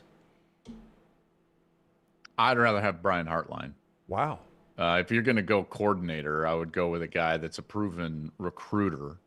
If I was Penn State, I'd hire Brian Hartline because that's the best way to hurt your biggest competition in your conference. Will's a good coach. I think he needs another year or two. He's a young coach. He will be a quality head coach. I just am going to pose this. You guys might think I'm crazy. Do you want Kentucky if you're Will Stein? I would say no. Yeah. I think being the coordinator at Oregon is better than being the head coach at Kentucky. Now, some people will probably scream and yell and kick and say I'm crazy, but I believe that to be true. But the thing I would say on that, if I'm trying to sell him on the job, back to Kurt Cignetti. If you can do it at Indiana, why can't you do it at Kentucky? Sure. No, that's a great point. My question back would be, where's the money? Show me the donors, because that's going to take a supreme investment. In order to do that at a Texas Tech or an Indiana, you've got to have the resources, which those schools have gone out and gotten. You know, Cody Campbell at Texas Tech infuses a bunch of money, and look at their roster. So that's great, and I don't disagree with that. It would just be like, we're going Jerry Maguire here. Show me the money. Well, the other one that I was getting real quick, Brown's got to play off, and I'll end it on one more coach. I know you're a fan of Jonathan Smith. It didn't work out at Michigan State. I thought it was going to be a good fit. I still think Jonathan Smith can be a hell of a coach. What do you think the future is for Michigan State? Would you go Brian Kelly or would you go Pat Fitzgerald if you're Michigan State? And then ultimately, what do you think Jonathan Smith does? I would go Pat Fitzgerald. It won't surprise me if Jonathan Smith decides, maybe I'll go coordinate for a year. But if he doesn't want to do that, there's going to be jobs that I think he could take and excel with. I don't believe UCLA has done anything officially. Jonathan Smith, I think, would work. UCLA has now. Well real quick, UCLA have has, as we're talking, news is breaking that they have hired James Madison's Bob Chesney, who some thought was the lead dog for the Penn State job. Wow. And he's taking the UCLA job. That is mind-blowing. Why would Bob Chesney take that job? I do not know, Klatt, but that is multiple reports now from On3, CBS, several people reporting that now. All right. Yeah. Well, that's interesting. Yeah. I think. Damn, he could have had Penn State. Well, I mean, that's what a lot of people have said. Yeah, so Penn State's probably, we just haven't heard the news yet. Penn State's got to be done. They got somebody. He's going to UCLA. Yeah, they got somebody. They've got sure. somebody. Yeah. Maybe the fact that it's this quiet for this long, maybe it is Hartline. Yeah, maybe. With a championship game. Oh man, that's interesting. Okay, so UCLA is locked up. Jonathan Smith should coach somewhere. I don't know where it is.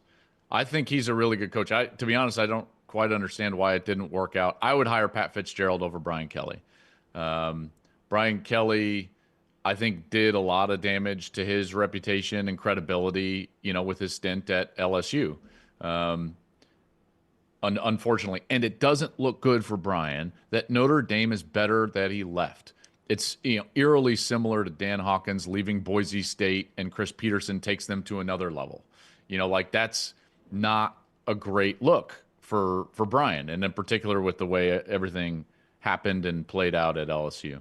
Klatt, before you go, the college football playoff rankings will be announced tomorrow. The SEC's message has been very clear. They consider Alabama, because of the tiebreakers, the regular season champion. They point out numerous times they are the number one seed in the SEC championship game. I understand why they are doing this. Is it your belief that being in the championship game is enough for Alabama to be locked into this field? I hope so. I hope so, because I don't think that they should be penalized for playing this game. Now, as we're seeing in real time conference championships die, right? And so that's why different formats are going to have to be implemented. There's no doubt. But this is the right argument from the SEC, and they are correct. I do not believe that Alabama should lose their spot in the playoff for having to go and play the conference championship game. I really don't. Now, to be quite honest with you, I think the team that has the weakest resume, and I know that sounds crazy and you guys are going to scoff at me, is OU. You know, if you look at the predictive measures, the Sagarin ratings, the S&P Plus, like, they don't like OU. And that OU team, if you're just watching the film and you're doing this off of eye test, I mean, OU is the worst of all of those teams. You can get all the way to Miami, and it's like if any of those teams play OU this week, I think those teams win the game. Look at how many yards Alabama had in that game. I mean, they outgained them by, 200 yards almost or more. So I know that they won that game, but a lot of it was turnovers. That offense is so poor. So watch out for OU, where they go. If Notre Dame passes them, maybe we're set up for that. Where does Texas go? And then BYU, we've never seen a Power 4 team 11-1 ranked outside of the top 10 until right now. And I know, those in your neck of the woods would just scoff at the Big 12, but that is the case. All right, we're going to do something we don't normally do. We do 4 downs on this show every day. We're going to do it with Klatt. All right? If it's okay with Joel. Is that okay with you, Joel? Do you have anywhere to be? Sure. 5 minutes? Does it have a sponsor? I got 5 minutes. Do we need to do a sponsor? It is brought to you today by our wonderful friends at Alabama Power. Oh, Alabama Power, Klatt. Now, nice. California Power. I love it. California Power. I don't know what that's like, but I know what Alabama Power is like. It ain't good. Alabama Power is. Not only do they keep the lights on, they make sure you're not paying more than you should pay.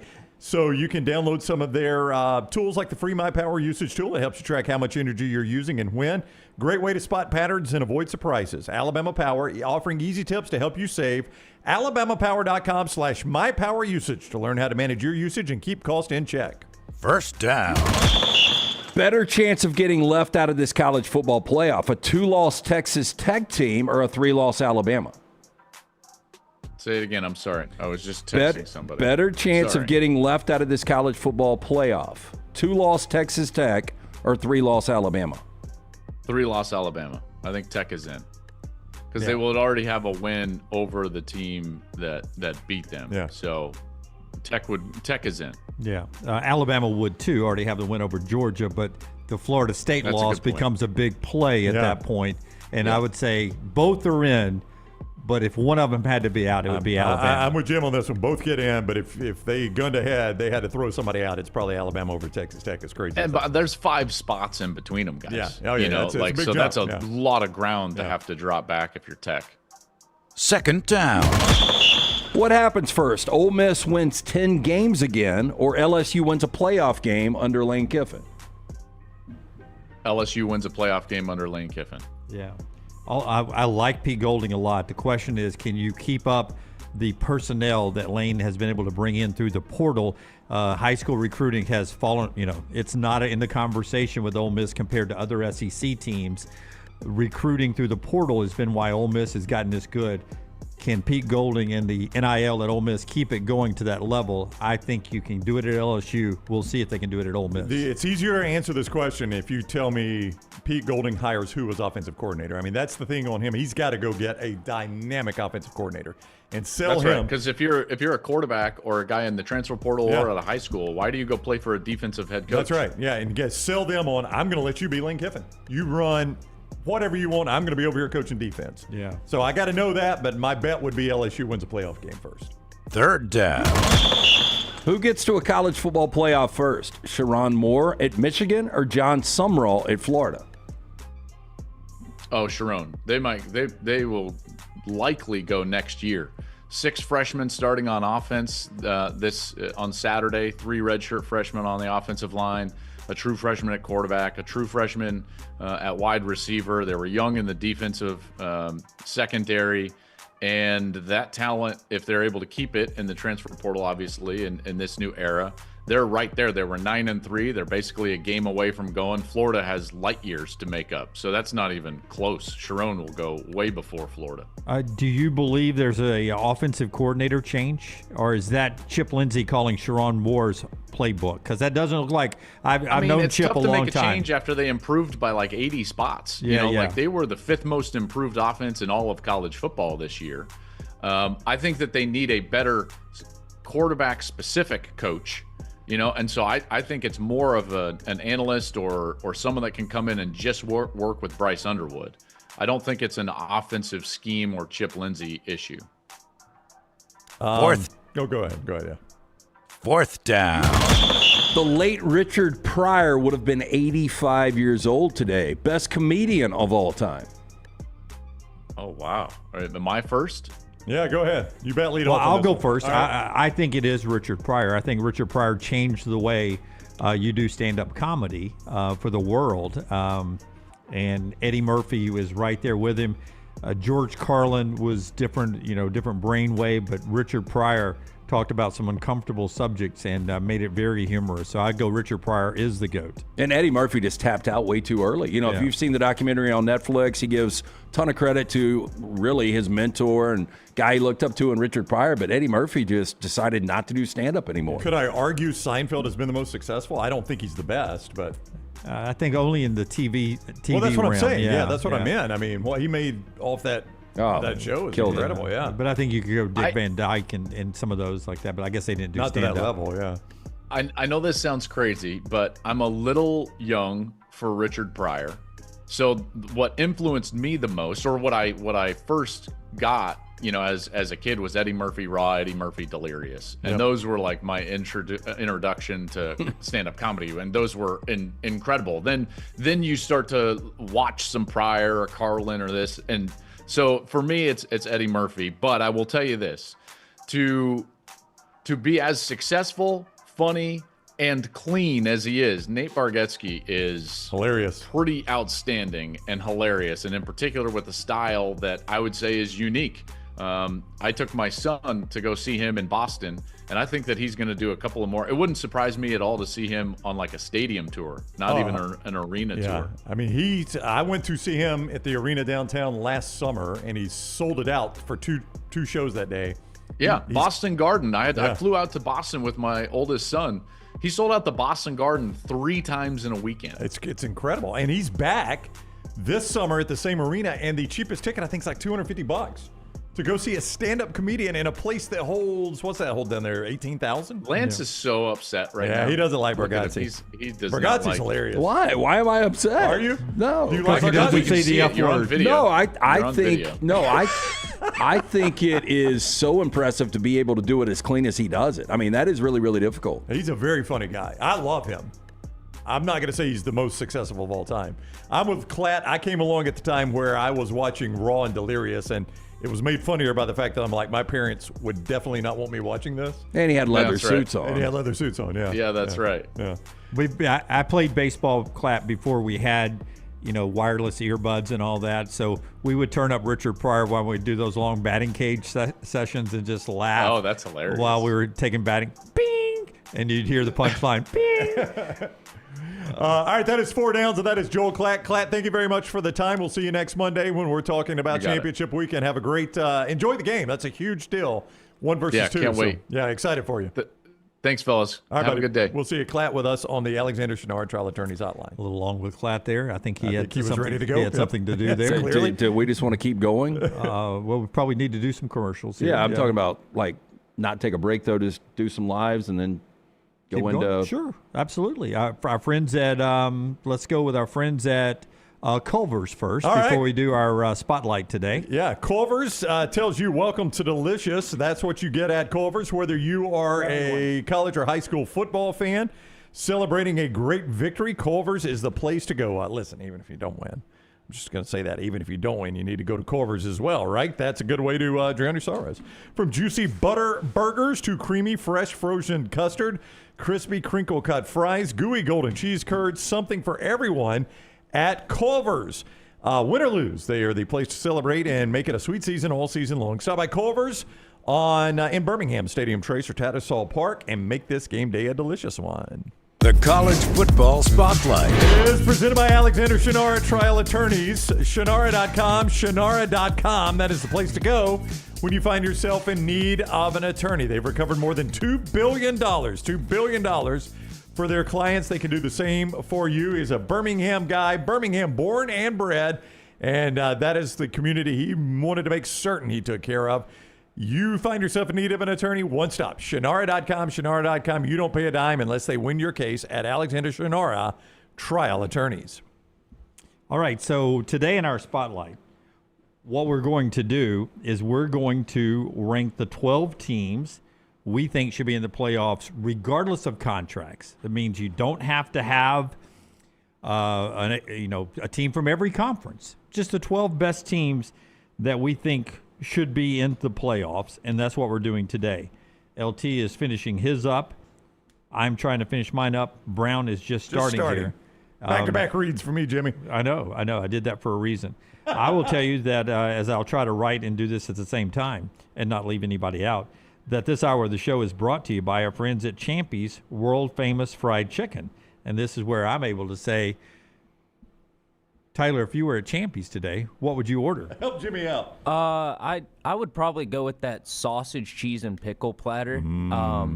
I typically sort of graze when I eat a meal.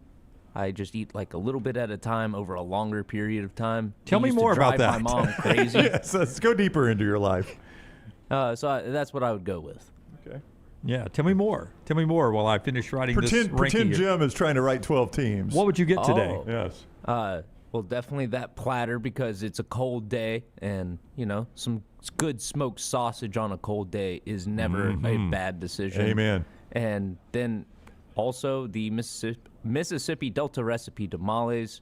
You get that good spice in there; it'll warm you right up while it's 30 degrees outside. Yeah. Interesting. Well done. Yeah. Good job, Tyler. Scott, what would you get today at Champy's? I'm feeling some tamales, man. Yeah, those are good. That'll warm you up. Those are definitely Mississippi good. Delta. Yeah. So that's the recipe they use, Scott. It is. Yeah, the old Tasty. Delta recipe tamales. They are fantastic. Can't go wrong with those chicken fingers, too, You man. cannot. You cannot. Okay, I'm ready. If you want me to go ahead and go. Yeah, so am I. I'm ready too. Okay, Lance, start us off. Okay, I am going to tell you number one is going to be Ohio State. Number two is going to be Indiana. No surprise there. Number three, I've got the Georgia Bulldogs. Number four, Texas Tech. Number five, Texas A&M. Number six, Oregon. Number 7, Oklahoma. Number 8, Alabama. Number 9, Notre Dame. I have got Miami at number 10. Number 11, Vanderbilt. And number 12, the Texas Longhorns. A lot of SEC there. But again, if there's no restrictions, I'm just going the 12 best teams in college football right now. That's what I'm going with. No Texas Tech. Yeah, I got Texas Tech. Do you? Texas Tech is number 4 on there. Okay. I don't know if you have them. Make sure I've got 12. Where did I go wrong? Well, Jim, it all started. But, I've got 12. Ohio State, Indiana, Alabama winning the SEC championship game 3. Texas Tech, Georgia, Oregon, Ole Miss, A&M, Notre Dame, Miami, Oklahoma, Texas. So one of ours is different because you have Vandy. I have got Vandy. Yeah, who do you have in? You got somebody twice. Do I? I'm thinking. I've got Tech, A&M, and Texas. I don't think I have anybody twice. Let me see yours. Something's not matching up here. Yeah, you got somebody left out. Maybe. Ohio State, Indiana, Georgia, Texas Tech, Texas A&M, Oregon, Oklahoma, Alabama, Notre Dame, Miami, Vanderbilt, and Texas. You don't have Ole Miss. Oh, I don't have Ole Miss. Oops. God, Lance is throwing them out. One guy leaves his job and Lance throws you him love out. Lane Kiffin that much? I would have Ole Miss and Vanderbilt, Texas. Man, what do I do there? I put Texas in over Vandy. Have they played head-to-head, Lance? Yeah, how much do you value head-to-head? They have. I would have to go Texas, yeah. I would go Ole Miss and Texas. Still, it's all SEC anyway. Yeah. All right, I've got Ohio State, Indiana, Georgia 3, Texas Tech 4, Alabama 5, Texas A&M 6, Oregon 7, Oklahoma 8, Miami 9, Notre Dame 10, Ole Miss 11, Texas 12. So I think we've got all the same teams. Yeah, pretty much. Yeah. I think if we were seeding this thing, we would have the same group of teams. We're just seeded a bit different. So the only thing we're leaving out is the possibility of BYU winning their way in. Yep. Right. And The ACC in the group of 5. That's it. Yep. And tell me, could we do this playoff without the ACC in the group of 5? 100% you could. Yeah, and you're going to do the playoff without BYU if they lose this game. And by the way, Miami is the best team in the ACC, but they didn't prove it on the field. So the question becomes, do we value actual results of games, or do we just want the 12 best teams with the eye test at the end? There is not a world we live in. I know you don't like the absolutes where Virginia or Duke can win a game in this playoff. No, I'll give you an Miami absolute on that can win a game in this playoff. Texas can win a game in this playoff. I mean, there are teams on the fringe that we've got in that can win playoff games. Do you think Tulane or North Texas, let's assume Virginia wins. Do you think Tulane or North Texas is locked into the 12, or they put Virginia there? No, if Virginia wins, I think the group of 5 is 12. Let me back up. If Duke wins and the committee was like, we ain't putting 2 group 5s in, so we're going to put Duke in front of James Madison, who's losing their coach anyway. Duke will be 12. You think Duke will be 12? Yeah, That's they crazy, will. isn't it? Yeah. So the 5-12 is going to be Duke versus an SEC team. Yeah. I mean, I'm like you. I thought the group of 5 was always locked at 12.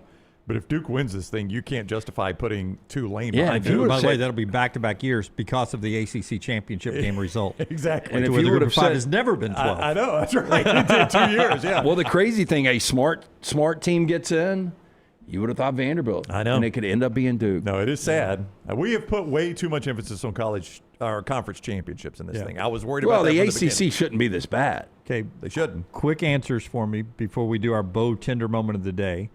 Do you have the Buckeye mascot doing his snow? Okay, that's our Tender moment. This was so good. Yeah, it really is. Before we do that, what was I going to ask? It was something important. God,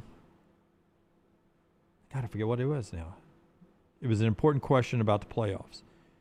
Oh, the automatic qualifiers. Not just necessarily not even just necessarily the play-in scenario that Klatt and the Big Ten wants to do, where 3 plays 6, 4 plays 5. By the way, if you listen to Klatt lay out what Saturday would be like, he was already including Georgia and Alabama as the 2 automatics in the SEC because they'd earned their way to the championship game. The others were having to play. Texas A&M and Ole Miss were having to play, in Oklahoma to get into the playoffs. What's wrong with that? Why are you guys against that? Because to me, it's better than the conference championship games now. Yeah, and to me, it's better than this committee of. I know it's going to be so NFL-like, and you're going to say, Jim, why does the 3 team have to beat the 6 seed? Well, I mean, eventually you got to beat somebody anyway. So you're getting a bye now? Why is Texas A&M and Ole Miss getting a bye, and Alabama and Georgia got to play?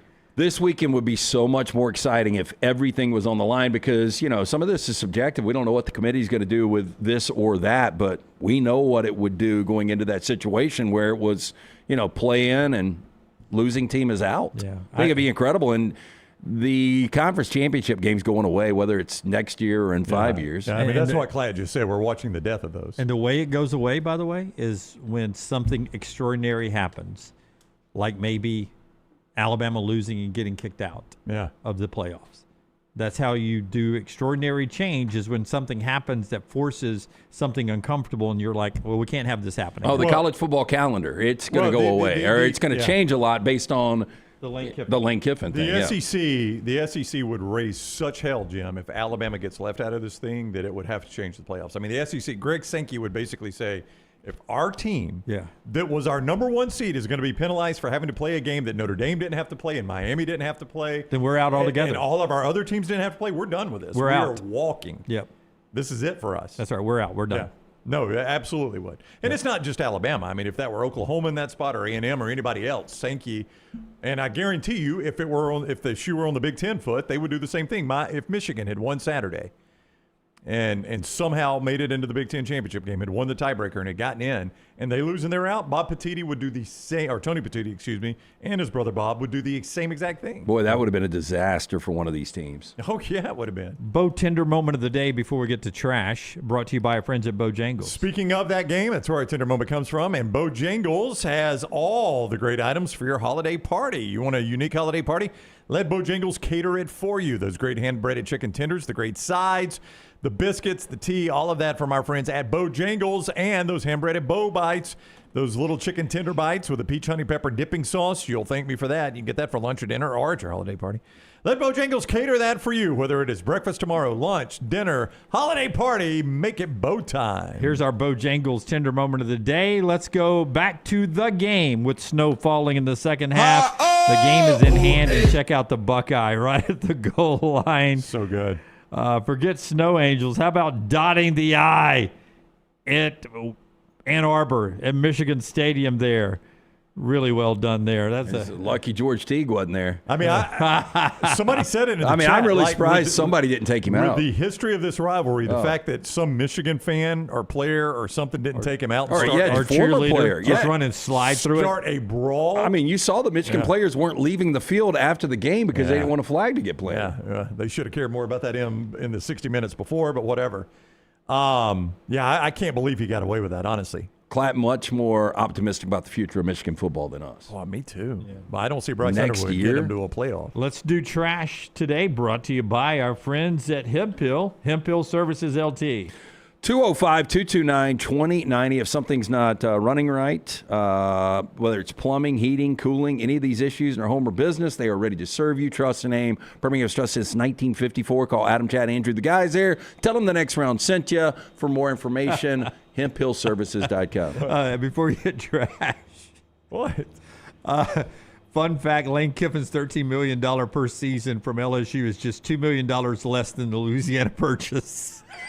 That's pretty good. That's really good. We paid $15 million for all of that in 1803. Yeah. To purchase all the Louisiana territory. Yeah, I think we paid less for Florida, didn't we? And he's making that a year. Yeah, you do the same with Summerall. Pretty remarkable. That's hilarious. I'm here with the winner, Derek Lewis. Derek, why'd you take your pants off? My balls was hot. I understand. LT's Trash is presented by Bud Light. Easy to drink, easy to enjoy. So, Scotty, Tyler, just jump in whenever he takes the podium, and we'll shut it down in case this kind of overlaps. Is that fair? Sure, yeah. So, Campbell's soup stock dropped more than 3% on November 24th after a lawsuit surfaced accusing a senior executive mocking customers, disparaging employees, and making claims about 3D printed bioengineered meat. Now, the allegations stem from a recording made by a former cybersecurity analyst, Robert Garza, who said he began recording what he believed would be a routine salary meeting with Campbell's vice president and chief information security officer, Martin Bally, in late 2024. You really record this if you think it's just going to be a... just routine. Yeah, routine. Yeah. I'm just going to trash our entire product here in this routine sales. Damn, I've never seen the spicy nacho cheese soup. I was kind of interested in that, yeah. Now, according to the filing in Wayne County Circuit Court, Garza alleges Bally mocked Campbell's products as being made for, quote, poor people, questioned who would buy them, and repeatedly made racially offensive remarks. Now, the recording allegedly includes Bally expressing concerns about, quote, bioengineered meat that came from a 3D printer, a remark that has fueled backlash among environmentally focused investors. Campbell's responded to these claims, telling Newsweek that its ingredients are not bioengineered in that manner and described the comments as, quote, patently absurd. Now, the complaint filed November 20th as Garza versus Campbell Soup Company further alleges that Bally admitted on tape to coming to work after consuming marijuana edibles and delivered an hour-long tirade criticizing employees, customers, and the company's food. Trust me, if you are on edibles, you don't want to do an hour-long tirade with anyone. So I don't know if I believe this. How do you do a 3D bio? I mean, I don't understand what we're doing. I don't here. either. Can you explain that, Jeeves? I don't think you can do what it. What the 3D printer, what that has to do with bioengineered meat. Yeah. You can put any kind of material in a 3D printer, and it'll print. So they put stuff in that might not be meat, and it prints out something that looks like meat? Correct. Okay. I did not realize we could do this. Now, portions of the audio were broadcast by Local 4 News in Detroit, including Bally allegedly saying, quote, we have shit for effing poor people. Wow, that's no good. Wouldn't it be more expensive to make 3D printed meat rather than just buy meat? No. Okay. Nope. All right. Because that used to be the thing. Like people used to say, Taco Bell serves kangaroo or bison or something like that. I'm like, yeah, that's more expensive than ground beef. I guarantee you they don't do that. Those meats would be more exotic. That's right. That's what I'm saying. Expensive. Yeah. There used to always be that urban legend is like Taco Bell serves dog. I'm like, I can promise you it's more expensive to get dog meat in that quantity than it would be actual ground beef. Hey, how about this one? A funeral service on the outskirts of Bangkok came to a shocking halt this week when a 65-year-old woman, presumed dead and lying in a casket, was found alive just moments before her cremation was scheduled to begin. Now, the woman, identified as I'm not even going to try the name. Oh, my gosh, not her best photo. Had been transported over 300 miles from her home to the ceremony. Now, staff at the temple were preparing for the final rites when they heard strange noises coming from inside of the coffin. Temple manager was preparing the cremation, which was, I don't get this, scheduled to be live streamed. Ooh. When he heard a sound that stopped him in his tracks, a faint knock from inside the wooden box. I'd be like, God, that's better than Geraldo, though. I'm getting somebody else to open this. Yeah. Don't you call for somebody else? Like, hey, there's somebody knocking. Yeah. Somebody else needs to open this thing up. Yeah, but I watched him go into a tomb. Al Capone's vault back in 1987. And nothing was in there. Not a thing. But to watch a live stream funeral and the knock from inside the box and a live body comes out, a lot better television. Yeah, I would agree. Well, I think you would have heard a loud scream if they would have rolled that thing into the crematorium, right? Oh. Now, upon opening the lift, the mourners and staff were stunned to see the woman moving. Quote, I saw her opening her eyes slightly, knocking on the side of the coffin. She must have been, quote, knocking for some quite time.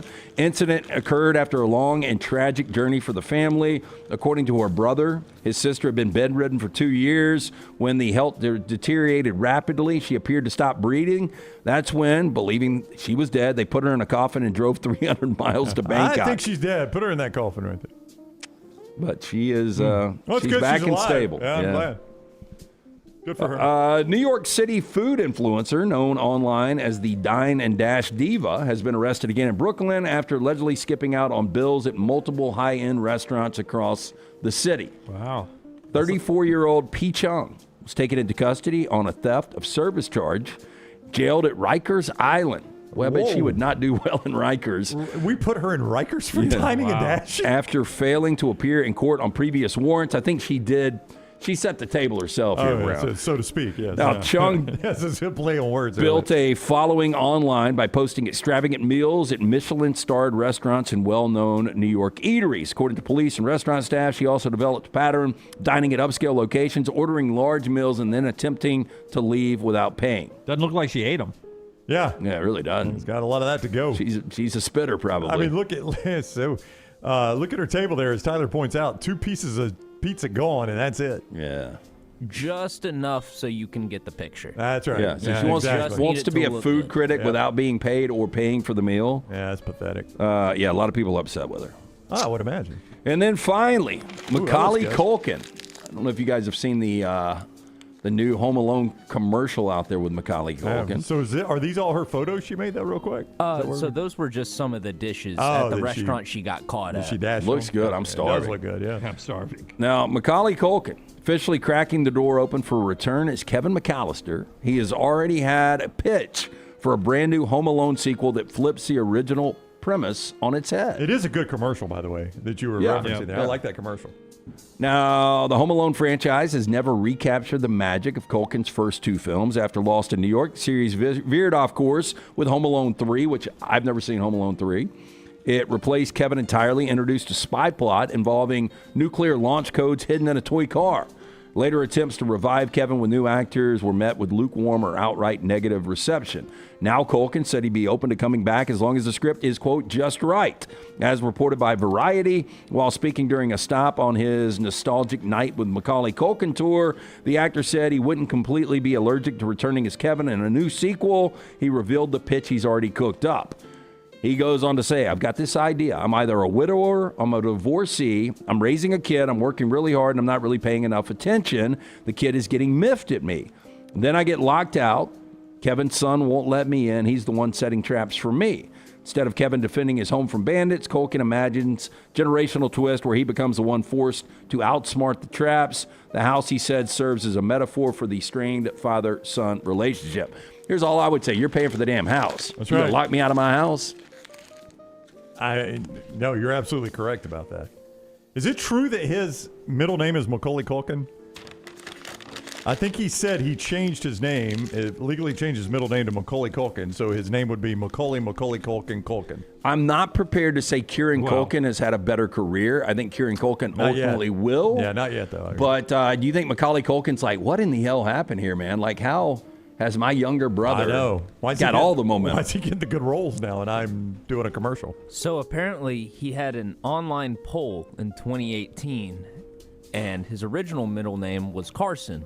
And the winner of the poll chose whichever name won would be the one he would change his middle name to. So now his full name is Macaulay Culkin. That's right.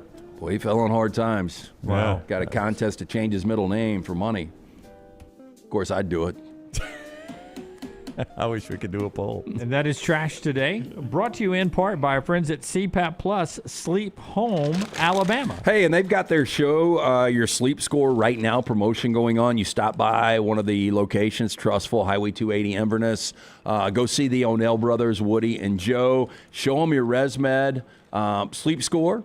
If you've got a CPAP out there, no registration, you just show it, and you are automatically entered to win a $900 SleepApp travel CPAP. That is from our friends at sleephomealabama.com, the O'Neill brothers, O'Neill Med. You can check out details there. This contest ends in 30 days, December 31st. Go to o'neillmed.com. That is ONEAL med.com. All right, our man Brooks Carter is down in Auburn for the news conference that's about to start with the introduction of Alex Golesh, and we'll carry that for you coming up here in just a second of that introductory news conference. And a little transition. Keep in mind, all of our coverage all week long leading into Alabama and Georgia in the SEC championship game, including projections for the college football playoffs tomorrow on the show. But that's it for the main part of the next round. We continue now in overtime. And Brownie, an exciting new time when you're changing coaches. I don't think when Hugh Freeze was introduced,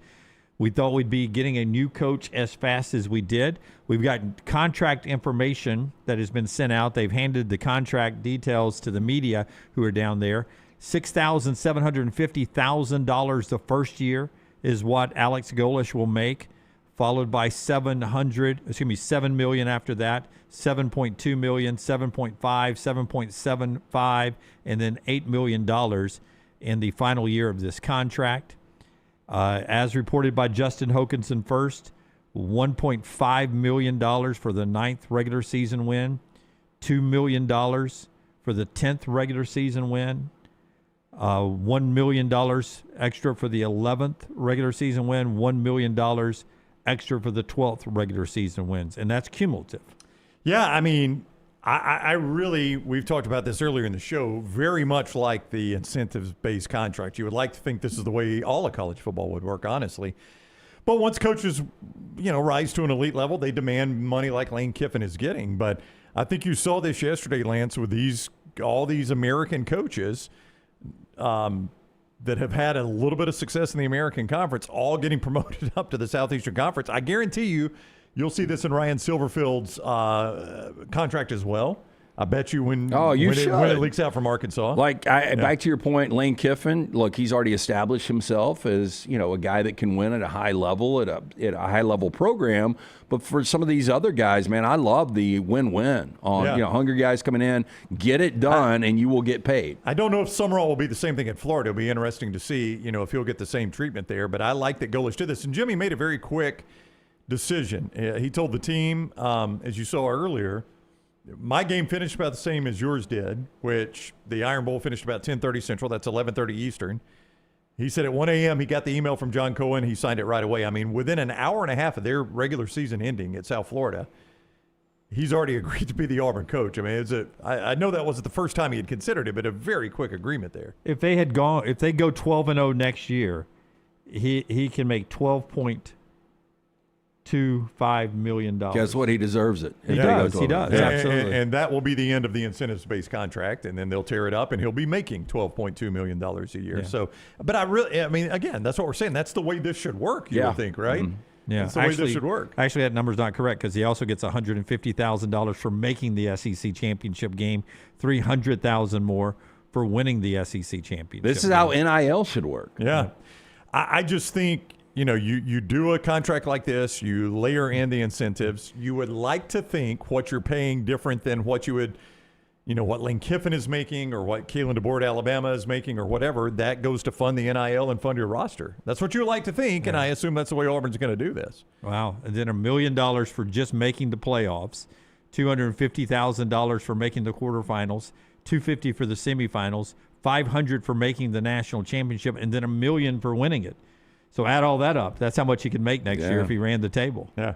Again, I'm with Lance. You deserve every cent of that, and it'll be the last time you have to worry about an incentives-based contract. That would get you around $16 million all told for next year if you ran to the table and won the national championship. What is that worth to Auburn and just sheer great pub? Absolutely money well spent. There's no doubt about that. Yeah. It's a if that happens. Yeah. Incentive base everywhere. $25,000 for finishing in the final AP coaches or college football polls. Yeah. $50,000 if he's named SEC Coach of the Year.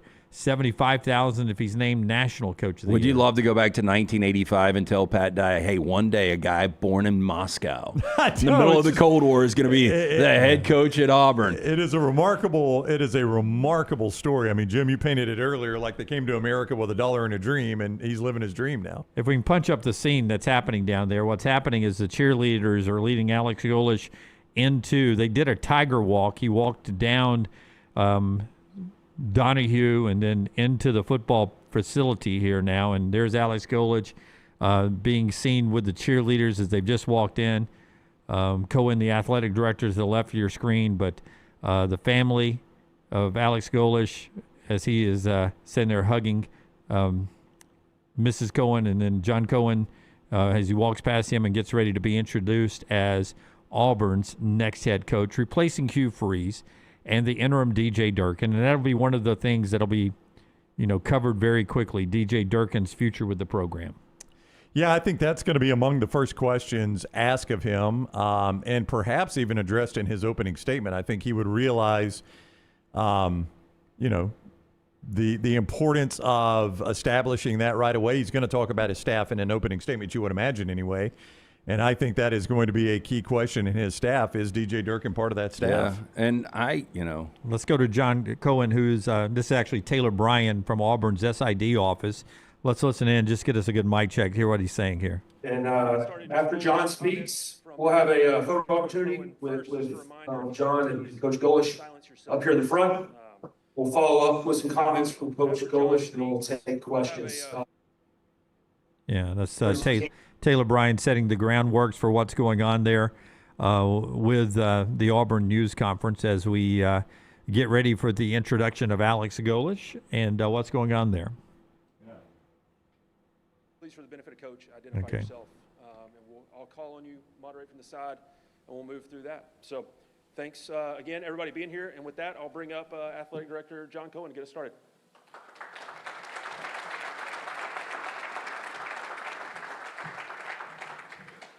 War Eagle.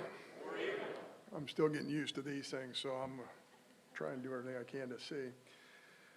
Good afternoon and welcome. This is a great day for Auburn University and for our football program. I'd like to take this moment and thank somebody who's not here today. That's Quentin Riggins. Quentin Riggins, former president of the Board of Trustees and a former football player here at Auburn. He's somebody who sat by my side and listened to interviews.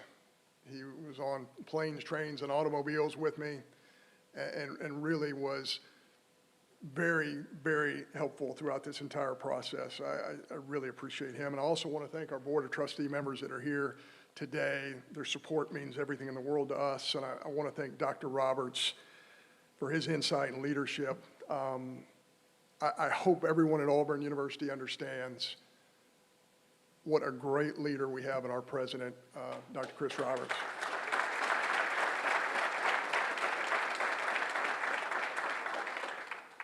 And I want to thank my wife, Nell, because this is probably the 20th Thanksgiving in a row that I've ruined for her and our family. Love you, baby. And I want to thank the Auburn family. and most notably, our fans. The passion and support of our fan base is unlike anything I've ever seen or experienced throughout the country in college athletics. When we began this search 4 weeks ago, I was asked what characteristics we were looking for in Auburn's next head football coach. Somebody told me I would use the word edge 11 times. I think it was 13. What does that mean? We're looking for somebody who's highly competitive, somebody who has a blue-collar mentality, somebody who's hard-nosed, somebody who's intelligent, strategic, forward-thinking, a developer of talent, a program builder. That describes our next football coach, our new football coach, to a T. Early Sunday morning, when we offered Alex the position and this opportunity to Auburn, he accepted immediately. And during his first team meeting yesterday, he looked into the eyes of our football team and said, "This is a dream come true to be at Auburn." Winning organizations are built by those who want to be here. Alex Golesh wants to be at Auburn, and Auburn wants Alex Golesh to be here. His resume and life experience lines up perfectly with the Auburn creed. He has a spirit that's not afraid. He's not afraid to compete at the highest level of college football and not afraid of expectation. He's not afraid to tackle one of the most difficult schedules in college football year in, year out. He was not afraid to take on a massive rebuilding job at South Florida and go on to succeed at a high level. He took over a South Florida program that won a combined 4 games in 3 years, including the year before Alex got there when South Florida went 1-11. So essentially he took over a 1-11 football team before he got there. So that's 4 wins in 3 years before he got there and 23 wins the following 3 years, with a 9-win season this year that could easily be a 10-win season if he was coaching in their bowl game. Alex Golesh believes in work, hard work. The past 20 years, he's climbed the ladder from student assistant to GA to assistant coach to coordinator to head coach. His story personifies the American dream. Coming to our country as a young boy, watching his parents start over and sacrifice to provide Alex and his brother with a better life. Alex saw their work ethic, and he made it his own. He's an elite recruiter with experience coaching both sides of the ball, both sides of the football. He has SEC experience. 4 years ago, his offense at Tennessee was ranked number 1 in the country. His quarterback this season threw for 3,000 yards and rushed for 1,000. To put that in perspective for all of you, that's been done 12 times in the history of college football. And the 11 other guys is an all-star list of quarterbacks, many of whom went on to play in the NFL. When you have success like that, you earn other opportunities to coach at the highest levels. And Alex said no to many of those opportunities so that he could say yes to Auburn. We said it last month, Auburn is the best job out there. It's time for us to make a jump. It's time for the football program to give this fan base, which is the best in the country, exactly what it deserves. That starts today, it starts right now, and it starts with Alex Golesh, the 33rd head football coach in Auburn history. Please welcome Alex, his wife Alexis, their children Corbin and Barrett, to the Auburn family. War Eagle.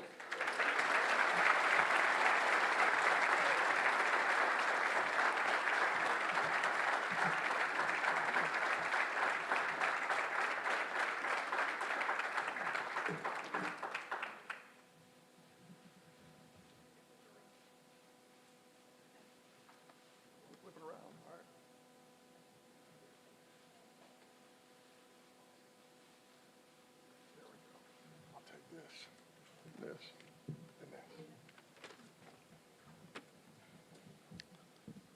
War Eagle.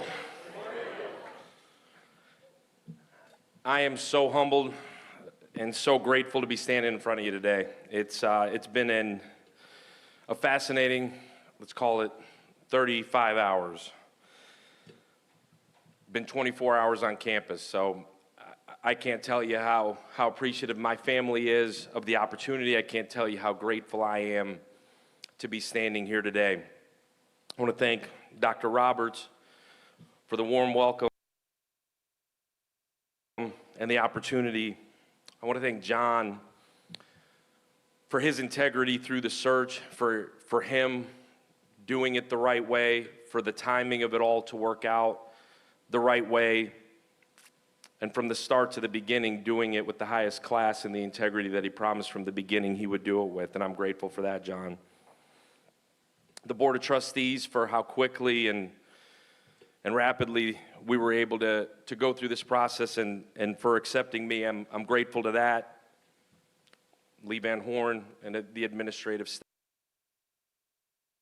staff that's worked for the last 24 hours. We took a little nap last night for about an hour and then right back at it. Everybody that was involved with the search, thank you for choosing me and this staff and my family to represent one of the most storied programs in all of college football. The Auburn Creed: work, hard work. I believe in Auburn and love it. John tells the story of my family coming to the U.S., and I told the staff, I hate talking about myself. I don't ever want to stand up here and talk about me. I want to stand up here and talk about this program, Auburn University, and more importantly, our players. For the next couple minutes, I'll go through it, and then from here on out, it'll be about the program, the team, and everything that Auburn University stands for. I want to thank the most important person in my life and my rock, and the one that allows me to go to work, and as she says, hang out and do football with my buddies. But this young lady that I've dragged all across the country for the last 16 years, and she's never once complained, never once said anything other than, I got it, I love you, you're going to go be great, and you're going to go win. And my wife, Alexis, she's a rock star. My kiddo, yeah.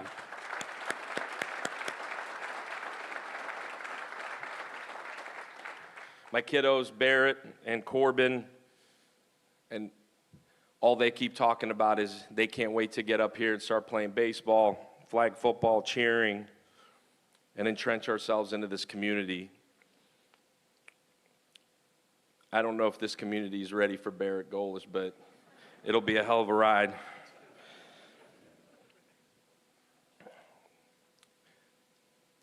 What you're going to get from me, from our staff, and as we get rolling, our players, is the hardest working, toughest, grittiest program in the entire country.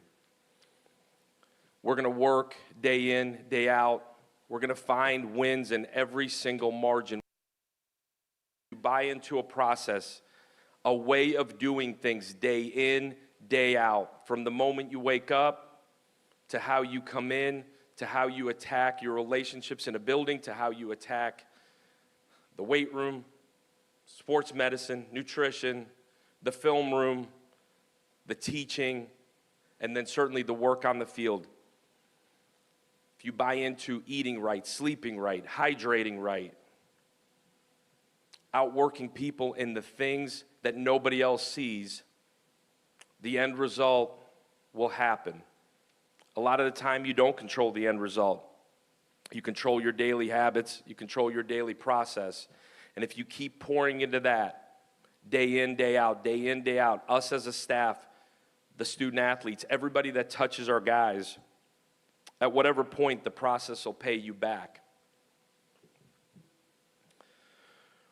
We're also going to have a hell of a lot of fun doing it. We're going to be explosive on offense. We're going to play really fast. We're going to challenge teams in every imaginable way. We're going to run the freaking ball.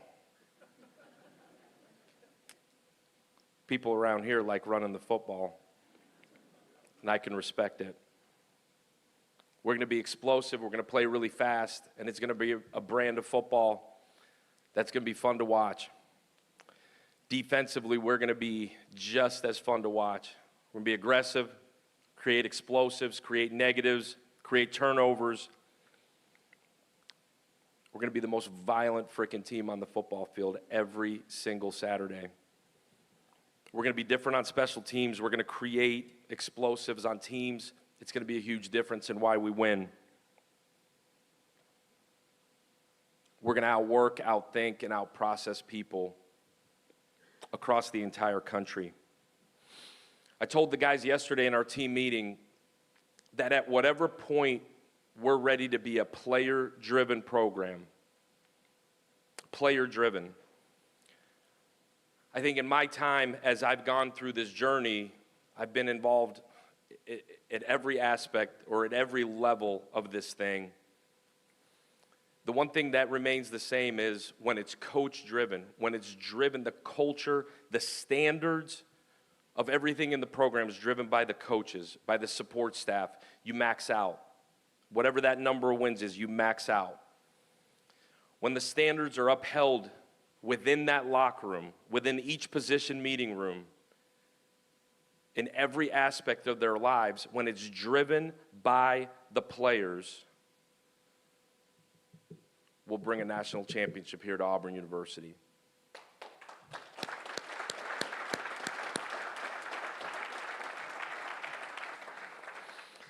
Recruiting is exactly the same. We are rolling up our sleeves. We've been here for 24 hours, and we have gone to work. We're going to recruit this 250-mile radius harder than anybody in the entire country. The high school football within these 250 miles is nothing short of elite. I've been in this part of the country for a long time. I've recruited this part of the country for a long time. Our staff, as it all comes together, is going to have a giant footprint in this 250-mile radius around campus. We're going to identify, we're going to recruit, we're going to attack, and we're going to bring those guys right here to the Plains. And we're going to develop as hard as anybody ever has. The investment that's been made from the administration to go and attack every single part of the recruiting is phenomenal. Nothing short of phenomenal. We've got every resource known to man right here to be able to go attract, recruit, retain, and develop the best talent there is in the entire country. 22 straight sellouts here at Jordan-Hare Stadium. 3 straight years of sold-out season tickets. The support is real. You could feel it walking in here this morning.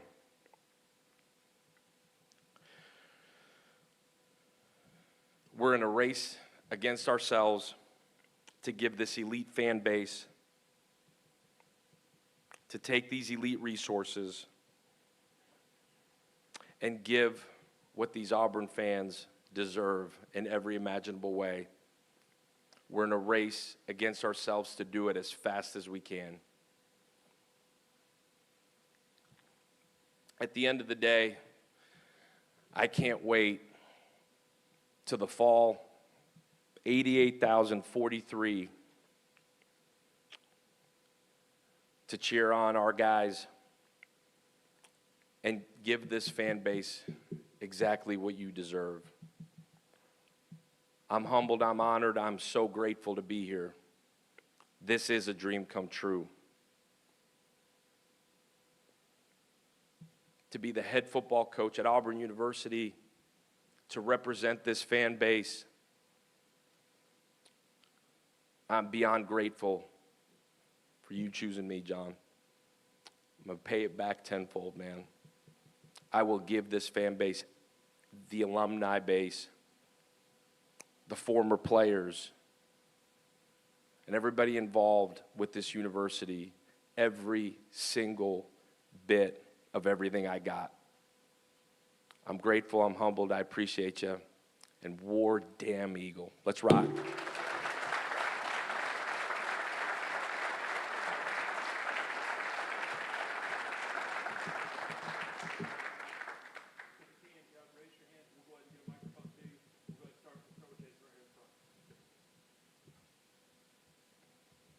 Jason Caldwell, Auburn Undercover, Auburn 247. Alex, when you talk about your offense, you described it a lot, but just for fans that haven't seen it, a couple of words that when you come to mind when you think about your offense and what it does on the field, how would you describe it? Yeah, I would tell you the foundation of it is everything starts with the run. We find ways to run the football. We find ways to create matchups in the run game. Off of the run game sets up everything downfield in the pass game. We use the entire width of the field. We'll condense it, we'll expand it, and we use tempo to our advantage. Put defenses to a disadvantage. Try to simplify what defenses can do, and we try to create one-on-one matchups with as much space as you imaginably can. That's the offense. Justin Ferguson, the Auburn Observer. You've talked in the past about being aggressive in all three phases, offense, defense, and special teams. Kind of walk through that and just how important it is for you to be a team and have a team that does that in every area, not just on the offensive end. Yeah, Justin, I think the most important thing from whether it's offense, defense, or special teams, it all has to complement each other. When you talk about complementary football, it's got to match. And the culture you build on all three sides of the ball, it has to match. So if we're going to be uber aggressive on offense, and by aggressive means calculated, that doesn't mean that you're doing things that are irrational or don't make sense, but if we're going to be uber aggressive, we're going to make defenses play on their heels, the defense has got to match. You've got to create extra possessions. You've got to create explosives. You've got to get the ball back to the offense. And the special teams have got to match. If you're going to be uber aggressive on offense and uber aggressive on defense, well, the special teams got to match. The special teams tie it all together. And as you look at what we've done throughout my time, whether it be as an offensive coordinator, special teams coordinator, or as a head coach, that's been the key. And I think as you build a culture within the program and you go into off-season training, and they understand that the theme of what you do is that you're going to be aggressive. That's how you train in the offseason. That's how you prepare in the offseason. And everything you do within the program is just that. If we're going to play fast on offense, play fast on defense, play fast on special teams, we're going to train that way. And I think it's just truly becomes your foundation. It becomes the culture, quote unquote, of the program, that you're going to be aggressive. Hi, Coach. Rosie Langella with WSFA in Montgomery. How are you? I'm doing great, Rosie. Thank you. You're in the process of building your staff. You're adding people, adding Cody Burns. What is your plan on the defensive side of the ball? Will you keep DJ Durkin as the defensive coordinator?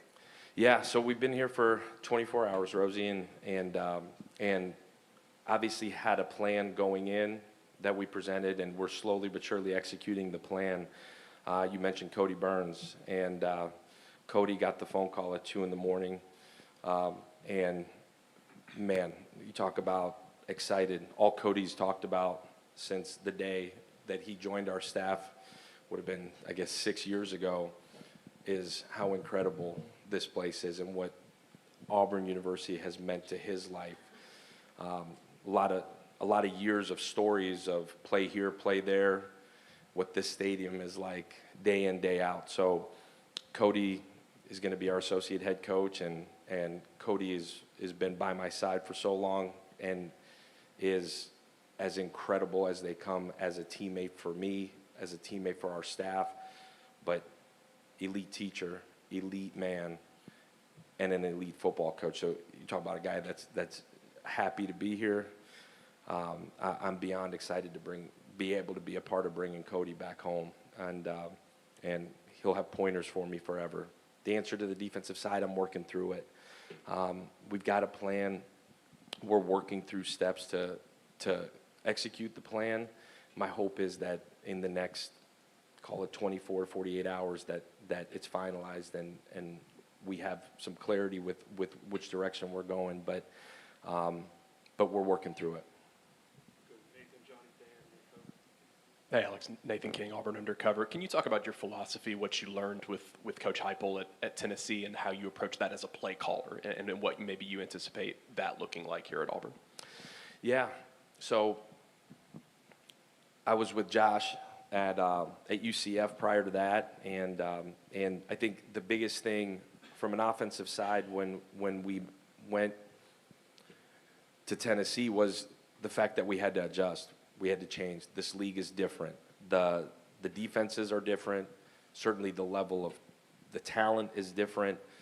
The packages you get are different. Third down looks like a completely different world in this league. And Josh had been in it, forced us to change and evolve. And I think that was probably the biggest growth for me offensively that I made as a play caller, was just, one, understanding that it's going to be different, but forcing us to change and adjust. And the same thing happened when we went to the University of South Florida, is that we had to change and adjust. Different brand of football, different defensively, different in terms of what you're seeing. I think the unique thing with the offense specifically is you have to continue to evolve as people figure out exactly what you're doing. And I think that's what's been awesome about the offensive staff we're bringing in, is with Cody Burns and as other names here come out, guys that are elite at adjusting and changing and evolving as one, time goes, but two, who you're playing goes. In terms of the play calling, it's going to continue to be what it has been here the last couple of years. At the University of South Florida, we've got an offensive staff that's going to be absolutely elite.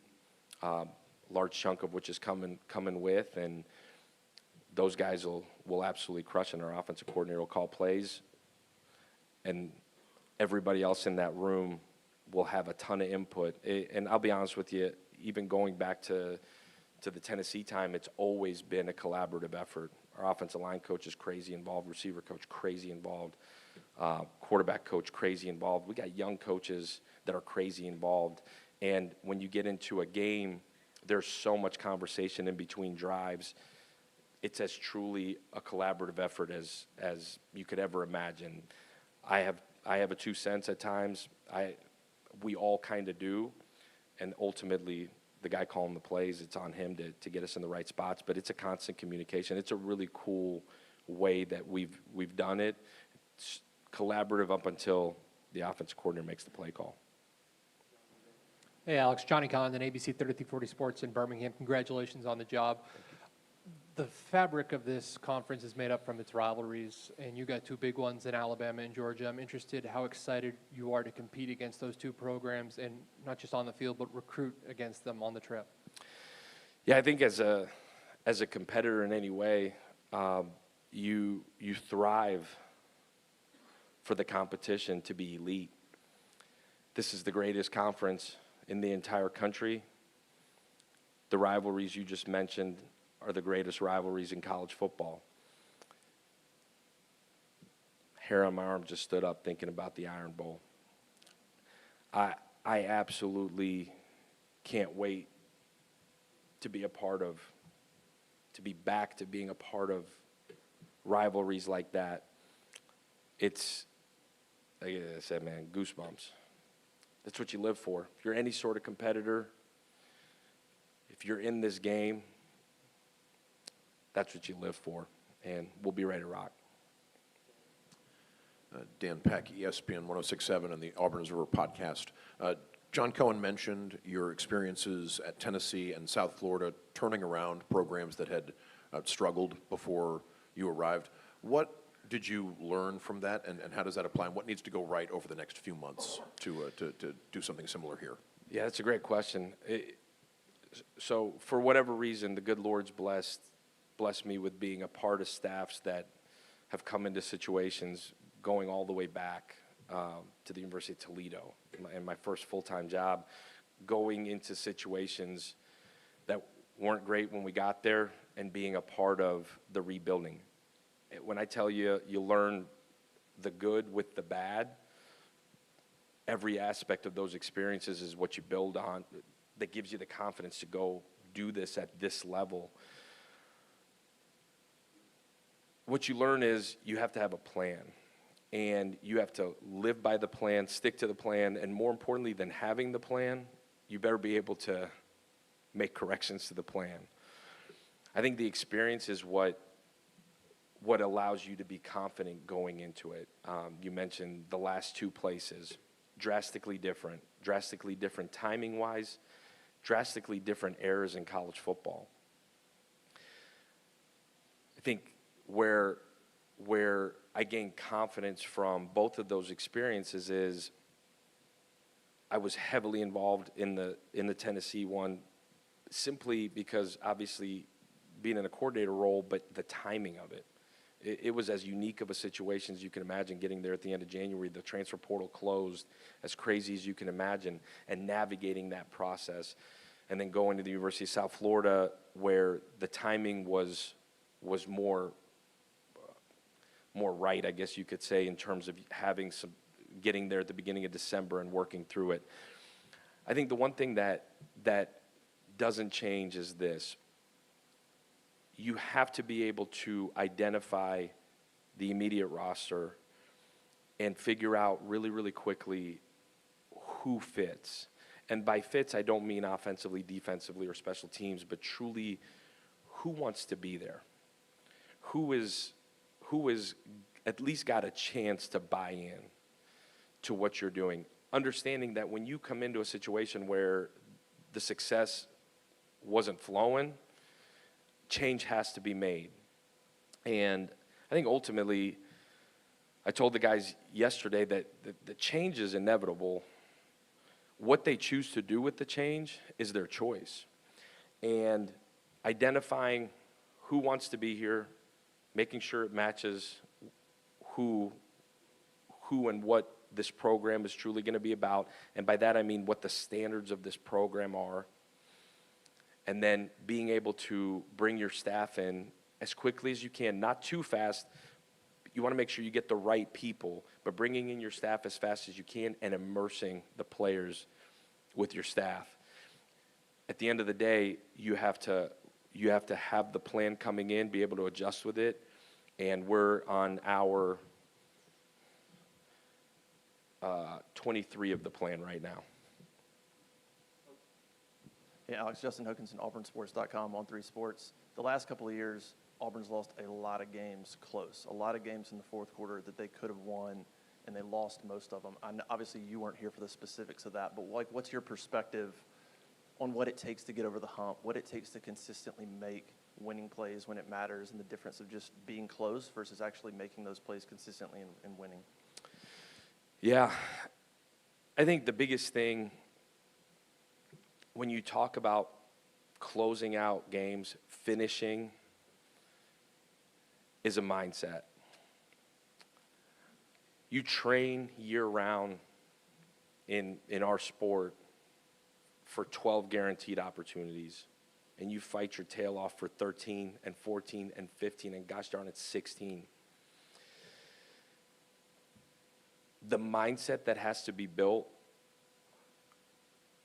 the level of accountability that trains discipline within a program is what prepares you for the fourth quarter. You have to train it. We're going to train the fourth quarter part of what you do starting the very first second that we start in January with our guys. And it starts with winter workouts into spring, certainly into summer, and what that looks like in terms of training discipline day in, day out. And then fall camp is the final piece of that. But you train discipline daily to be able to go finish in the fourth quarter. that piece of it is simply who wants it more. There's obviously a scheme part of it. There's certain things and margins that you've got to be able to go win. Finishing in the fourth quarter is a mindset. This game is still a one-on-one game. You got to want it more than the other guy, and you got to train it. And we've got to train it better than anybody in the country. Scott Griffin, CBS 42 in Birmingham. I'm curious as to your recollections of your dad, mom, when they come here, you know, and build a life, do the things you have to do, stake a claim, so to speak, and how that impacted you and what elements of that you take when you go to a South Florida, coming to Auburn, and basically doing that kind of thing. Yeah, you know, there's so many emotions that go through when I think about my parents who dropped everything in 1991 to bring me and my brother here and give us a better life. I think what was going on at that time, they didn't want us to have anything to do with it. And we watched our parents go to a new country with no jobs, with no promise of anything. And I was 7, my brother was 10. We watched them work tirelessly. We had an apartment. We had a roof over our head. We always had everything we needed. And I think I learned at a really early age really 2 things from them. One, you can still outwork people in this life. So one thing about this country is you can still outwork people. It's the same in football as it is in the business world, as it is in any aspect, in any other industry. But I think, 2, more than anything else, the power of love, the power of commitment, and the power of sacrifice resonates in every aspect of society.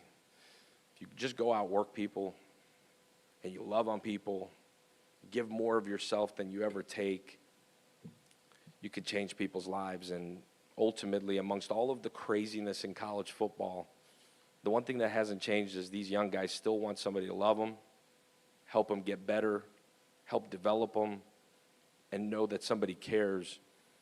Build a level of trust that they'll do anything for you because they know you'll do anything for them. And that's what I learned from my parents.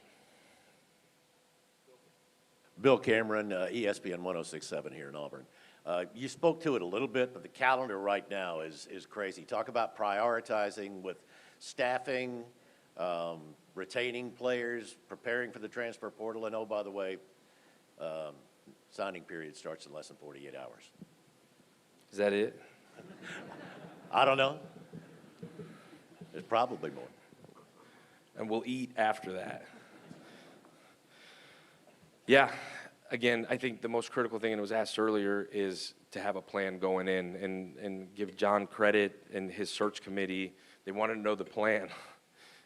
And we've got an incredible support staff that's helped put this plan together, but when I tell you minute by minute, we're getting close, minute by minute, we've got mapped out the entire 6 months as we go forward. These first really 7 days are as critical as anything else. You're right, hiring a staff, recruiting for signing day Wednesday.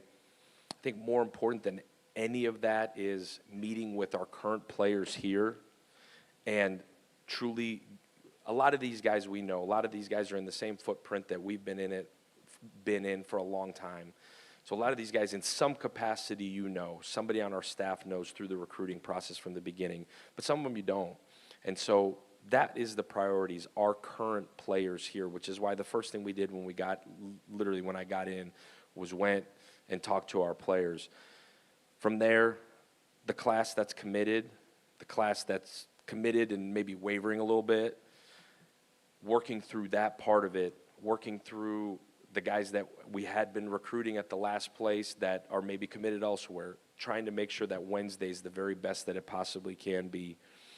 And then lastly, as you get a break in between using the restroom and trying to eat a Dorito, you're trying to finalize hiring a staff, and all of that, you're truly bouncing back and forth. But again, I think the most important thing, and I can't say this enough, is the current players that are here, because these are the guys that have the most immediate choice to make right now.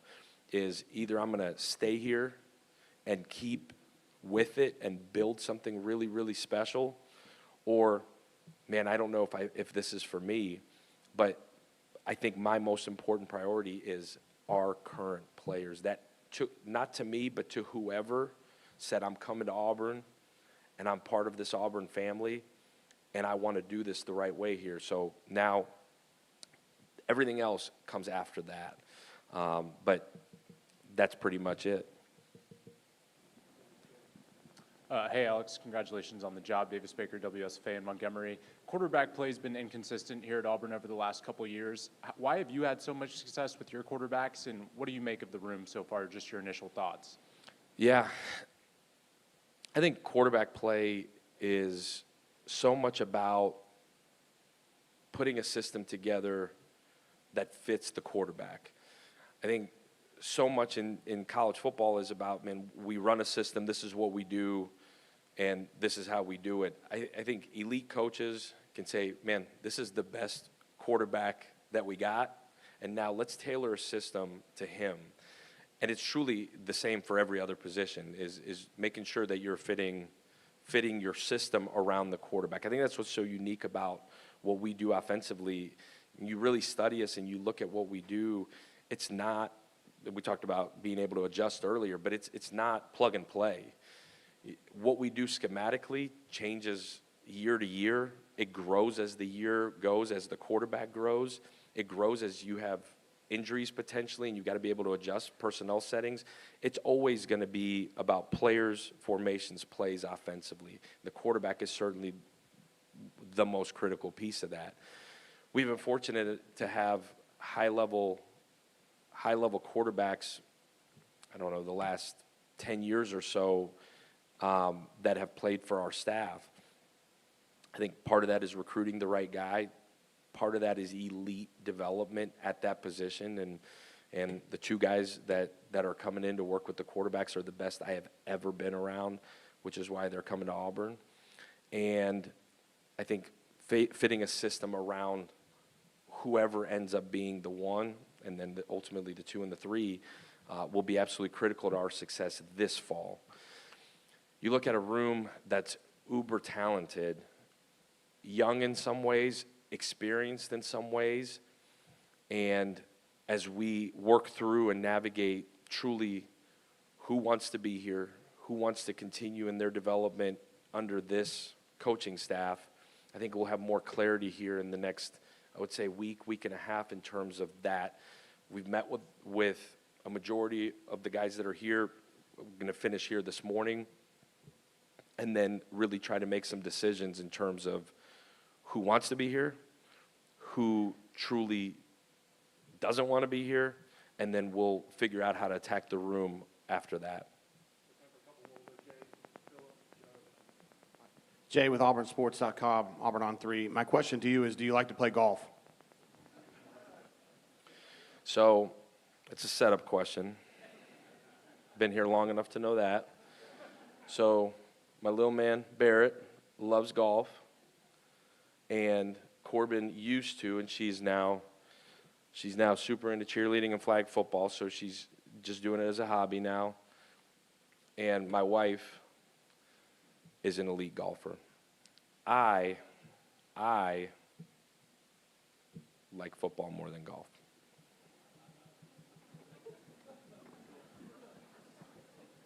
And I'm terrible. Coach, Philip Marshall from Auburn Undercover, the oldest guy in the room. I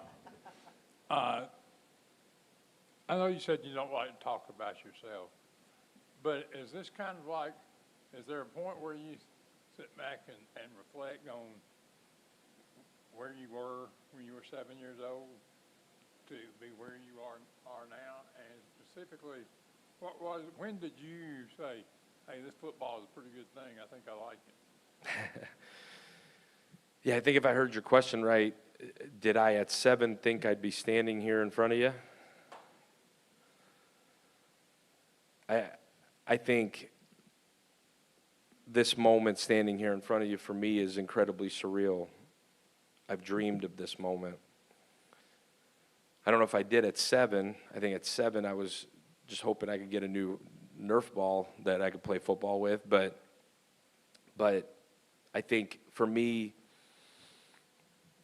I wanted to coach because I had incredible coaches growing up. I had elite examples of what men of character that care about young people, that give more of themselves than they ever take. I had some incredible examples. Some of them are going to be on our staff. And I think as I got into college and really started to think about what I wanted to do, I wanted to coach, and ended up coaching high school football to start. And then I realized that the 3 to 6 p.m. is what I was really excited about. The 7 to 3 p.m. or 7 a.m. to 3 p.m. I actually didn't care for, because all I did was think about football the whole time. And I had some incredible opportunities as I've gone through this profession that I just continued to immerse myself in the game, and here we are.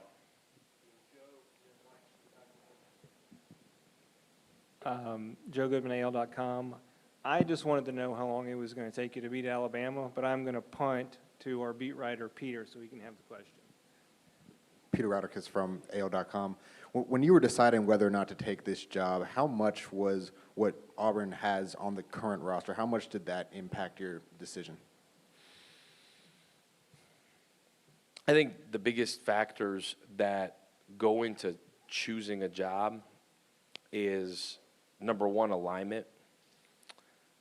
I think that's where it starts, and I'm not avoiding the question, but alignment, meaning is who you're going to work with going to lock arm in arm with you, have the same vision that you do? Is it aligned from the top, where the commitment that's being talked about is elite? And that was factor number one in terms of making sure the situation we walk into was aligned and there was a real commitment to winning, and not just kind of winning, but an elite commitment to being the best in the country. There wasn't anybody like this place in terms of alignment and commitment. Number two is there support? Is there real authentic support? And what I saw Saturday night at the end of that on the TV was the greatest atmosphere in college football. When you combine that, you can win at a high level. The current roster is certainly something that you look at. I think as you evaluate it, it's important to have a foundation, but I think it's the third of what was important, at least to me and our staff and my family. Coach Michael Giddens, Auburn. War Report, Auburn. You talked a little bit about quarterback earlier, but can you talk about your approach to QB, vetting out the right QB, and then making a decision about whether to go to the portal to bring in a trigger man and sort out who is the best guy to run your offense this next fall? Yeah, are you saying in general, what are you looking for in a quarterback? I'm saying, how do you figure out who the right guy is? I mean, you're inheriting Deuce Knight. You've got Ashton Daniels, who they saved his red shirt. But you're always looking to bring in competition. How do you vet that out this spring and make sure you get your guy as early as possible so you know what you're working with going into the fall? And you talked about tailoring an offense around the strengths of that guy. So you got to pick that guy. How do you get to that guy as quickly as possible? Yeah, I think that's a great question. I've been in situations where you knew going into spring who your 1, 2, and 3 were. We were in that boat a year ago. I've been in situations, more times than I can even think of, where it went all the way through August. I don't know if you can rush that part of it. I do know this. You want to have the best competition you possibly can in a room. Because if you do, you let these guys compete, give them every opportunity to grow, develop within the base foundation of what you are from a system standpoint. And then you pick the guy that you feel like gives you the best chance to win. And there's so many factors that go into that. There's obviously the mental side of it, like who can process it faster than anybody else. There's obviously the physical component to it. And I'm not telling you anything you don't know, but I don't think you can rush that part of it. There's some talented dudes sitting in that room. They have tape, certainly at this level. We're evaluating it like crazy. We evaluated it coming in.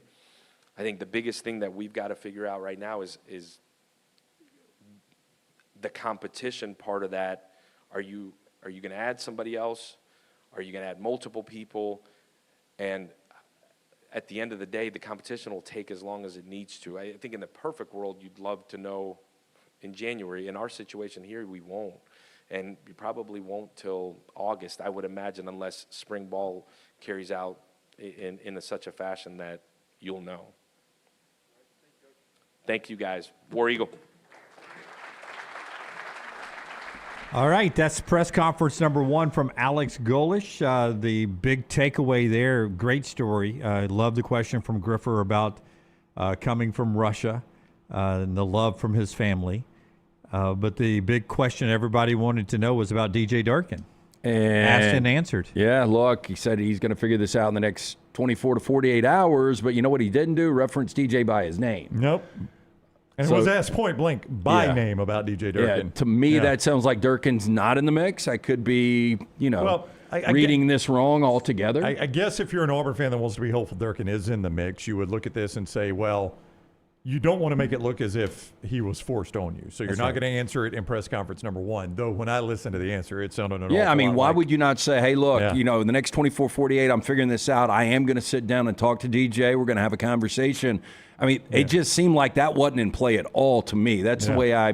But I can see the other side of it. To your point first, you don't want to look like I was hired and John Cohen told me I got to keep DJ Durkin. That's right. But to your point, you could reference it like, I have utmost respect for DJ Durkin and what he is. He's well known in college football as one of the best defensive coordinators. We're going to sit down and chat as we put this staff together and see what his role can be. I think that was staff. the easiest way to answer. Yeah, those are both great points by you, and both ways you could have played that. Sure. I think all in all, though, that guy just now said everything you want to hear as an Auburn fan. I mean, if I'm an Auburn fan, I'm eating this up. I'm hopeful he can translate this onto the field as you are with any coach. Doesn't play golf. He's going to outwork everybody else. I mean, that's what I want to hear. Like, that is the problem that even going back to Malzahn, going back to Tuberville, they didn't want to work as hard as some of the other coaches. It did not seem on the surface, right? Yeah.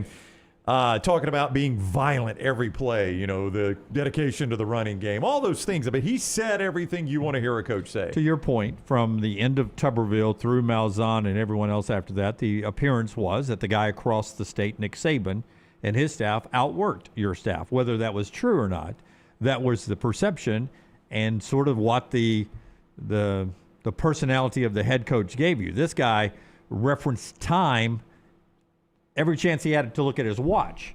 Yeah. He had a chance. We've been here for 24 hours. I got the offer 35 hours ago. The portal opens the signing day's in 48 hours. In a few minutes, we're going to be doing this. I've talked to half the class in a few more minutes. I mean, this guy was all structured and about time. Like he is just, we'll eat after signing day. Yeah, I don't know how well he knows Hugh Freeze, but it seemed like the golf question. Oh, he's aware of that story. Yeah, for him to say, I like football more than I like golf. And he even said that's a setup question. That's a setup question, which means, listen, I know this is a BS question. I know the story. Pointed out, we love golf. My son, my wife's an elite golfer, but I like football more than I do golf. Yeah, he knew the story. He was obviously intimately aware of that. Again, though, that answer was what you want to hear if you're an Auburn fan, right? So, I mean, all in all, I thought you talk about winning the news conference, which is the most meaningless part of being a head coach, by the way, is winning the news conference. But if you want to discuss that, I thought he did. I thought he handled himself very, very well. Yeah, but working is not. That's what you have to do in this league. You got to work. You got to work. And this guy is ready to work. And good for Cody Burns coming home, and some of the South Florida coaches already signing up to come. As Scott mentions in the chat room, Scott Forrester, the part we're talking about where he did not directly address DJ Durkin, he talked for like 2 minutes on Cody Burns. That's right. So, I mean, to me, that was also kind of a tell. Now, look, I know Cody's been with him 6 years. That's a bit of a tell, it felt like, that you talked that long about Cody Burns and didn't even mention the name DJ Durkin. Yeah, Rosie Langello, WSFA, with the question, and he went to the Cody Burns and gave you that great answer. Immediately. And then he went to the DJ Durkin. And didn't mention the name, so. Interesting to see how that plays out over the next 24 to 48. All right, long 35 hours now for Alex Golesh, changing jobs, getting on campus at Auburn, and the work just beginning for him. We flip our attention tomorrow a little bit more on Alabama and Georgia. Brock Hewitt and LT coming up. Tomorrow after the show. Yeah, tomorrow after the show. Okay, so we'll do what usually airs during this hour, Unlocked, tomorrow at 12 noon. So a little overtime on our Tuesday tomorrow. And then we'll set you up for the college football selection, next to last one before we get to the championship games. A ton to do tomorrow. Go back, check out Joel Klatt. A lot of interesting stuff from Klatt earlier today. You can get that Apple and Spotify and also wherever you get the show. Thanks for being with us. Until next time, God bless you. God bless America.